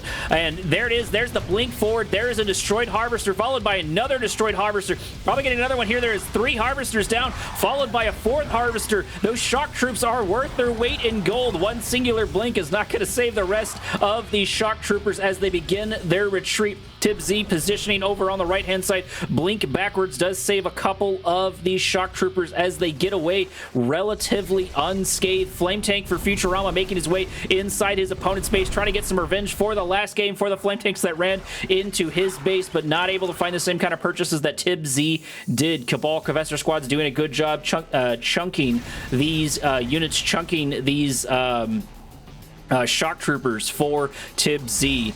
Battle is beginning in earnest, but I think Futuarma is at a disadvantage here. He's got to run into this concave set of units, but it looks like he has the spam for it to overwhelm his opponent's force, but he's got to be careful because after this fight is over, there is going to be another one soon to follow, and indeed, if you're watching the minimap, it is moving back and forward, but I think Futuarma was able to sneak yet another flame take inside the old main base's Tipz. Futuarma says, you can do it, and so can I. Futuarma definitely getting his revenge. Futuarma taking out the lightning spike, not the lightning spike, the EMP control center in the center, not allowing Tipz to use that like he wants. Defensive tower getting targeted down by the Cabal Cavester squads with their upgrades. They're up here and ready to go. Descents moving around on the right-hand side of the map. Sure, he has lost a couple of forces, but Tipz is not out of this fight just quite yet as shock troopers move their way into their opponent's main base, and Futuarma moves his way into the first natural expansion of his opponent with relatively little defenses here. Couple of descents moving their way in, couple of descents getting taken out. Buzzer Hive on the front line. It looks like another assault by the Disintegrators are beginning over on the Tiberium fields on Futurama's base. They are trading attack for attack. It looks like shock troopers moving in on the other side as well. We're getting 3 fights at once as it looks like Tipz is ignoring his natural expansion altogether, but I'm not sure what all he could do. Anyways, I think this is now Futurama's game to lose. He has too much control. He has too many units up and going. Shock troopers are making their way over here, and they can put a dent in this force, but I'm not sure if they're going to be enough to take out all of the shock troopers moving their way, marching their way down the center of the map, going to take out the forces of Futuarma, but it's not over just quite yet. All of these units here in the north are beginning to attack the Harvesters slowly but surely as Scorpion tanks get taken down by the shock troopers. Shock troopers are just not letting up. Shock troopers are not letting these Scorpion tanks escape unscathed. Tipz doing a fantastic job with these troopers, with these shock troopers, taking out everything really facing his way. Blink backwards, saving a couple of the shock troopers, but not all of them. Does look like the assault over here on the center, on the other base, did slow down a little bit as the reinforcements begin to rejoin the fight. Tipz runs out of gas in the tank, but does very much so put up a noble effort. Did keep things interesting, and he is definitely a unique player to watch him play. I'm always excited to see shock troopers work effectively, and he was able to get some really good maneuvers off with his shock troopers. He still has time to turn it around in round number 4. Let's see if he does, Commander. Round number 4 is on Tournament Dust Bowl. Tournament Dust Bowl is brought to you by The Nod Daycare, trusted by cultist parents, building tomorrow's zealots today. Over in the northern section of the map, we have in cyan playing the black hand. This is Futuarma. His opponent still is Tipz in the south, rocking the blue, playing black hand, getting another mirror match into Futuarma. He has done a couple of all-ins. We haven't got to see what he has in store for Futuarma without any all-ins. Is he going to do much of the same, or is he going to make a bit of a difference, make a change slowly but surely? Or is Futuarma even going to do a rush on Tipz and subvert some of those expectations? Maybe Tipz won't see that coming, but who knows? We won't see until we get an opportunity to see. And the important for each player is to get these scouts as quickly as they can into their opponent's base to see if any of that sneakiness is coming their way. Tipz does indeed get that, backing his Cabal Confessor squads off as the Cabals move in on the south. Futuarma moving his way in, only going to see the one war factory, probably going to see that the MCV is still up and going, and there is not a sell-off, there is not a rush, so that means he has time to build up his forces while his opponent does very much the same. I'm not sure how effective Bike and Buggy is going to be with either player on this map, or just sort of in general with the defenses that both players have been able to push out. Maybe Futuarma can push something on his opponent, can push something on Tipz, but that will remain to be seen. no one really doing too much. Everybody just seeming to focus on economy. Looks like we've got 6 harvesters here for Tipz as one finally does maneuver off to the first natural expansion. We've got 1, 2, 3, 4, 5, the standard amount of harvesters on this side, and 2 harvesters already harvesting the natural expansion for Futuarma. No bike and buggy still for either player. Entirely just focusing on economy. I guess there is our first Raider buggy this late in the game. It may not seem like it's particularly late, but for Raider buggies, it is pretty late to get them out this point in the game. They're probably just going to be here for scouting and start poking and prodding, seeing what their opponents are up to. Does look like Futuarma is the first to get a Scorpion tank out, to get a second Scorpion tank out. He is preparing for some sort of sneakiness, preparing for these rockets. Is going to see that his opponent so far only has bike and buggy. Raider buggy does get taken down, but it is going to notice the second war factory over here, but maybe not the Scorpion tank.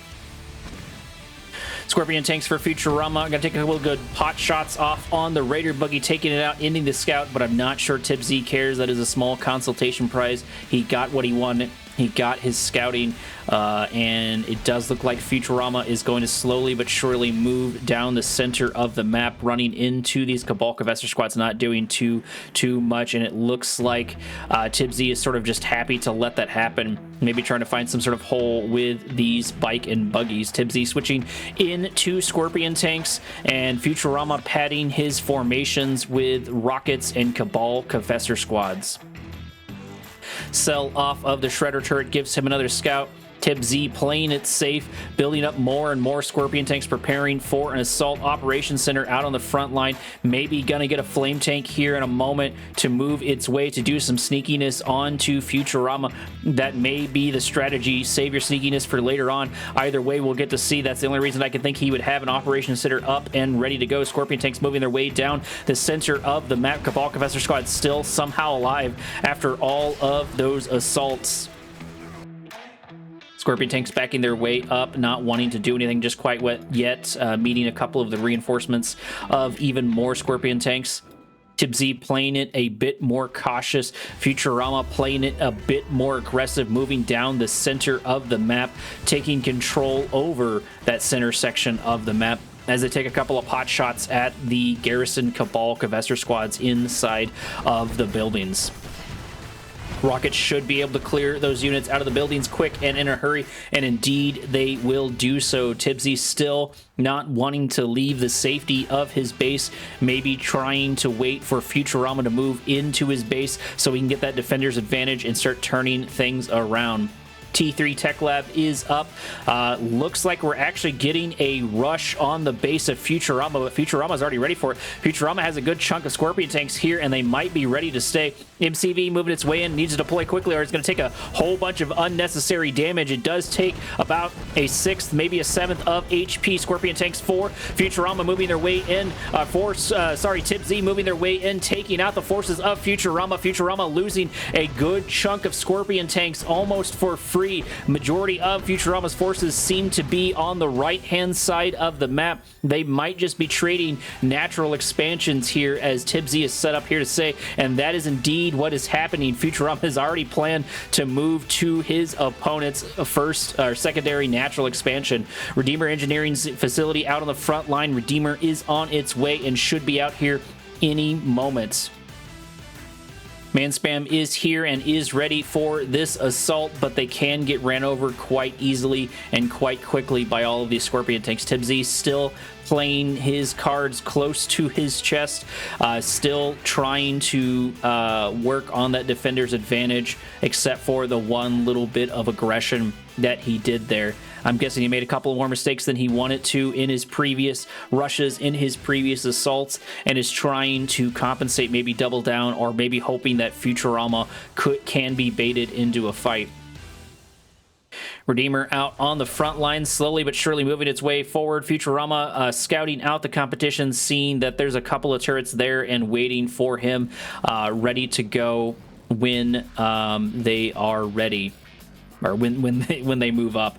Scorpion Tank do a little bit of scouting on Futuarama. He wants to know what's going on in the old natural expansion, maybe why his opponent's not doing that, and he does have an answer now. Redeemer moving its way up into the first natural expansion of Futuarama. No Rage Gen is really going to do too much as Redeemer meets Redeemer on the front line into the Shredder turrets. They both have the same type of units inside of them. Shredder turrets slowly beginning to push in the north as we still have this Redeemer into Redeemer, but one is backed up by Shredder turrets and the other is not, but they're happy to take that little bit of attrition. Tipz doing a bit of a base rush onto his opponents, moving his MCV in the north, moving all of these Scorpion Tanks in the north while keeping his Redeemer at home for the defense.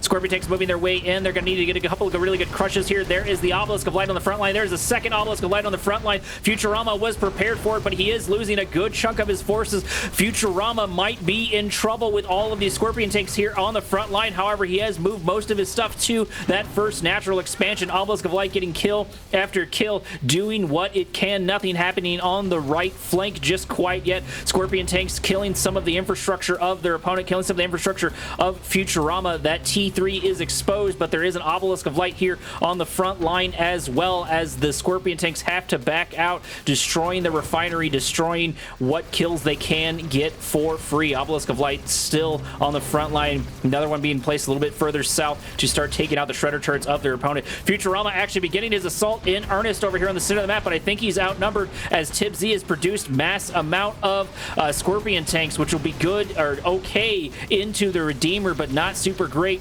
into the man spam. Speaking of man spam, there is plenty of it on the map up and ready to go. Scorpion Tanks going in for the crush.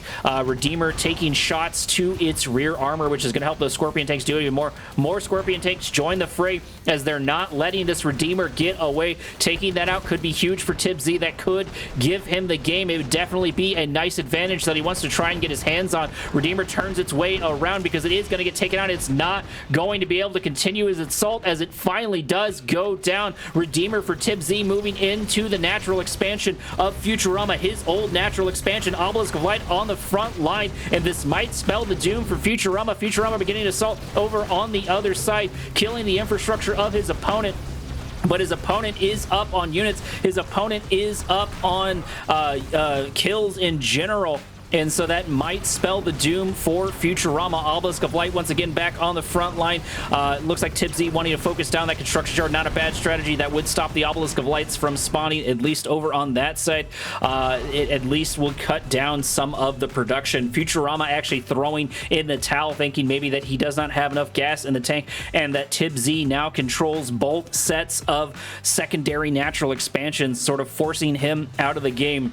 Either way, Tipz able to get a much warranted victory off of Futuarama. Are we going to witness a reverse sweep with Tipz? We won't know until the next round. I'll see you there. Round 5 is on Tournament LA. Over in the top right-hand section of the map, rocking the blue, hanging on to his black hand. This is Tipz. His opponent for the moment over in the bottom left-hand corner of the map is, of course, Futuarama, still in his cyan, but switching it up to Traveler 59, taking his first loss from the match last round. Blackhand did play a role in winning that, and it looks like Tipz came out on top when it came to standard Blackhand versus Blackhand when it came to the mirror matches of Futuarama into Tipz, showing that he can truly go blow for blow. Although that first match was really, really close. He almost had that.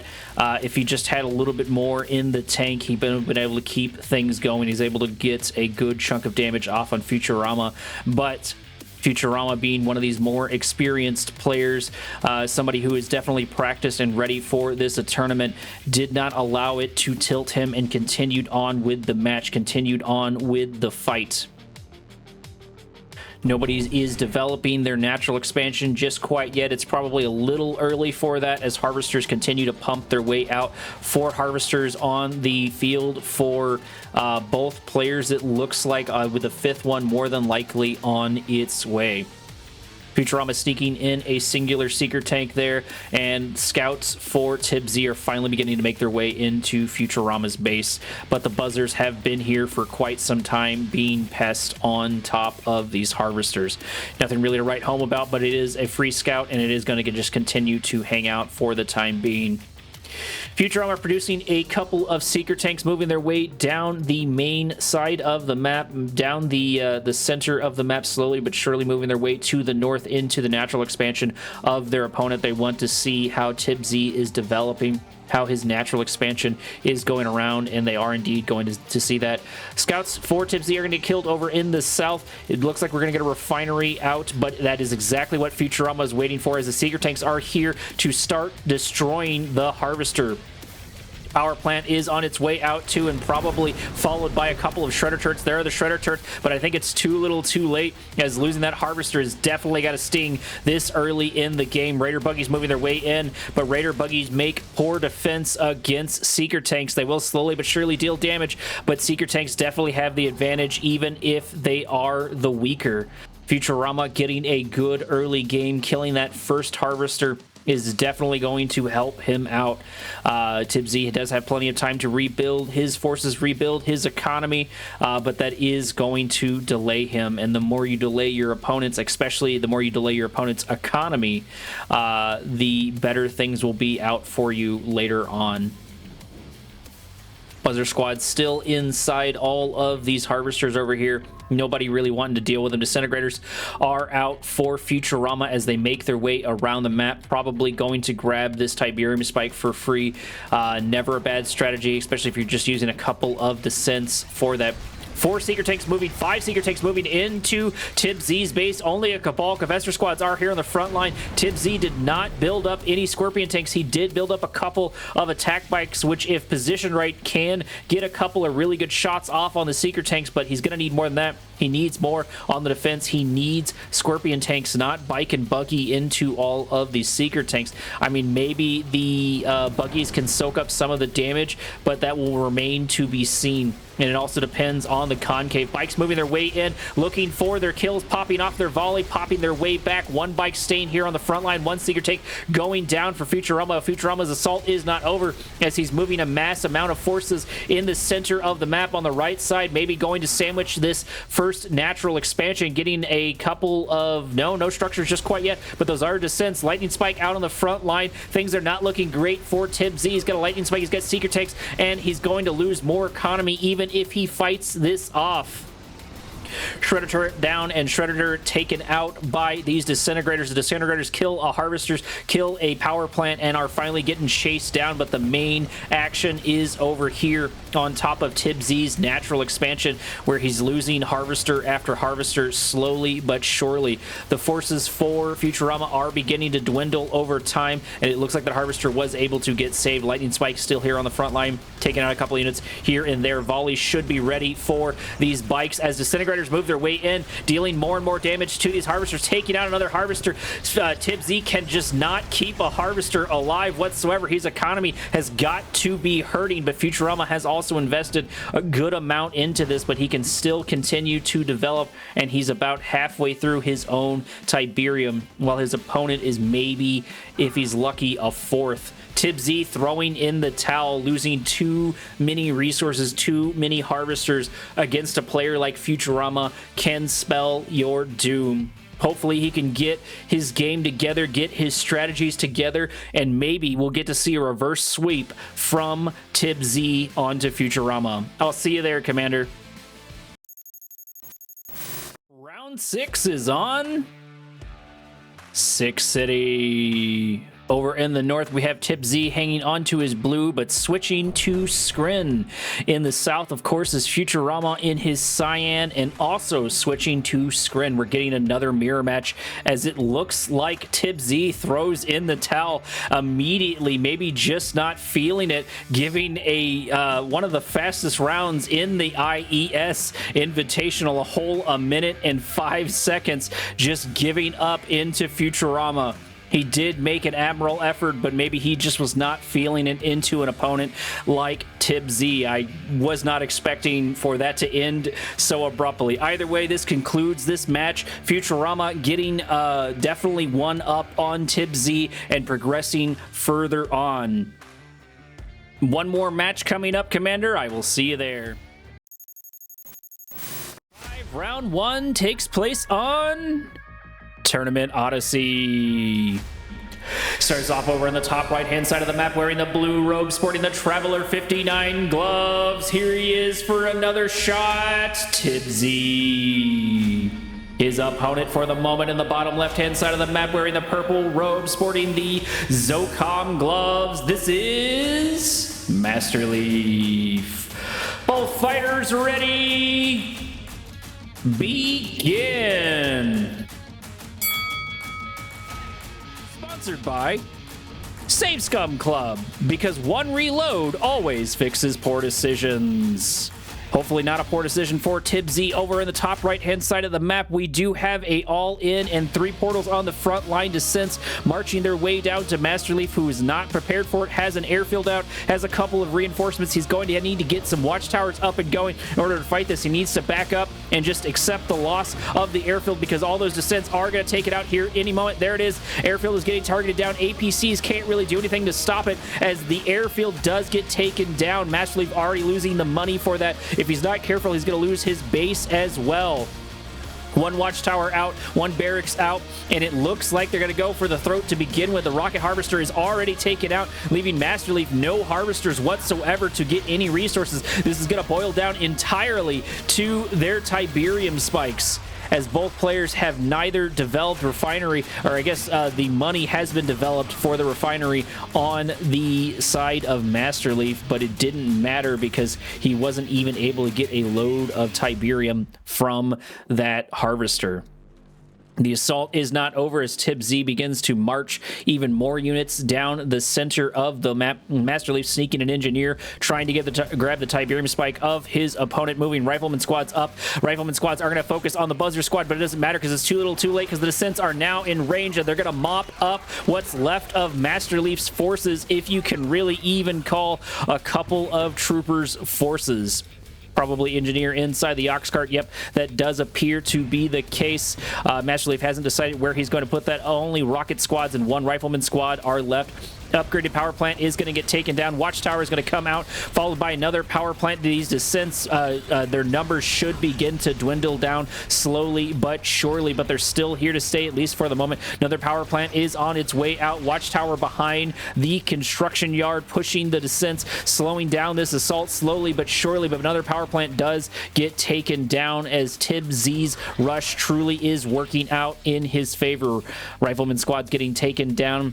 Tipz not wanting to let any of them stay alive. Tipz probably should be going for this power plant. He does indeed decide to go for it, but it's too little too late as MasterLeaf gets another watchtower up. It is boiled down to watchtowers versus disintegrators. Things are not looking great for MasterLeaf, and it looks like he's going to lose his Tiberium spike in the north before he can get any gains off of that just quite yet.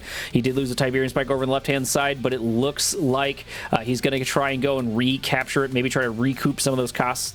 He has time to turn this around, but it's going to fall on a linchpin. Unit is down and unit is inside the Tiberium spike. Not enough time for the descents to get in there and stop the engineer, so they're going to go for the base or continue to shark around and look for something to snack on. Maybe go for the other Tiberium spike. Nope, they are going to ignore it. That would be the final lifeline for MasterLeaf, but maybe Tipz wants to give some hope to MasterLeaf. I say that just as soon as an assimilator, as an engineer for the Traveler 59 faction makes its way into MasterLeaf's Tiberium spike, giving Tipz even more and more economy on top of his opponent. He only has the one portal left. He sold off the other two to get a couple more disintegrators up and going. One rifleman squad's going to march up. One rifleman squad's going to go to its doom. Things are looking grim for MasterLeaf. Not sure if he misclicked or what, or wasn't sure what to do. Either way, he did throw in the towel. Tipz coming out strong. Tipz pulling one over on MasterLeaf. Not able to find it on Futuarma, but definitely able to find it on MasterLeaf. It was definitely a perfect storm for him. Let's see if that storm continues in round number 2. I'll see you there, Commander. Here we are on round number 2 on the map. Hampstead Gardens. MasterLeaf is in the top right-hand sector of the map, holding on to his purple, keeping up with his Zocom. His opponent, of course, is Tipz in the bottom left, in the blue, switching over to Marked of Kane. MasterLeaf truly caught off guard. MasterLeaf thought he was going to be the aggressor and get out an early airfield, but it did not pan out for him because the descent all-in rush truly was unexpected, and it was significantly faster than MasterLeaf getting his units out. He was just not able to find his bearings. However, is that just a jab for Tipz? Is that everything he's got in the tank, or does he have more up against MasterLeaf? MasterLeaf, like I've said before, is not quite as practiced for this tournament, but he is still a top contender in the IES, and he's usually a top contender in tournaments just sort of in general. EMP from the Awakened squads are going to be quite the annoyance for MasterLeaf, but nothing really to write home about. Looks like both players are going for more standard builds. Pitbull moving its way inside of Tipz's base, sort of uncontested. There is a power plant sort of on the back, maybe trying to block it, maybe try to block one of its escape. Either way, it's going to get a couple of really good free shots off on it. The Awakened squads are going to stop MasterLeaf from moving on to his first natural expansion as a Watchtower comes out, getting at least 2 of the Awakened squads, hopefully freeing up MasterLeaf to move further in here. And actually, Harvester's at half HP. If he doesn't do something soon, if he doesn't start taking out this Pitbull, it is going to get taken out. It does finally make its way back to safety, and MasterLeaf is still being cautious with his construction yard, moving his way down to his natural expansion, maybe fearing getting caught by a couple of bikes and buggies. Not sure quite yet. Pitbull is finally going to get taken down by a rocket and a Raider buggy, slowly but surely getting taken out. 2 Tiberium spikes on this map, just in case you did not know, for each player. One in sort of a weird spot on the first natural expansion, and one right outside your base, a safe one truly to grab.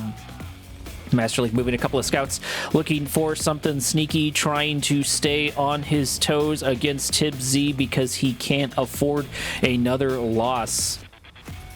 He really wants to turn the tables around on Tipz, and I think he's going to slowly but surely try to do that.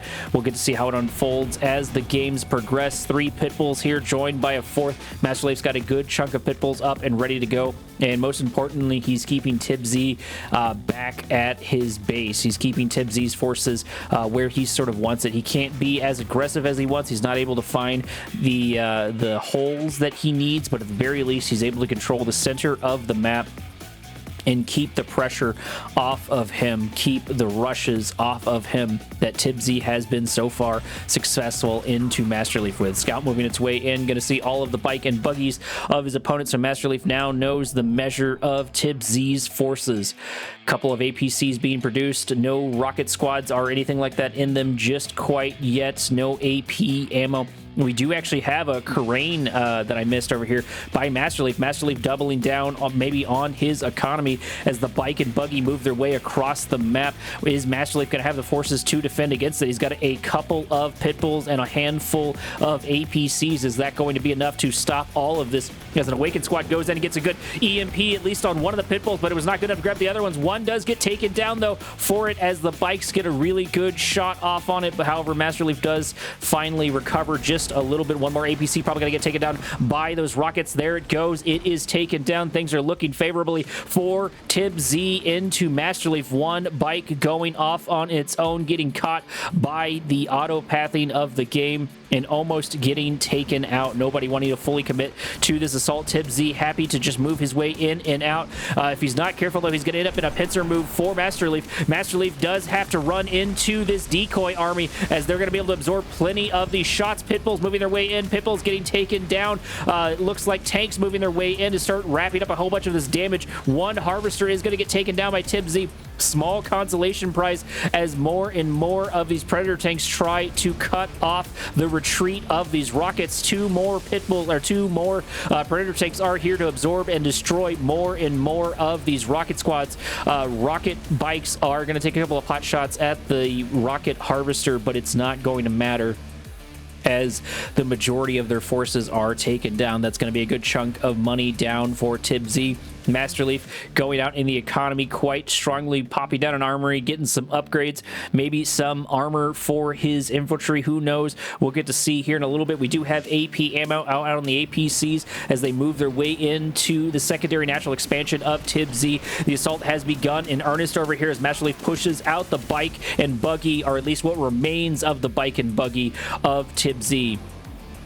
Tipz getting pushed further and further into his base. MasterLeaf controlling more and more of the map. He's been able to control about 2/3, maybe a bit more of the map opposed to Tipz. Tipz does have a couple of these shredder turrets with their supercharged particle beams out on the front line, doing a good chunk of damage. One power plant goes down, one shredder turret comes up, another power plant in the background does pop its way out, getting those units out of low power mode.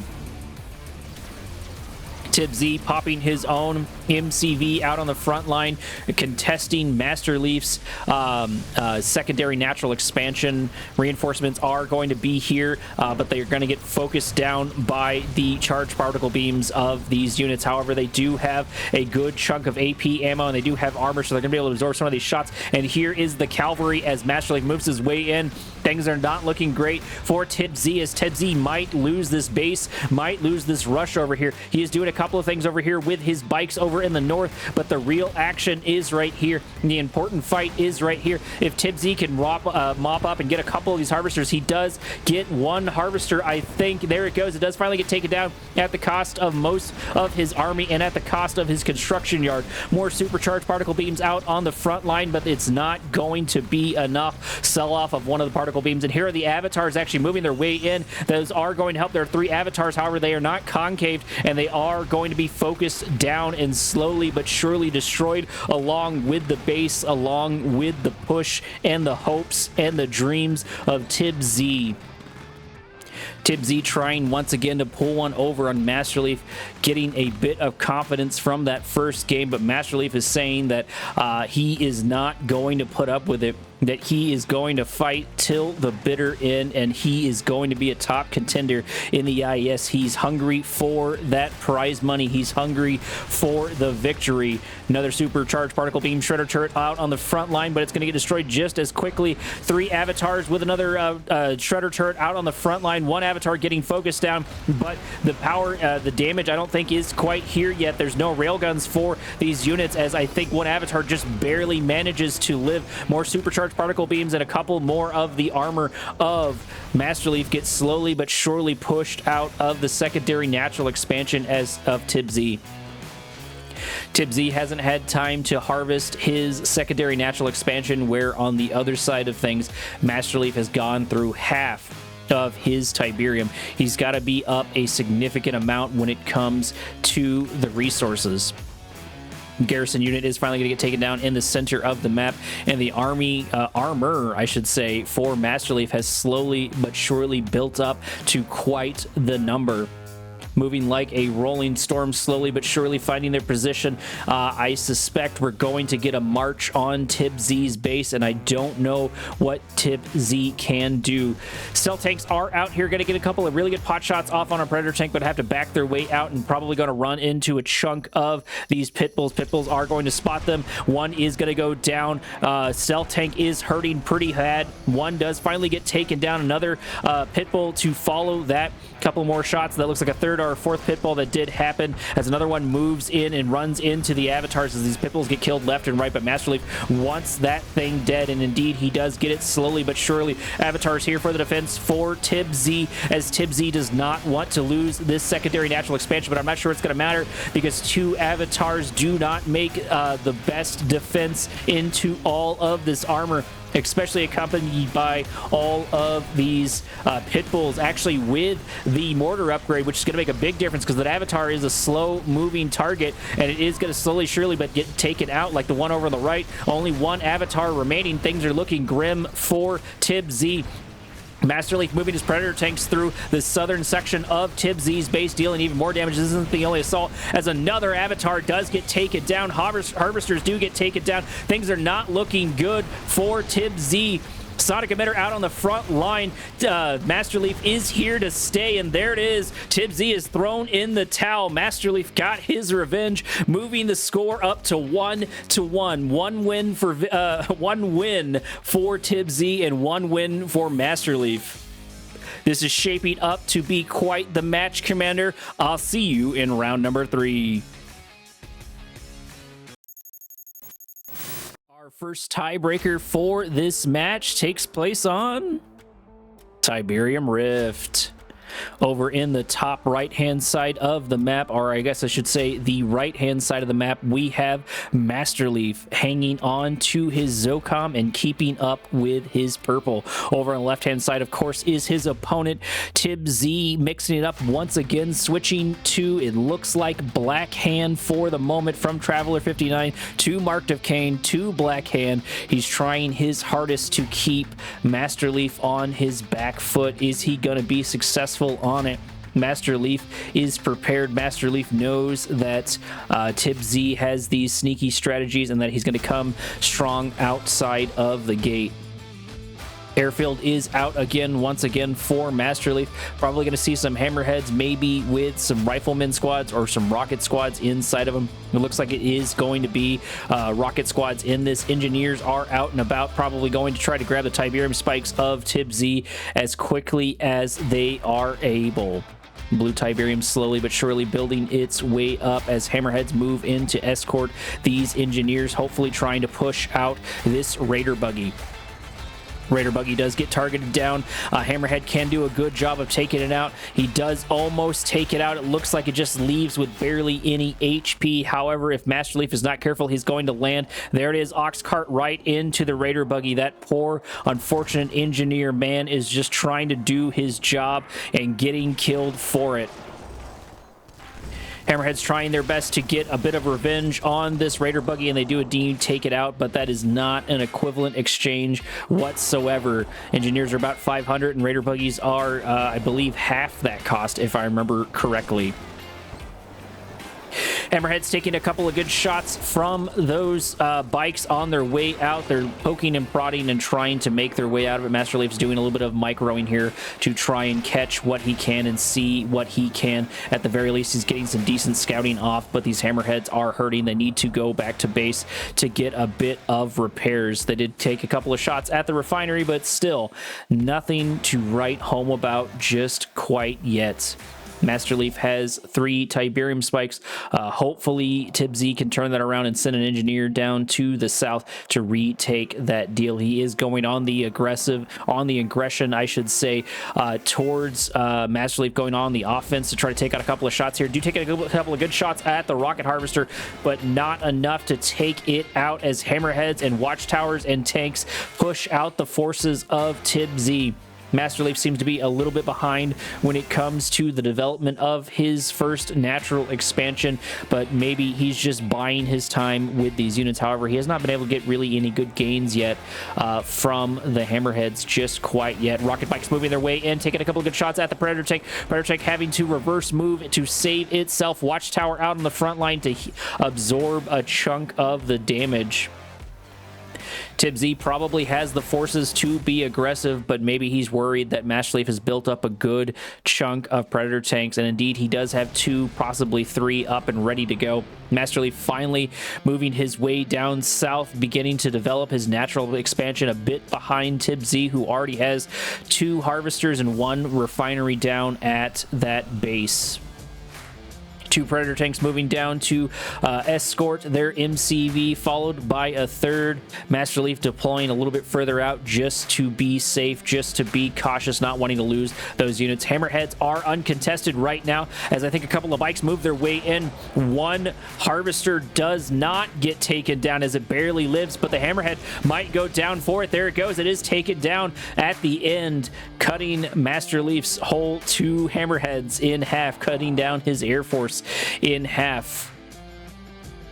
MasterLeaf still not really able to find the gains that he wanted probably from this airfield, unless his goal is entirely just to have these do harassment runs and to scout and maybe to keep the forces of Tipz inside his base, or at least some of the forces. Tipz has quite the good number of bikes up and ready to go. Taking a couple more pot shots at the Hammerhead. Hammerhead is in a dangerous position as it begins to mirror the bike and buggy. MasterLeaf needs to move his tanks up to the north. This airfield might be in danger if he is not careful. Repositioning for Tipz as the rocket bikes move their way in, taking out one of the Predator tanks slowly but surely. Hammerhead getting taken down. Airfield, the only thing left out of these, out of MasterLeaf's Air Force. Not sure you're able to find the purchases you need there, buddy. Not sure if the airfield's going to work out for you, but only time will tell. Predator tanks are going to be able to push out. Their opponent are going to be able to push out Tipz. One of them almost does get taken down. We do have 6 Predator tanks at the very least here for MasterLeaf. Reinforcements popping their way down at another unfortunate position because the APC gets targeted down the sell-off of the airfield, giving a little bit more room for the tanks to move their way in. Predator tanks starting to do a good chunk of damage, starting to slowly but surely whittle down this bike and buggy combination for Tipz. Tipz investing a crazy amount of money into this bike and buggy and not able to find quite the purchases that he wants. However, he has been able to keep MasterLeaf in his base. He's been able to keep MasterLeaf back and knock him back and forward when he needs to. 2 Predator tanks are going to get sacrificed for Tipz's pleasure as they slowly but surely get destroyed trying to mess with the blue Tiberium as Predator tanks move into the north, move into Tipz's base, and a couple of Predator tanks here in the south are going to start taking a pot shots at the bike and buggy combination of their opponent. MasterLeaf has transitioned into these zone shatterers. Good strategy into Black Hand. Rocket squads are going to be the name of the game for the assault in the north as Predator tanks end up in a precarious position. If they're not careful, they may run into the bike and buggy. Bike and buggy getting caught by this armor of MasterLeaf, but they might actually be able to get an MCV if they're lucky. If they get a couple of really good shots off, they do take it down to about 1/4 of an HP, but they are now running inside of MasterLeaf's base, maybe able to get one of the harvesters. There it goes. They do take out one rocket squad, but I think at the cost for all of their lives. They are getting slowly but surely whittled down by the zone shatterers that are here in their Tipz, not paying attention and getting a couple of his units stuck, maybe focusing on fighting those Predator tanks in the north. Either way, his bike and buggies are all but gone, leaving only 3 Raider bikes being the only thing that is left of all of those forces. Black Hand is doing what Black Hand does. Tipz is building up a healthy amount of man spam, getting ready for the potential assault on the center of the map, and while he is doing that, he is controlling the center of the map. He's not harvesting it just quite yet, which would be nice to see. Now would be the time to harvest if you can get plenty of time in it, but maybe he's worried about the assault of MasterLeaf. I don't know if he knows that MasterLeaf has this many, not sonic emitters, zone shatterers, because this is a very, very healthy amount. Nope, charged particle beams yet for the shredder turrets. There is the one click. There is the scouting for MasterLeaf. MasterLeaf's going to see at least what is over there, but he's going to miss the lion's share of the units. He's going to miss everything that is inside of Tipz's base. 2 barracks out on the front line, followed up by an armory, as I'm sure we're probably going to get some snipers or something. 3rd barrack, there it is, probably producing more and more snipers wanting to run into those units. MasterLeaf scouting out, seeing how many forces are there, preparing for this assault, preparing for Black Hand.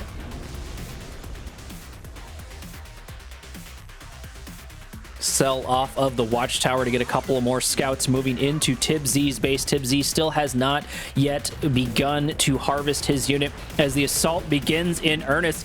Infantry squads moving their way in. Zone Shatterers moving their way in. Zone Shatterers here for the kills. They're going to be able to rack up so many. There is a good amount of decoy army, but it's gone just as quickly as it popped up. Flame Tank is here. Flame Tank going to get taken down, but that might mean that there's a Flame Tank sneaking its way around somewhere in the back. There is an Obelisk of Light on the front line, but it's going to go down just as quickly as everything else with this many Zone Shatterers. This could spell the doom for Tipz.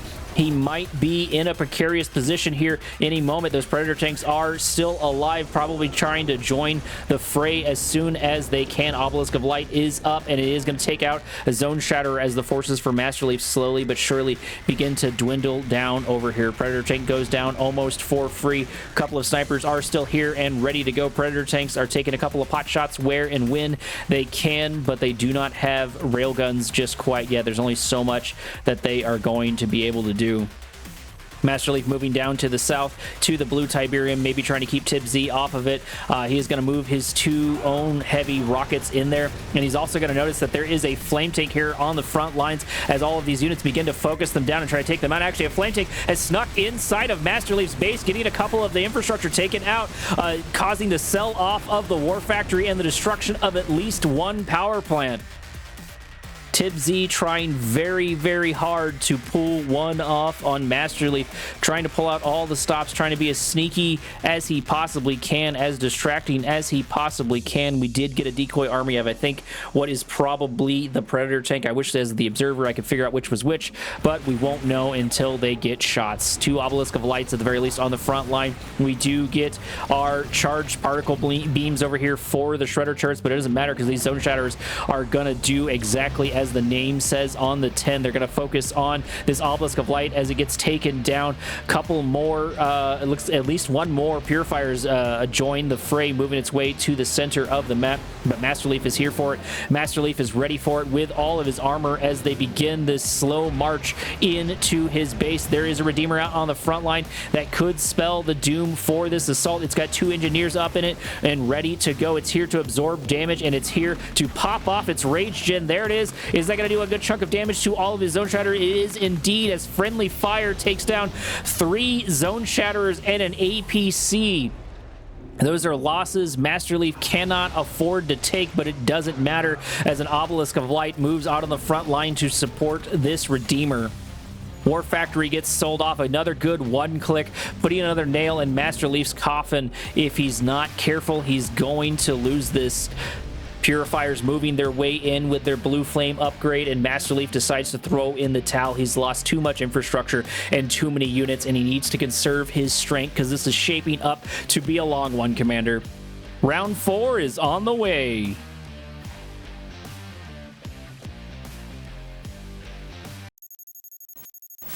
Our next round takes place on Tiberium Rift. Tiberium Rift is brought to you by Reinforcement Rush Logistics. We'll deliver your army late and slightly confused.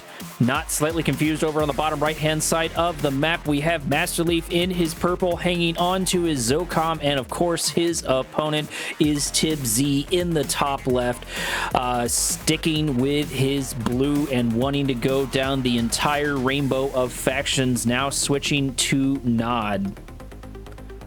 He is still poking and prodding to see what he can pull off on MasterLeaf. He was able to get another victory, another win in that last round, I believe. No, not tying it up because it's only been 3 rounds. I think that actually gives Tipz 2 matches, and MasterLeaf 1 so far. So Tipz is actually up in score. I'll probably put something up so you can confirm that here in a minute, but that is going to be post-credit Korak and not current Korak. So current Korak does not entirely know, and normal Korak is bad at math, so you're going to have to deal with that. Pitbull is going to spot the movement of the construction yard, delaying it slowly but surely. MasterLeaf trying to get a little bit of revenge for the Awakened squads that delayed him, moving another Pitbull inside of his opponent's base, getting a little bit of scouting, stopping that MCV from going forward. MasterLeaf's just going to keep being a pest, but Tipz probably just going to try and take the damage, take the shots, and move on to his natural expansion for the sake of his economy. That Pitbull's not going to be enough to be able to take it out, and the Raider buggy could slowly but surely take it out, and indeed it is chasing it down. If I remember correctly, I think the Pitbull does outrange it. If like there's a special sweet spot they seem to find when fighting a couple of the Raider buggies, but Raider buggies don't take a crazy amount of damage from the Pitbulls. Pitbull probably going to get taken out here by the Raider buggy slowly but surely, but it could still be anybody's game depending on how the micro is going to play out. Harvester moving its way down to the south. It looks like we have 5 harvesters already in the north for Tipz and 1, 2, 3, 4, 5 harvesters for MasterLeaf, as he moves a 3rd harvester to the north, developing his natural expansion just slightly ahead of time when it from Tipz, that is. Believe it's just the 1 Tiberium spike per player on this map, which are right here. I don't think there's one in the south or in the north or anything like that. Nothing contested other than the blue Tiberium here in the center, which I don't believe anybody has grabbed just quite yet. Tipz sending an attack bike into MasterLeaf's base. Gonna poke and prod, see what he can see, and see what MasterLeaf is up to. Raider buggy gonna get targeted down, but it's too little too late as the intel has been received from Tipz. He's gonna see what is coming, which is nothing quite yet. MasterLeaf hasn't done anything crazy. It's just a standard build for the time being. MasterLeaf popping a couple of pings down on top of his base for whatever reason, not quite sure. Maybe he got a couple of harvesters stuck. I don't know if that bug has been fixed or not. I'll have to look into that. Or it's just happens to be one of the hotkeys. It looks like the transition for Tipz is going to be Scorpion tanks trying to find maybe some more purchases in armor opposed to something else.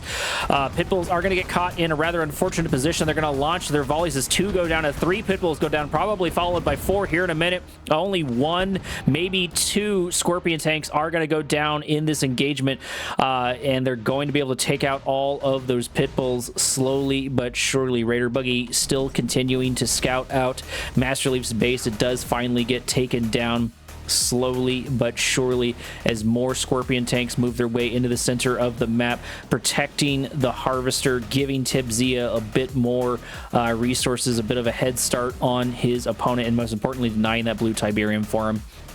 MasterLeaf going massed Pitbulls into Scorpion tanks. That can pan out if your micro is here, if you manage to pay attention to it. A rocket harvester auto harvesting, moving its way into the Scorpion tanks in an unfortunate position. Pitbulls getting a couple of good pot shots off, but not enough to take down a Scorpion tank, and almost losing one of the Pitbulls inside of the fray.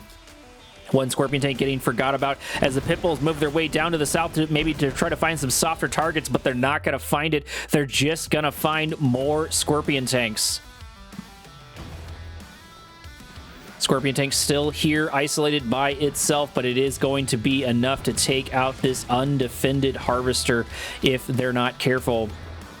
Hammerheads with AP ammo and their ceramic armor up and ready to go. It looks like that's what MasterLeaf is saving his cash for. He's going to ignore the harvester he's going to lose. He's going to ignore that Scorpion tank. Scorpion tanks could be in a lot of danger. However, Sam Turret could build itself back up. Pitbulls and Hammerheads seem to be the name of the game for MasterLeaf as he moves around to his opponent's secondary natural expansion, looking for a couple of free kills, and indeed he does. He finds a couple of ducks to take out because that is might as well beat what the Scorpions are to Hammerheads. There's nothing the Scorpions can do against those. They can't look up. Sam Turret is out on the front line preparing for those Hammerheads. Hammerheads getting a little bit of an upgrade, or something getting an upgrade. I can't quite tell. It looks like the Militant Squad got an upgrade, so really nothing to write home about whatsoever. Couple of Pitbulls moving into the south, getting a couple of good shots off on the Harvester, but they're not going to be able to take it out, and they are going to die for it. The Hammerheads moving in the north. Venom's chasing them out, slowly but surely taking them down. That ceramic armor is saving them slowly but surely as one Venom goes down to half HP. Scorpion tanks moving their way across the northern sector of the map. Venom's moving down to the south, looking for a couple of soft targets to take out. Not finding them, they're going to return to the main force and prepare for this assault on the secondary natural expansion of MasterLeaf. If MasterLeaf is not careful, he could lose his whole unit. We do have 2 upgrades here on the Scorpion tanks, and they're going to roll their way through MasterLeaf's secondary natural expansion, destroying all of his infrastructure, destroying his refinery, destroying just about everything that he had there on the front line. There is a reclaimer hub also out on the front line, and if Tipz notices that, he's going to be able to take it out before that Marv can make its way out. Reinforcements are here, Venoms are here, and we do get a Mammoth tank here. Try and take a couple of pot shots at the Venoms. That is always a funny sight to see a battery out on the front line. Another refinery out here as the Mammoth gets a couple of good crushes off on that. Marv is going to get spotted. It's half HP, and it gets taken down as MasterLeaf throws in the towel, giving another round to Tipz. Is Tipz really going to pull one over off on MasterLeaf, or is MasterLeaf going to be able to turn it around? And we won't know until we get to the next round, Commander. I'll see you there.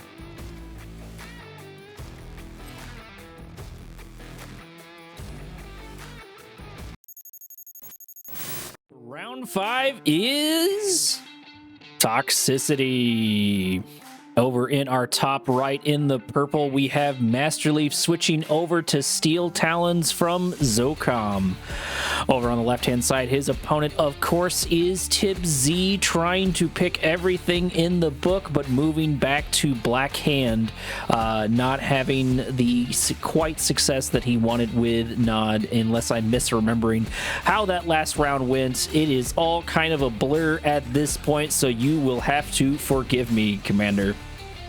Watchtower is out here for the defense. Hallucination Grenade is going to hit absolutely nothing, but it doesn't matter because those are just some small scouting units.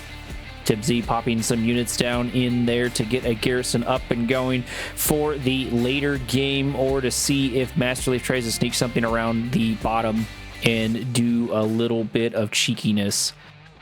Steel Talons, it is definitely possible. And speaking of Steel Talons into Black Hand, we've seen how powerful those Wolverines can be. Will MasterLeaf be able to find the advantages that some of the others have into Black Hand? It could still go either way. This is very much so anyone's match, and this seems to be going back and forward. I think MasterLeaf is probably due for a win. Will it be this round? I'm not sure, but we will definitely find out. MRT is out. Couple of units go in it. Low power mode for the barracks as one unit does begin to slowly but surely build its way out, but it is frozen in time for the current moment. Cabal Cavester Squad scouts moving for Tipz into MasterLeaf space. Probably going to catch a couple of these MRTs and these Pitbulls moving their way down the center of the map, preventing Tipz from getting that blue Tiberium, pushing him out, killing them potentially with these Pitbulls and MRTs as it goes down to half HP. Losing a Harvester this early on will definitely suck, as the Pitbulls do indeed manage to get the kill. Another Pitbull has joined the fray. Shredder turret out on the front line is going to absorb a couple of these shots. Another Harvester going to get its way pushed back over here as it is filled with Tiberium. Pitbulls are going to decide to go for it, taking it down to half HP, but the Scorpion tanks are here for the defense as Tipz tightens up his defense here and there. One Scorpion tank, 2 Scorpion tanks there, probably followed by a 3rd Scorpion tank, are going to be more than enough to push out these MRTs, to push out these units left and right. MasterLeaf is actually not done with his assault as he moves into the north, as he moves into the main base of his opponents, taking a couple more pot shots at that Harvester, taking it back down to half HP. MRT getting its repairs off. These hit and runs are definitely the name of the game. Shredder turret out on the front line. A couple of pot shots are going to happen on them as the MRTs are going to absorb the lion's share of the damage from this. MasterLeaf deciding to go for the Tiberium spike of his opponent, but it might be too little too late, because I think there are plenty of Scorpion tanks to start to deal with MasterLeaf. Tipz opting for a wait-and-see defensive approach, finally turn around just to make me a liar and move into MasterLeaf's forces. If MasterLeaf is not careful, if MasterLeaf is not paying attention to his micro and macro, he's going to end up in some trouble. Titan moving its way around the north, but it is going to run immediately into 2 Scorpion tanks, unfortunately for it. MRTs are still continuing their retreat, backing their way up, meeting up with a couple of reinforcements here in there. Tipz is going to see that with his Raider buggy and know that a couple of things are on the horizon. But it does look like Tipz is prepared for it. He's producing a healthy number of these Scorpion tanks, along with a couple of Raider buggies, maybe expecting some Air Force from MasterLeaf, which he has not quite yet been able to get out in mass too much, except for the Hammerheads previously, but they did get taken down rather unceremoniously. 3 Orcas are here out on the front line, snaking their way down to the south, trying to find something to snack on, running into the garrison troops of their opponents. But now Tipz is going to know for sure that there are 3 Orcas on the horizon, and he has prepared for that with a SAM turret out on his front line. Orcas poking around. Looks like another Orca did join the fray. Scouting Orcas are going to make their way down the main street. This is a one-click ability, maybe actually able to get a harvester if they're lucky, but deciding to ignore it, just hitting whatever they can in order to get the scout off. MasterLeaf does seem to be the first to grab a load of blue Tiberium from the center, and we're getting our first engagement over here in the north. Bike and buggy versus all of these pit bulls, and only 1 casualty on Tipz's side as he only loses this singular bike. Tipz, not wanting to sit idly by, is going to move into the center of the map and try to grab some blue Tiberium, hopefully for himself, but at the very least he's going to push out MasterLeaf in the south. This is a heavy amount of armor, a good amount of bike and buggy, and a whole bunch of mobile units. However, he did split his forces up. That is, Tipz did split his forces up, losing a couple of Scorpion tanks to the Orcas. Bike and buggies are going to move their way in slowly but surely, but that might give MasterLeaf the advantage in this fight, because bike and buggy is only going to do so well into a mammoth tank, into a couple of these other units, and they are matched in speed, or at least close to matched in speed with the pit bulls. However, this is a lot of forces. This is a lot of bike and buggy mixed in with some armor. MasterLeaf is all over the map. Titan does get taken down. It is isolated and by itself. More Titans might get taken out, but they do manage to get a couple of good shots off on the bike, beginning to dwindle down the forces of Tipz slowly but surely. MasterLeaf is doing an assault on every single front that he possibly can, buying himself some time, getting these mammoth tanks in range, slowly but surely continuing his assault. Titans moving down from the north with their railguns, with their adaptive armor. Mammoth tanks moving forward also with their adaptive armor. Here going to be able to start taking a good chunk of damage. No Wolverines to start taking out this man spam, but there's still plenty of armor for them to destroy. More mammoth tanks join the fray. 1 MRT is left here for MasterLeaf. A couple more of these units are going to die left and right. Mammoth tank going in for the crush, getting a couple of those rocket squads. That is definitely going to be helpful. SAM site getting focused down. More and more mammoth tanks, Titans on their way, reinforcements on their way. Things are not looking great for the defense of Tipz. Tipz is going to become in trouble. He's going to be in quite the predicament over here as a refinery gets taken down, as the operations center gets focused, as an obelisk of light pops its way out on the map, and Tipz throws in the towel, giving a much needed win to MasterLeaf. MasterLeaf is not going to go down without a fight, if he's going to go down at all. Things are definitely heating up, Commander. I'll see you in the next one.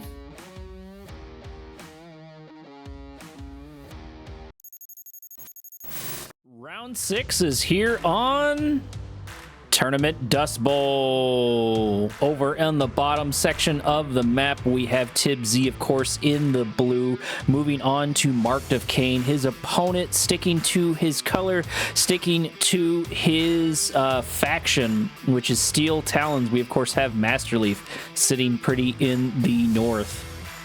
MasterLeaf looking to stick with Steel Talons. I think that he thinks he has plenty of strategies to deal with the tactics of his opponents, deal with the tactics of Tipz. We'll get to find out if that does pan out for him, if that does indeed end up becoming the strategy for him. This is a much, much smaller map, so any mistakes will take longer and longer to begin to prep for.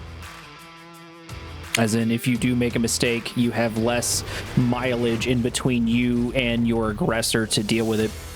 Bikes moving their way in. EMP is going to pop their way down on the War Factory, once again being a nuisance, being quite annoying on their opponent. Watchtower is going to pop its way out, pushing this Raider buggy outside of MasterLeaf's base. MasterLeaf producing his first set of pit bulls to deal with the bike and buggy of his opponent.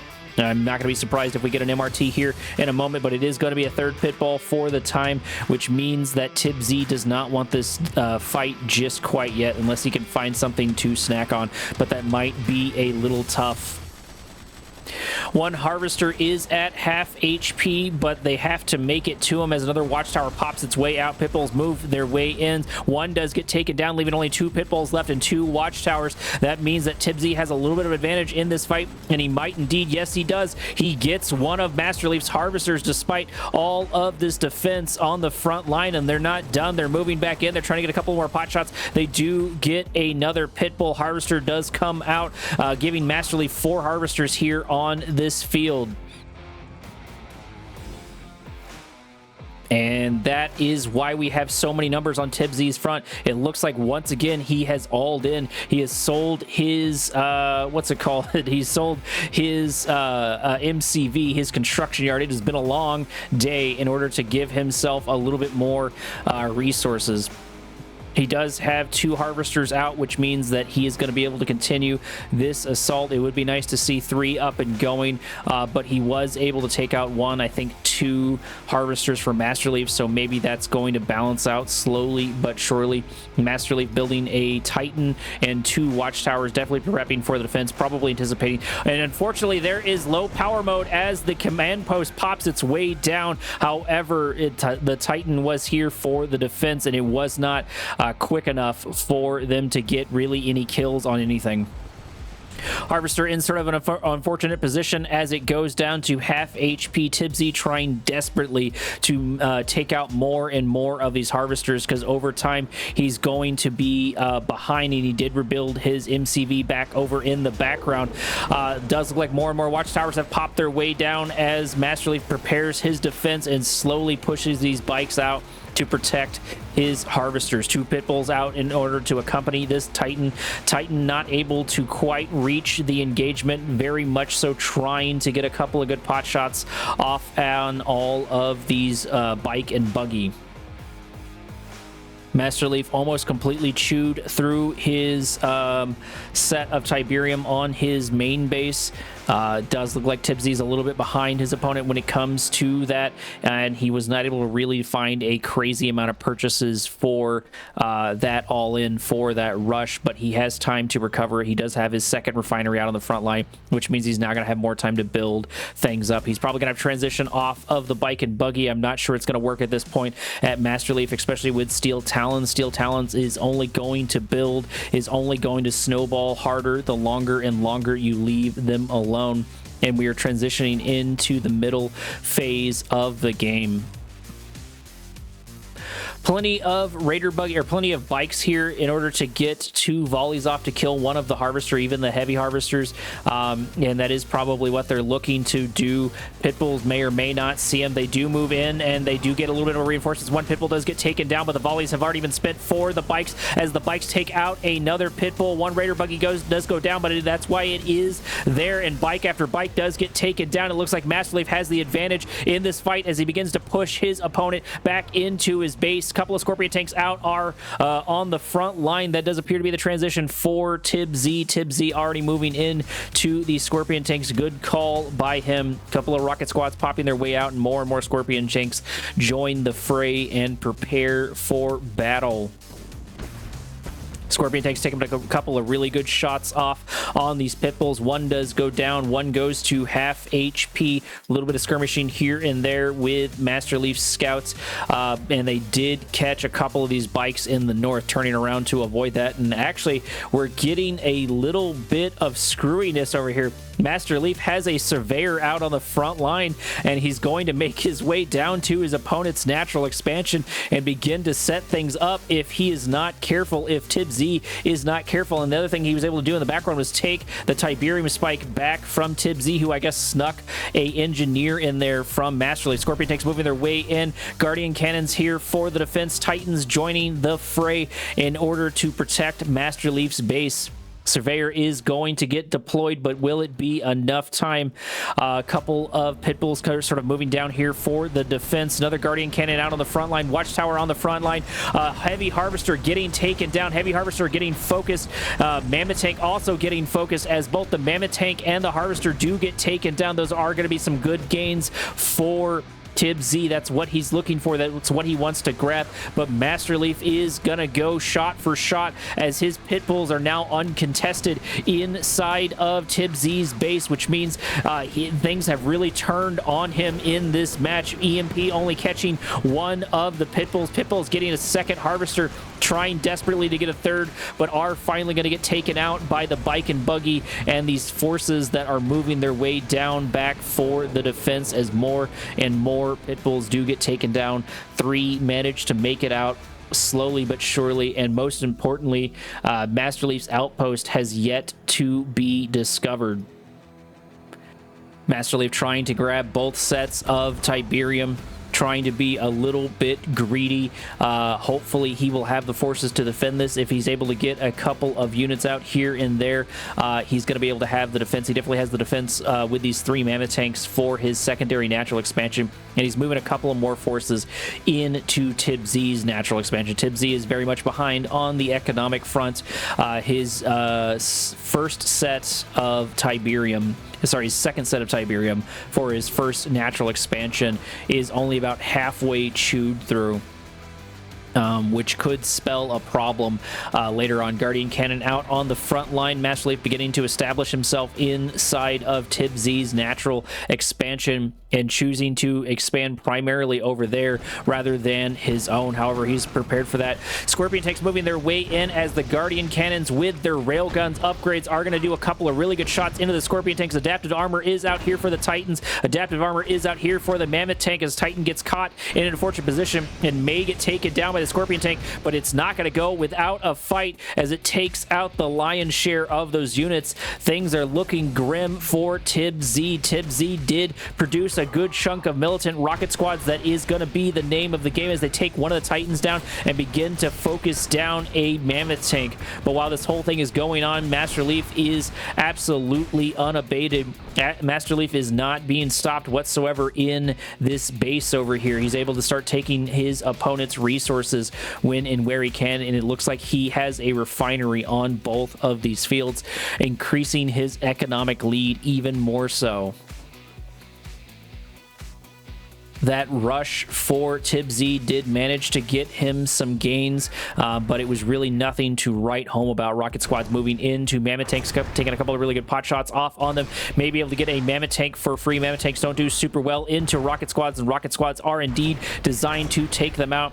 3 more Mammoth Tanks come for the rescue, but I think it's going to be too little too late. Even if all of these rocket squads die, which they probably will, killing 1 Mammoth Tank is definitely worth it. They do manage to end their lives rather quickly as they run into the treads of the Mammoth Tank getting ran over. MasterLeaf grabbing 2 airfields over here. Finally getting the airfield that he wanted, but not with the faction that he wanted. Not with Zocom, but with Steel Talons. Another Mammoth Tank going to get caught in an unfortunate position. However, the Hammerheads are here for the save as they begin to whittle down those forces. Plenty of Awakened squads are up. It looks like Hand of Nods are really all he's got going for him. He does have a Redeemer engineering facility, and he is going to be building that Redeemer, selling off of one of the airfields for MasterLeaf, but MasterLeaf has time. MasterLeaf definitely has the resources, and he's going to be locking this down. Tipz actually throwing in the towel Val probably running out of cash in the south and realizing that he only has a hand of Nod, giving MasterLeaf yet another point. Tipz still has time to turn this around, still has time to make an upset. Let's see how the score turns out in the next round, Commander. Here we are on Tiki Turmoil. Tiki Turmoil is proudly sponsored by Patch Notes and Broken Promises, nerfing your favorite unit into obscurity since forever. Over in the top section of the map, we have Tipz mixing it up once again, switching over to Traveler 59, or I guess back to Traveler 59. His opponent, of course, is MasterLeaf in the south, playing Steel Talons, holding on to that MasterLeaf, thinking that that is his path to victory to Tipz, and so far it has proven true. Will that continue on Tiki Turmoil? We will get to find out here soon.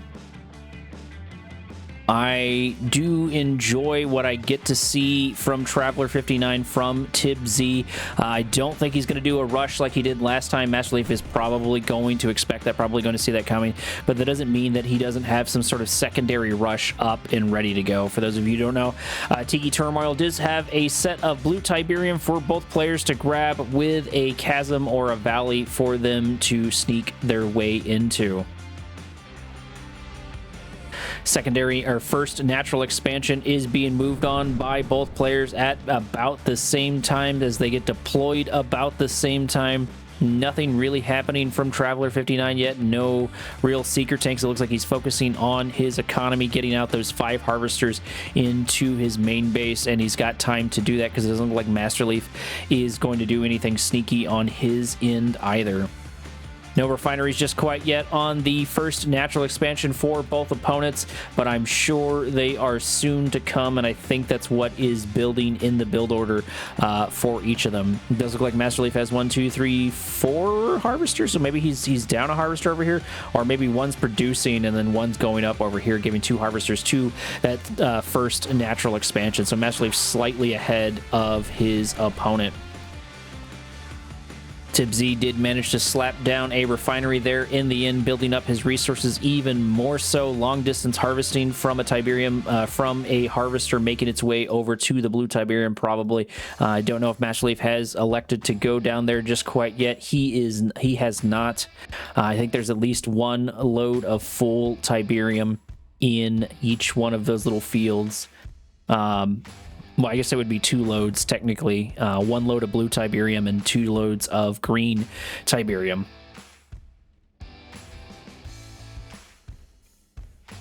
Sorry about that. Hydration break. It has been a long day. Gunwalker is out, going to get its first snack for the moment as it makes its way down the center of the map, followed by a brother making it down on the right-hand side. Barracks are out, MRTs are out. Probably going to get a couple of rocket squads. That does appear to be the case. Rocket Squad 1 does pop its way into the MRT. Gunwalker moving its way up, but it's going to run right into this Rocket Squad MRT. Another rocket out, another rocket in, going after the Gunwalker, going after the scout of Tipz. Tipz is going to see what's up and going to see the War Factory out on the front line and see where his opponent is along in this sector. Looks like we're going to get, once again, these shock troopers over here for Traveler 59 with the blink ability. Those have been truly deadly in these fights. Is it going to continue into MasterLeaf, or MasterLeaf's Wolverines going to mow them down? Only time will tell. These shock troopers just do a good amount of damage to everything. Probably going to go for a Tiberium spike. Why not? It's free and it is giving. Nope. They are going to choose to entirely ignore it, buying themselves time, moving quickly down to the south, getting a blink forward, going after one of the harvesters. There is a War Factory out on the front line, but it's too little too late as these shock troopers blink their way in and run their way out, dodging the Wolverines, moving their way over to the north. They're going to focus down one of the Wolverines and make their way out. They can't afford sustained engagements into this, especially if they're running too many, but they can get a couple of good shots off on these Wolverines. Wolverines are dying left and right, but so are the shock troopers. Shock troopers are beginning to be mowed down slowly but surely by their opponent. Mass Shock Trooper seems to be the name of the game for Tipz. keeping things spicy, keeping things fresh, making his way down the center of the map, trying to take out these MRTs. Blink forward to try to get a couple of good shots off on that. Not able to get the MRT there at the end, trying to focus on the Wolverines instead. Do get Wolverines, 2 of them down, probably a third one, followed by a fourth one here any moment. However, MasterLeaf has the high ground. MasterLeaf has a little bit of advantage because there is a bit of fog war going up and down that. Tipz trying to bait MasterLeaf into a more favorable condition. Blink forward does happen by the Shock Troopers. Shock Troopers wrapping up more and more of the Wolverines, but they are getting taken down left and right. As soon as one Wolverine goes down, another one replaces it. And Gunwalkers are here for the defense, but I'm not sure what they're going to be able to do into all of this. They're going to be able to kill the air units. They're going to be able to kill the infantry when and where they can, but it doesn't matter. It looks like the Shock Troopers are going to be the 1-2 punch part of this combination. Gunwalker after Gunwalker gets taken down. So far, I was going to say Orcas were unmolested over there, but that is not the case whatsoever. One Wolverine does get taken down, and looks like MasterLeaf losing more and more forces. However, he's keeping the assault up on his opponent as these Wolverines mop up and get more and more kills. MasterLeaf is not able to stop his opponent from harvesting, which could bite him in the butt, but it really depends on who comes out on top in this engagement. More and more Wolverines begin to join the fray, taking down one of the Gunwalkers, moving their way forward. MRT absorbing a good chunk of the damage, going down to half HP. Buzzer Squad's moving their way in, taken out by the Wolverines. MRT finally getting taken down, and it's Wolverines versus all of these Gunwalkers. Looks like Wolverines do have the advantage. MasterLeaf is not letting up this assault as more and more Wolverines begin to join the fray. Shock Troopers moving around to MasterLeaf's secondary natural expansion. Tipz actually throwing in the towel there at the end. He's not able to deal with all of the Wolverines on his front line. Not able to keep up with MasterLeaf there in that last game. He's only got a couple more chances to pull a victory out of this game, to win one over on MasterLeaf, and MasterLeaf is not making it easy for him. Let's see if Tipz can get a win off in the next round. Our next round takes place on Six City. I did that backwards. Can you tell I am tired, Commander? This has been a long one for me. Over in our north, we have MasterLeaf, of course, holding on to his steel talons and his color, his purple. And in the south, we have Tipz still here trying to look for some wins when and where he can. Of course, in his blue, and moving back to Black Hand, maybe trying to find a couple of good purchases. This is a quite stout, quite short map, so if he gets a rush off, he's going to have MasterLeaf is going to have that less of time in order to respond to it. Raider Buggy moving its way in, looking to see if MasterLeaf's doing anything sneaky, which of course he is not for the current moment. MasterLeaf doing the slow but steady approach to these fights, trying to be very measured, trying to be very careful, and trying to take victories where he knows he can win them.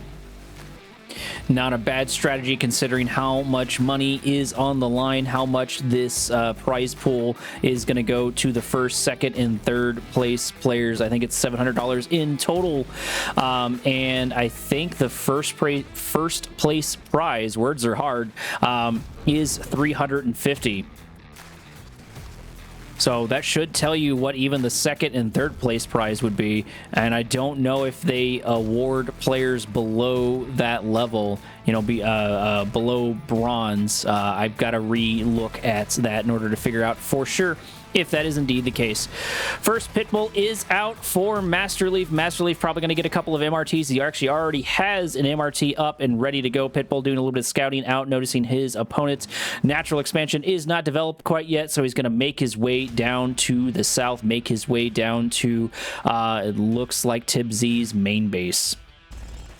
Or at least first base. I don't know if it's appropriate to call it main base because the bases sort of shift slowly but surely in this game. First Wolverine is out, joined by an MRT, making their way down Main Street. No Pitbulls this time. It looks like MRT is not a bad strategy. MasterLeaf probably knows that his opponent is playing Black Hand at this point by seeing his units slowly but surely move their way forward. Another Wolverine joining the fray. Does look like we have a command post out on the front line, possibly already getting AP ammo. Tipz is going to know that is up and coming. Tipz is also going to get his secret shrine up and ready to go. Probably going to see AP ammo here any moment, and there it is right on cue as the hammerheads begin to focus down one of the harvesters, but they're only going to be able to do so much damage. Mine drop is here. It would be nice to see that a little bit further inside of the Tiberium or right in front of the refinery either way, but it doesn't matter. The Orcas are here to mop up and do the lion's share of the damage as one harvester gets taken down, two bikes get taken down, rocket squads moving their way in for the defense, and if they're not careful, one Orca might get taken down here in all of this mess. MRT did die in that fray, leaving the Wolverines exposed and vulnerable. They're going to have to scurry their way out of there if they want to live. Blackhand doing what Blackhand does, getting its man spam out on the map, and so far it is paying off for Tipz. Tipz able to repel MasterLeaf's assault slowly but surely, but he's going to have to worry about those Orcas for most of the game because MasterLeaf is not going to give those up anytime soon. And unless some SAM turrets start popping their way on the front line, they're going to be something to deal with. There are plenty of rocket squads here. I don't think anyone's decided to grab the blue Tiberium just quite yet. No, actually, looks like someone grabbed it in the north. I'm not sure who, if it was a MasterLeaf or someone else. Orcas being uncontested over here inside of the base of Tipz and managing to get away, not unscathed, but at the very least not dead. I say that right as one goes down towards the end. However, one Orca for one harvester might indeed be worth it because the other two were managed to get out. I really need to make a spreadsheet of the cost of each unit and a spreadsheet for each faction to figure out who has what and begin to memorize it because there's really a lot of back and forward here that I should know. But as I grow as a caster, I'm sure I will develop more and more of that knowledge. Plenty of Wolverines for MasterLeaf here in the center with an MRT for support Orcas in the background ready to do that, but it doesn't look like there's going to be enough Wolverines here to absorb the shots. One misclick from a Wolverine is going to spell its doom as they have to retreat back to their base, back to the safety of these AP ammo watchtowers. Garrison is going to pop their, or units are going to pop their way in that building, garrisoning them slowly but surely, but I think we got a couple of grenade squads here to flush them out. Actually, I'm not sure what flushed those units out. That's a pretty good question. SAM turret out here on the front line.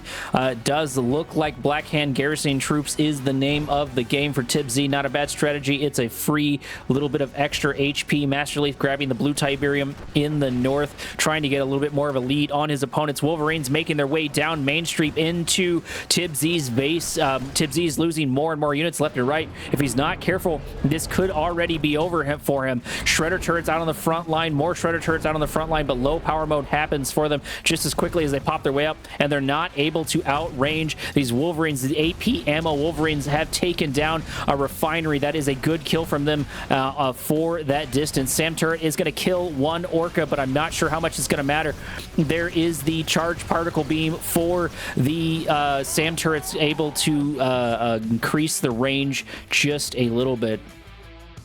Not sure if that was a Marv or a Redeemer. It looks like it was a Marv. We actually got another flame tank sneaking into MasterLeaf's base, killing one of the refineries, but being taken out slowly but surely over time as flame tank versus Wolverine begins to boil down here in the center. I think the advantage is on the flame tanks. I don't think there's enough Wolverines here to do damage as three flame tanks make their way down Main Street, as another flame tank actually makes its way over from the north, destroying more of the infrastructure of MasterLeaf. If MasterLeaf is not careful, this is going to turn around on him. He's all but lost everything on his front line of his base. I'm not sure where that Marv disappeared to. It looks like it's going down center, and as more of these flame tanks take out more and more of the infrastructure of their opponent, MasterLeaf finally winning that assault slowly but surely. Marv is unescorted over here, taking down Shredder turret after Shredder turret. Behemoth is joining the fray. Wolverines are joining the fray as the Mammoth tank takes a good number of shots, but is now finally in a safer range.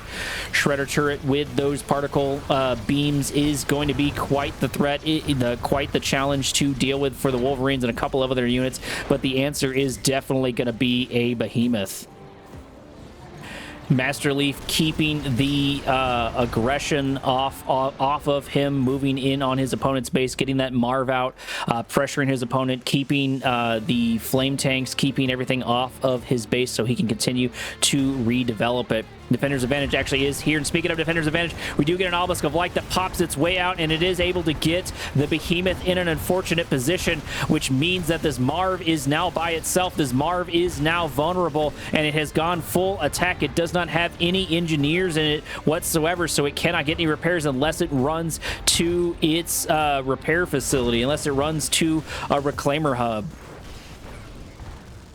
Man spam is going to slowly but surely push the Marv back as Wolverines begin to join the fray. Rocket squads or rifleman squads are going to be able to move their way in to start dealing a good chunk of damage to their opponent.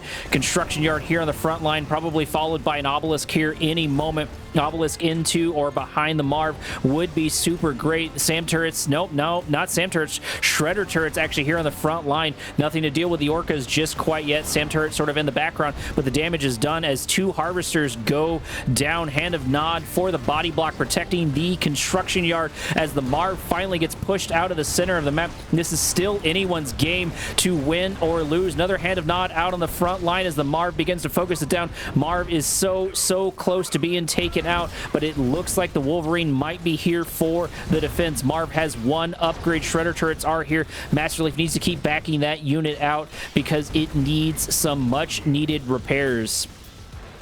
Wolverines continue to pump their way down the center of the map to try and mop up some of these units. Redeemer out on the front line, probably followed by a Rage Gen here in a minute, unless they're trying to catch that Marv as quickly as they can. Marv finally getting repairs, but is it going to be in time? Because it looks like Tipz may have turned the tables on MasterLeaf, and he's gone from defendee to aggressor.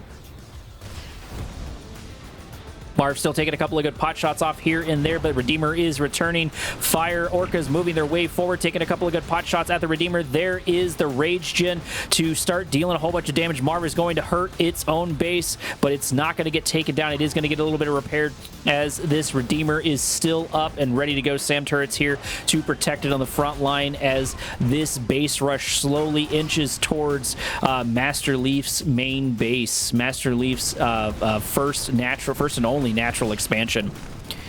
More and more Wolverines are going to pop their way out, but they're also going to be taken down just as quickly. Marv is in an unfortunate position. It is slowly but surely getting repairs, but there's a lot here to contend with, and that Redeemer is not even at half HP quite yet. Looks like Reclaimer Hub is finally getting targeted down. There's plenty of watchtowers on the front time, body blocked by the power plant, but it's not going to be enough. This Marv is about to be in danger, and I think this might be Tipz's game. It looks like MasterLeaf is running out of gas in the tank as this man spam is just not being stopped. Black Hand into Steel Talons seems to be working this time around for Tipz, as Tipz is still relatively uncontested inside of MasterLeaf's base, and there it is. MasterLeaf is thrown in the towel, bringing us into our sudden death match, bringing us into round number 9.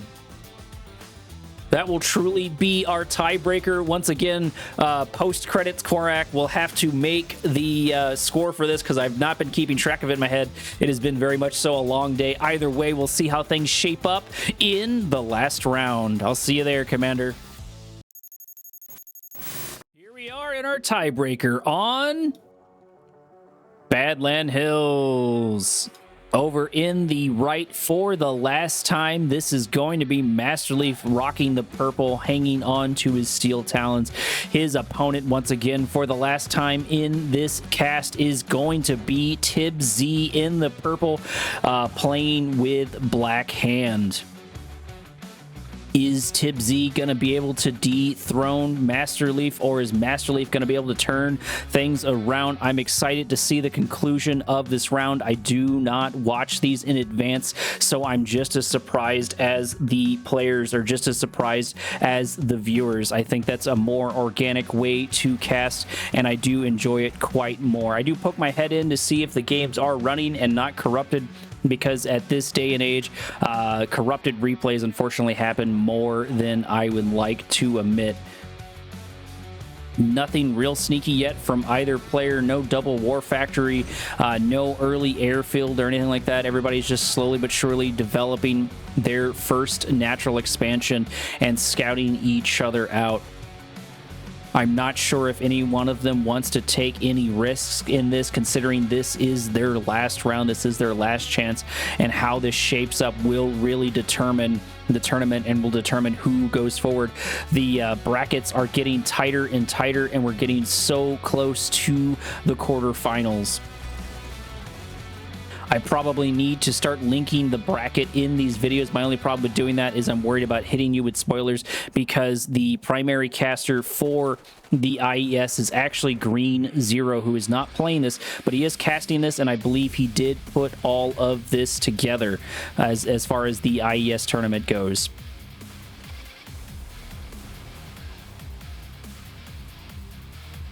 Still nothing really going on yet for either player. Sorry about the long pause. I was taking another drink and couldn't quite process anything in my brain just quite yet. If you can't tell, Commander, I might be a little tired. Foxhole inside of Tipz's base, getting a little bit of scouting off, seeing that there is nothing squirrely going on just quite yet. Just a couple of Raider buggies. Hand of nod on the first natural expansion. Looks like we're probably going to get a good chunk of man spam, and why not? It did work really well, and that does play into Black Hand strength. Foxhole finally getting targeted down. MasterLeaf going to lose that scout, popping a Titan out, ready to go. It looks like we're already getting a command post, probably followed by AP ammo here in a moment. Secondary Titan out to join the fray.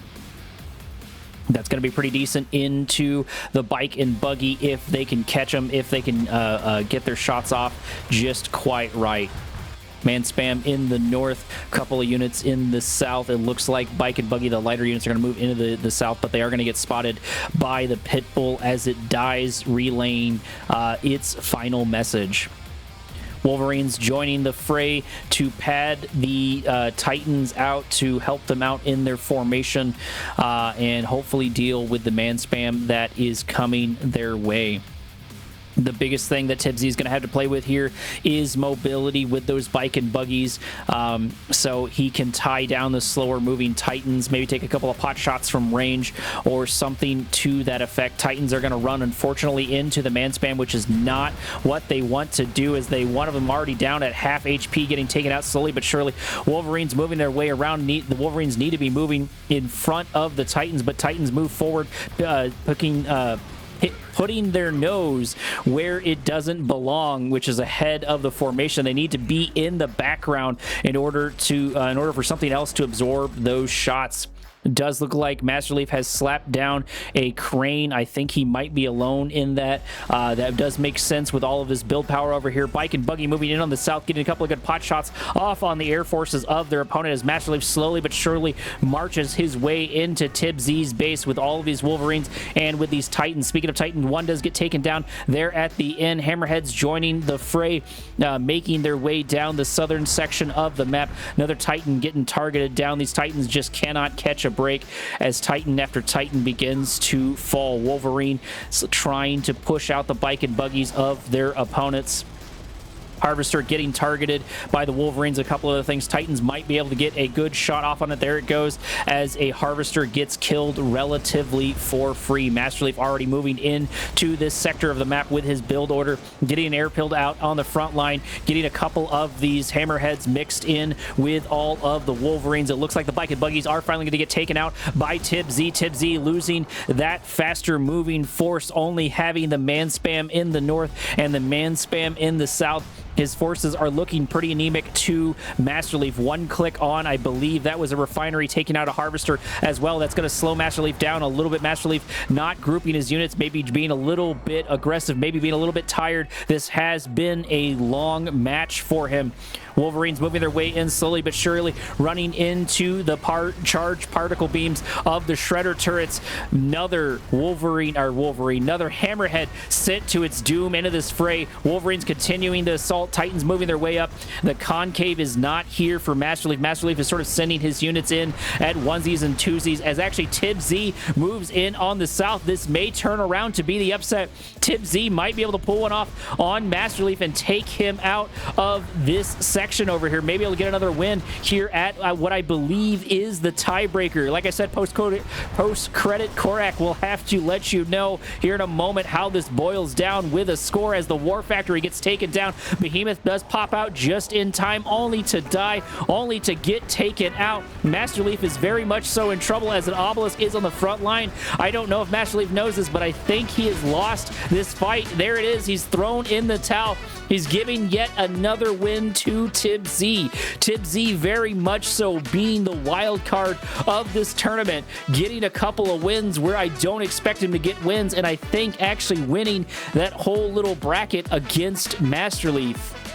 Even with MasterLeaf not as practiced as he said, even though he's not as consistent as he would like to be in these games, he's still a good player to knock out. He's still a strong contender in the IES tournament, and we did very much so see that throughout the 9 games at the very least in this match versus Tipz. However, very much so props to Tipz. Thank you so much for tuning in, Commander. I have been your host, Korak. Transmission out.